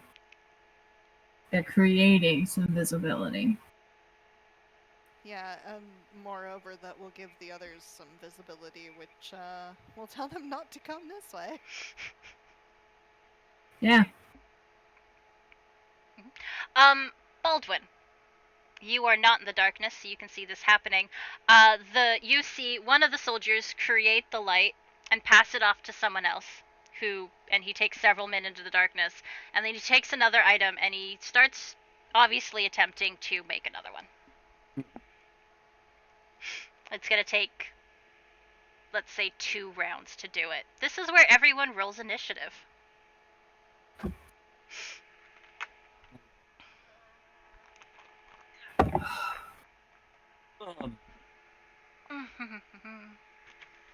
If I could find initiative, I don't know where that's at. So it's in the second column, near the top. Ah. 4. 4 for Set. What? But no 8 valid for token? Finn. Tabooboo! Hello, friend. Oh, that's right. Ty, you're not pushing. Don't worry about that. We just don't have tokens, which I will try and see about making some for next game. That's the one thing I forgot about. There was a lot happening. Yeah. I still have to make one more character because I have to make Gregor's. With some of us rolling real dice, it won't be as easy to add the initiative anyway.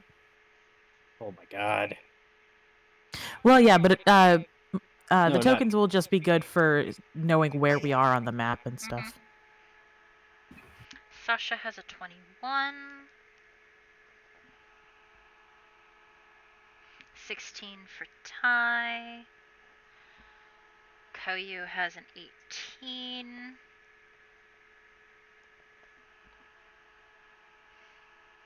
I'm missing Baldwin's a 10. Yes, Baldwin got a 10. Finley. Finn's was an 8. Okay. All right. We've got this going. Sasha, you be first. Okay. I'm still in the back of the room, really, because darkness. Yep. Also, there was that symbol.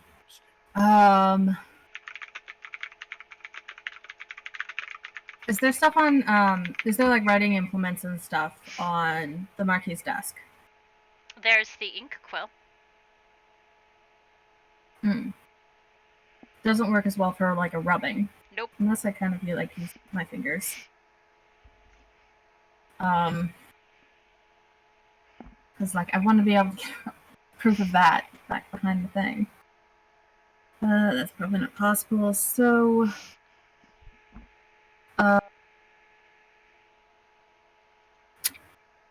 but on the desk there are those papers that Fina put there. Yeah, and I've been meaning to say. Yeah, I've been meaning to say that when that started, she would have grabbed the papers when the blackness happened. Okay. Okay. So those would be inside of her vest. Okay. There are other papers, though, if you needed a paper. She didn't put them all back inside the desk yet. The problem is I'm not sure that I've got a writing utensil in order to do like a rubbing from the wall.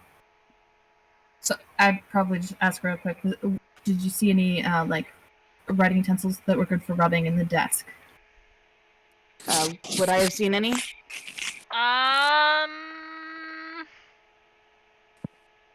Where'd my d20 go? There's my d20. No. As far as you're aware, there was nothing in there that was good for rubbing. He seems to use that ink quill almost exclusively. Okay.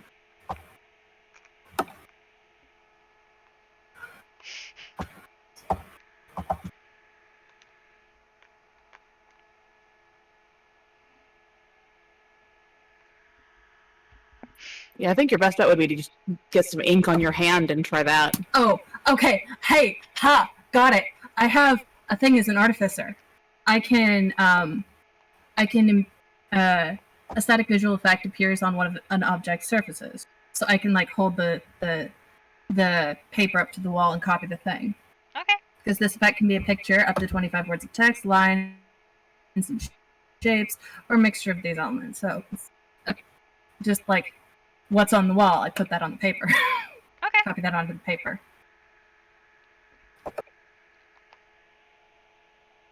Okay. Alright, so that's what Sasha's doing. Fina. So she was sort of making her way towards the front of the room. So the goal, hang on, I can get the right tab, is going to be like, where is the button? How?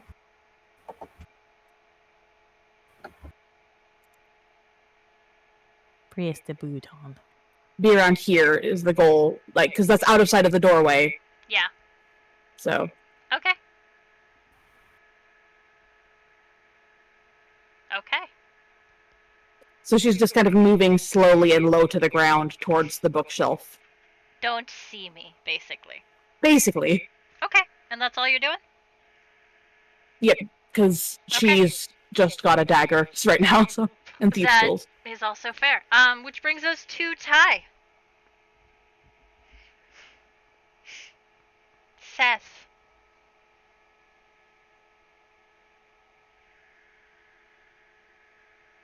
Is Ty not pushing the button? Ty is not pushing the button. God damn it. Hold on. Push the button, Ty. I hate being on push to talk. That's a mood. They just do push to mute. Hold on just a second. Yeah, but then you have to remember to unmute.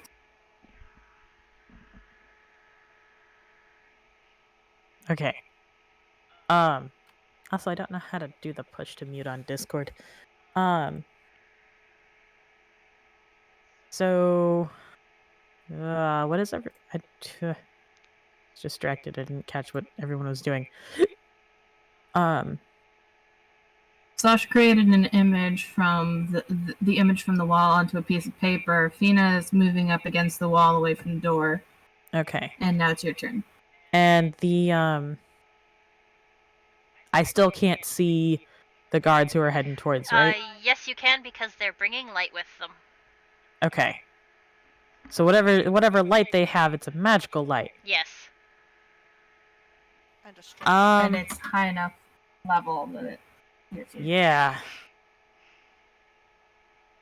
I shouldn't do this. I shouldn't do this. I shouldn't do this.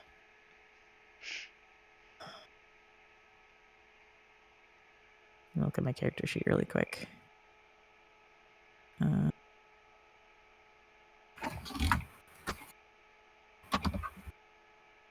You to move and act quickly. You can take a bonus action on each of your turns in combat. This action can be used only to take dash, disengage, or hide action. Okay.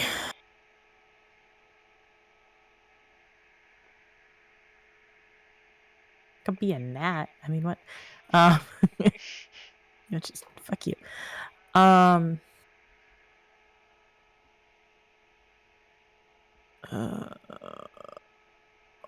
Fuck. I don't have.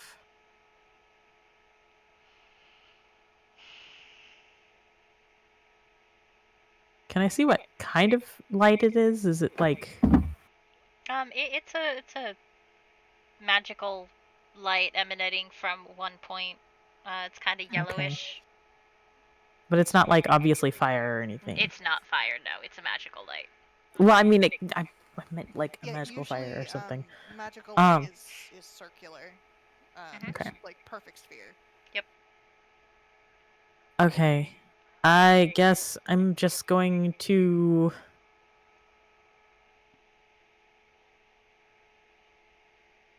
I shouldn't, but I'm going to try and intercept because I don't want them getting caught. Okay, so you are running forward and attacking? I'm running forward to the nearest guy and I'm going to slash at him with my claws. Alrighty. Roll it to hit. That's a 17 with, I guess yeah, it's a 4 damage. Okay. If it hits. Yes, it does fucking hit. I rolled a 1 on a d4. It does hit. You do manage to hit him. 17 is what you need to hit these guys. I only have 1 attack, don't I? And then I have a bonus action. And a cunning action.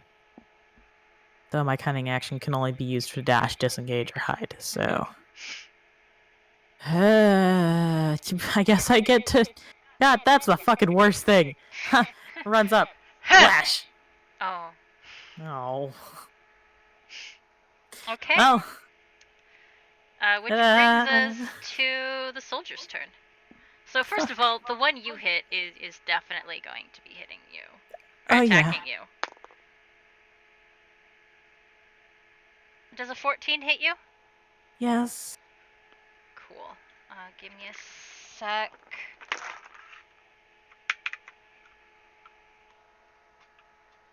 I need to... Fucking Seff and his protector bullshit.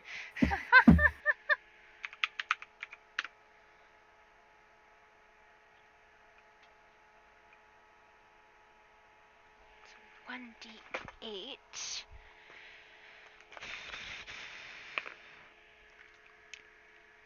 You take 11 points damage.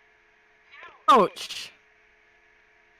Ow, Baldwin felt that one out in the hall. Ugh. And he gets a second attack. Oh, fuck. And if a 14 hit you, a 15 hits you. Oh. Sorry, actually that's a 19, but... Oh. Character death game session 1. That one's only 5 points, though. Oh. Of course you're close enough for his buddy to also attack you. Motherfucker! And I just rolled a 19, so... That's a 6 points of damage. And this one misses, unless a 9 hits you. No, a 9 does not hit me. So there's those two. There are 2 more moving deeper into the darkness. One... Actually, what are they doing? One of them is heading to, block the doorway. The other one is heading deeper into the darkness. I should have just been a gnat and just tink and ran away. Huh. Baldwin! What are you doing? Okay, that's right. The dude outside is trying to do another light. He is not the only soldier out here. There's him, the Marquis, and 2 others behind him. Ooh. In front of you.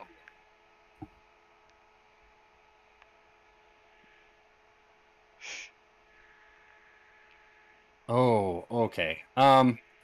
You got big guy in front of you. This is not good. This is also big guy with strength. Yeah.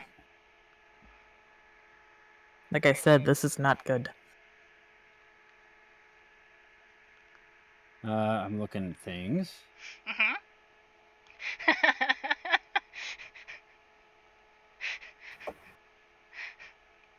How close am I to them? like you're used to like being in step with people, so you were able to fall in step without being noticed. Mm-hmm. So you're not too far behind them. You could easily get to at least someone before the end of your round and attack them. Although passing by the 2 soldiers in front of you to get to the one doing magic would allow them to attack you on your way past. Right.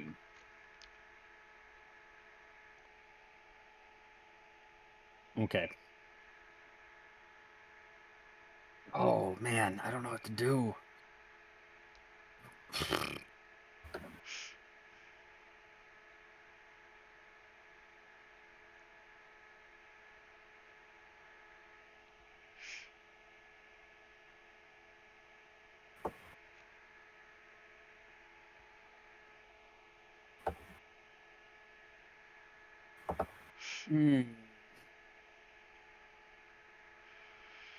Oh.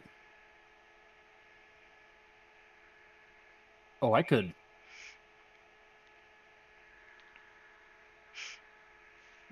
Okay. So here's what I want to do. Mhm. Oh boy. Oh shit! Oh shit! I don't even know. This is the hardest part for me. I don't. It's just deciding what to do. Mhm. Just follow your heart. All right. What would your character do? I'm going to invoke the cantrip Eldritch Blast. Okay. Eldritch Blast. So a beam of crackling energy streaks towards a creature within range. Make a ranged spell attack against the target. On hit, the target takes 1d10 force damage. The spell creates more than one beam when you reach higher levels, which at level 6, 6th level, right? You get 2 beams. Yeah. Yes. You can designate different targets or the same target.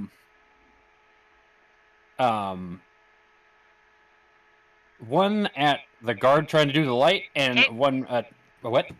I said yep. Okay, I thought you said wait.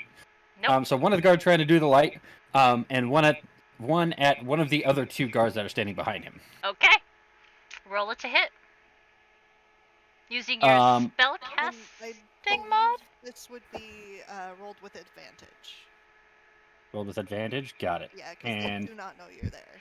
Yeah. If the DM plays with flanking rules, yes. Well, he's technically not flanked, but he is from a hidden position, so. Yeah. Yeah. And that would be with which thing? Whatever it says your spellcast. Wait, whatever it says your. You should be able to just click on the spell itself, and it should do it. That's okay. fair.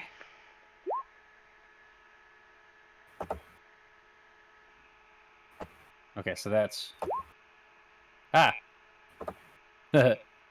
Okay, so what it is they have to make a spell save. No, they on have a to make... range, make a ranged spell attack against the target. Okay. So a ranged spell attack is going to be your character level plus You're your fine. Spell attack or bonus? wisdom, depending on which your class uses. I think he uses intelligence. Yes. Yeah, so roll a d20 and then add your your wisdom bonus. Yeah.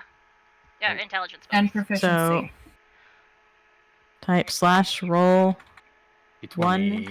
1d20 plus, and then whatever the plus is. 1d20 plus my proficiency. Plus your And your wisdom. Your wisdom modifier. Intelligence. Or sorry, intelligence modifier. And big number or small number? Small number. Small number. Yeah. Yeah, the modifiers are always the smaller numbers. Oh, okay. So like the smaller number beneath the like the 2, 3, 1 thing. Okay. Sorry, trying to delete things. Yeah, no worries. Okay, so that would be plus I think. No. Oh, no, wrong number. Okay. Small No. in Small. number, not Yes. not small in Not- size, but small in quantity. Quantity? That's not a word, Ty. Yeah. Quantity. There you go. Okay, that does hit. That is their armor class.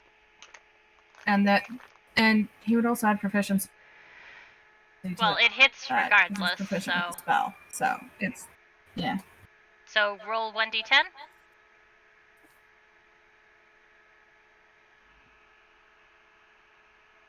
Oh, you need to make a separate attack roll for each beam. So make one Gotcha. more. That one does not hit. Well, actually, that's the damage. Never mind. That's the damage. That's the damage That's the for the damage. first one. Yep. Yeah.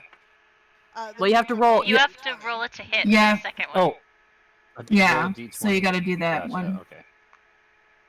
Thank you for being patient with me. Not a problem. Oh, motherfucker. No. Well, no. D20 even, plus 2. Yeah, +2. Even with his Plus proficiency, that's not going to make 17. Yeah. Yeah. So that misses. All right. Well. Oh, okay. Okay. Oh, so.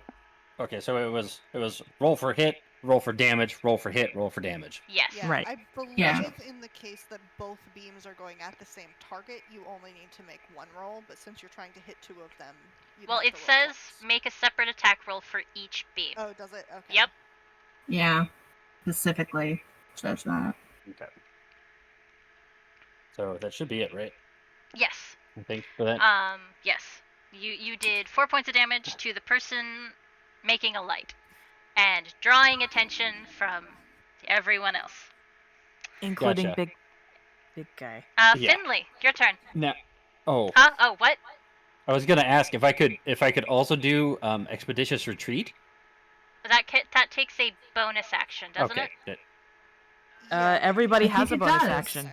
Yeah, no, I'm asking Yeah. if Oh, that okay. spell takes a bonus action to cast. Casting time, one bonus action. Then yes, you can cast it. Sweet. Good. Yes, I will do that and head the opposite direction of where everybody is, hopefully luring the other guys away. Okay. Yeah. Finley. Okay, so position-wise, we've got two on Seff Mhm. and two coming towards Finn. No, one going towards Finn, one standing in the door of the office.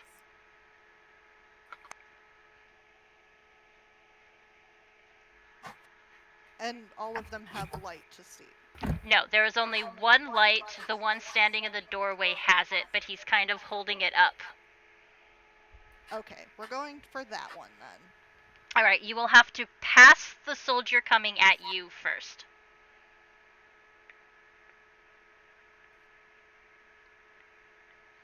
Oh, movement. Okay.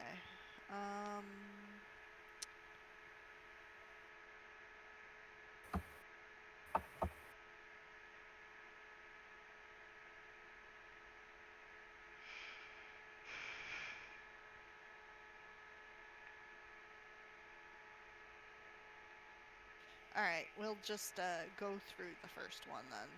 Okay. We'll start there and head toward the door after. Okay, roll me an attack.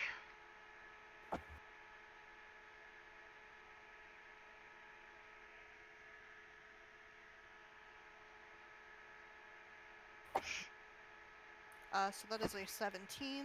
Which hits? Do more than my measly 4. Don't do more than the measly 4. Do more than the measly 4. That hits. You equal to the for- measly 4. That hits for 14 points of damage. Okay. And the second attack is also a 17 Which hits? for 8, 9, 10, 11 points of damage. Okay. He is still standing. Alright, then we are going to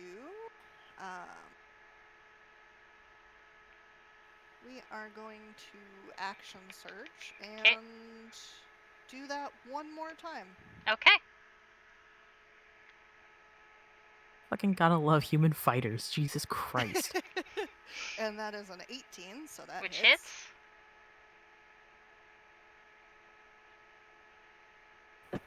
For another 11 points of damage. He is still standing. How much fucking health do these guards have? So here's the thing. He's and not this is- looking great, but he is still standing. This is the thing. Action Surge allows me an extra action Mm-hmm. on top of my action, and I take 2 attacks every action, so I can Mhm. still hit him again, as long as that's how you read that. I'll leave that up to you.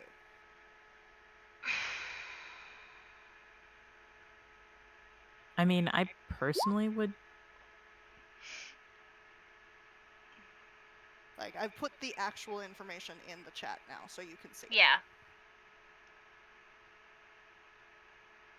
Yeah, it is 2 attacks Yeah. per attack action, and you can take 1 action, which allows you 2 attacks. I will allow it. Yeah. Alright, and that's a 17 on the die, so that hits. Yep, he's dead. I'm pretty sure you do more than 4 points as a base. Yeah, my minimum is 5. Yeah. Fuck that guy. Yeah, he's dead. Cool. I'm I'm the couch next. you rode in on. Alright, Um, and then with my move action, I'm moving toward the other one. Okay. Which brings us to the warlord. Who is turning to see the running Baldwin, taking out a dagger and yeeting it at him. Oh shit. Oh shit. I mean, even if it's only a D4, you don't know what the fuck's on that dagger. Except it's a nat 20, so it's 2d4s. Oh. Plus the strength bonus, which has to be phenomenal.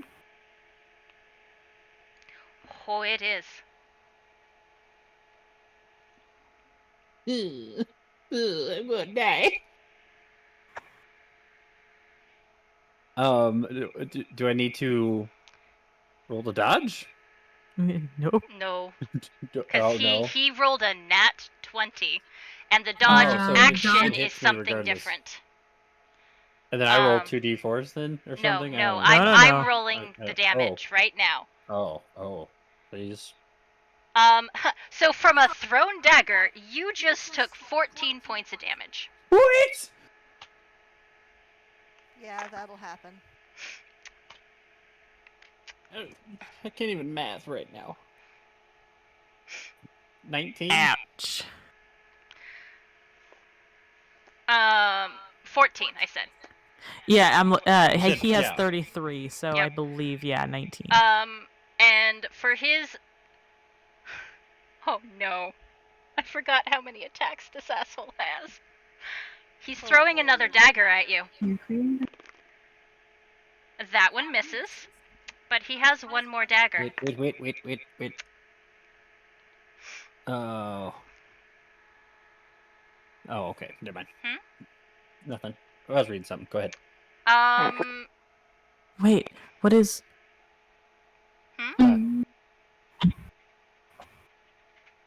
Hold on a second, sorry. And I think a 29 hits you. Yeah, really? It's not a crit though, so it's just a 1d4 plus 5 instead of... Yeah. And you take another 9 points of damage. Motherfuck.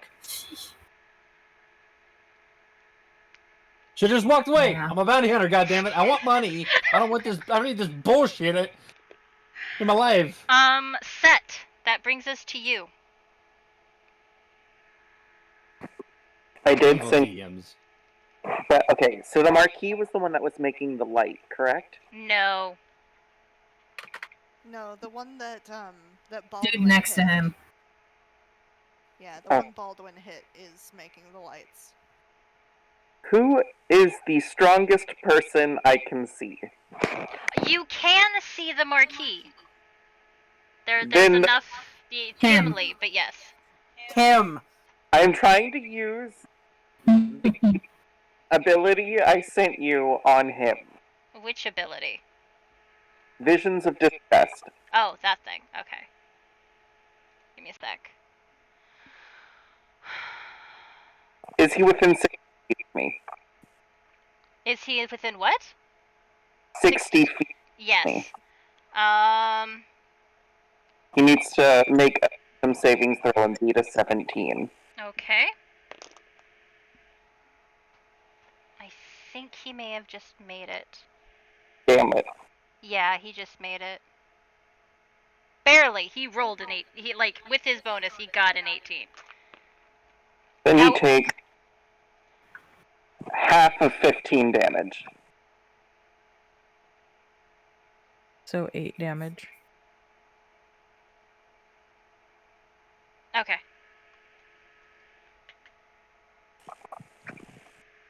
That is when you face the BBEG on day 1.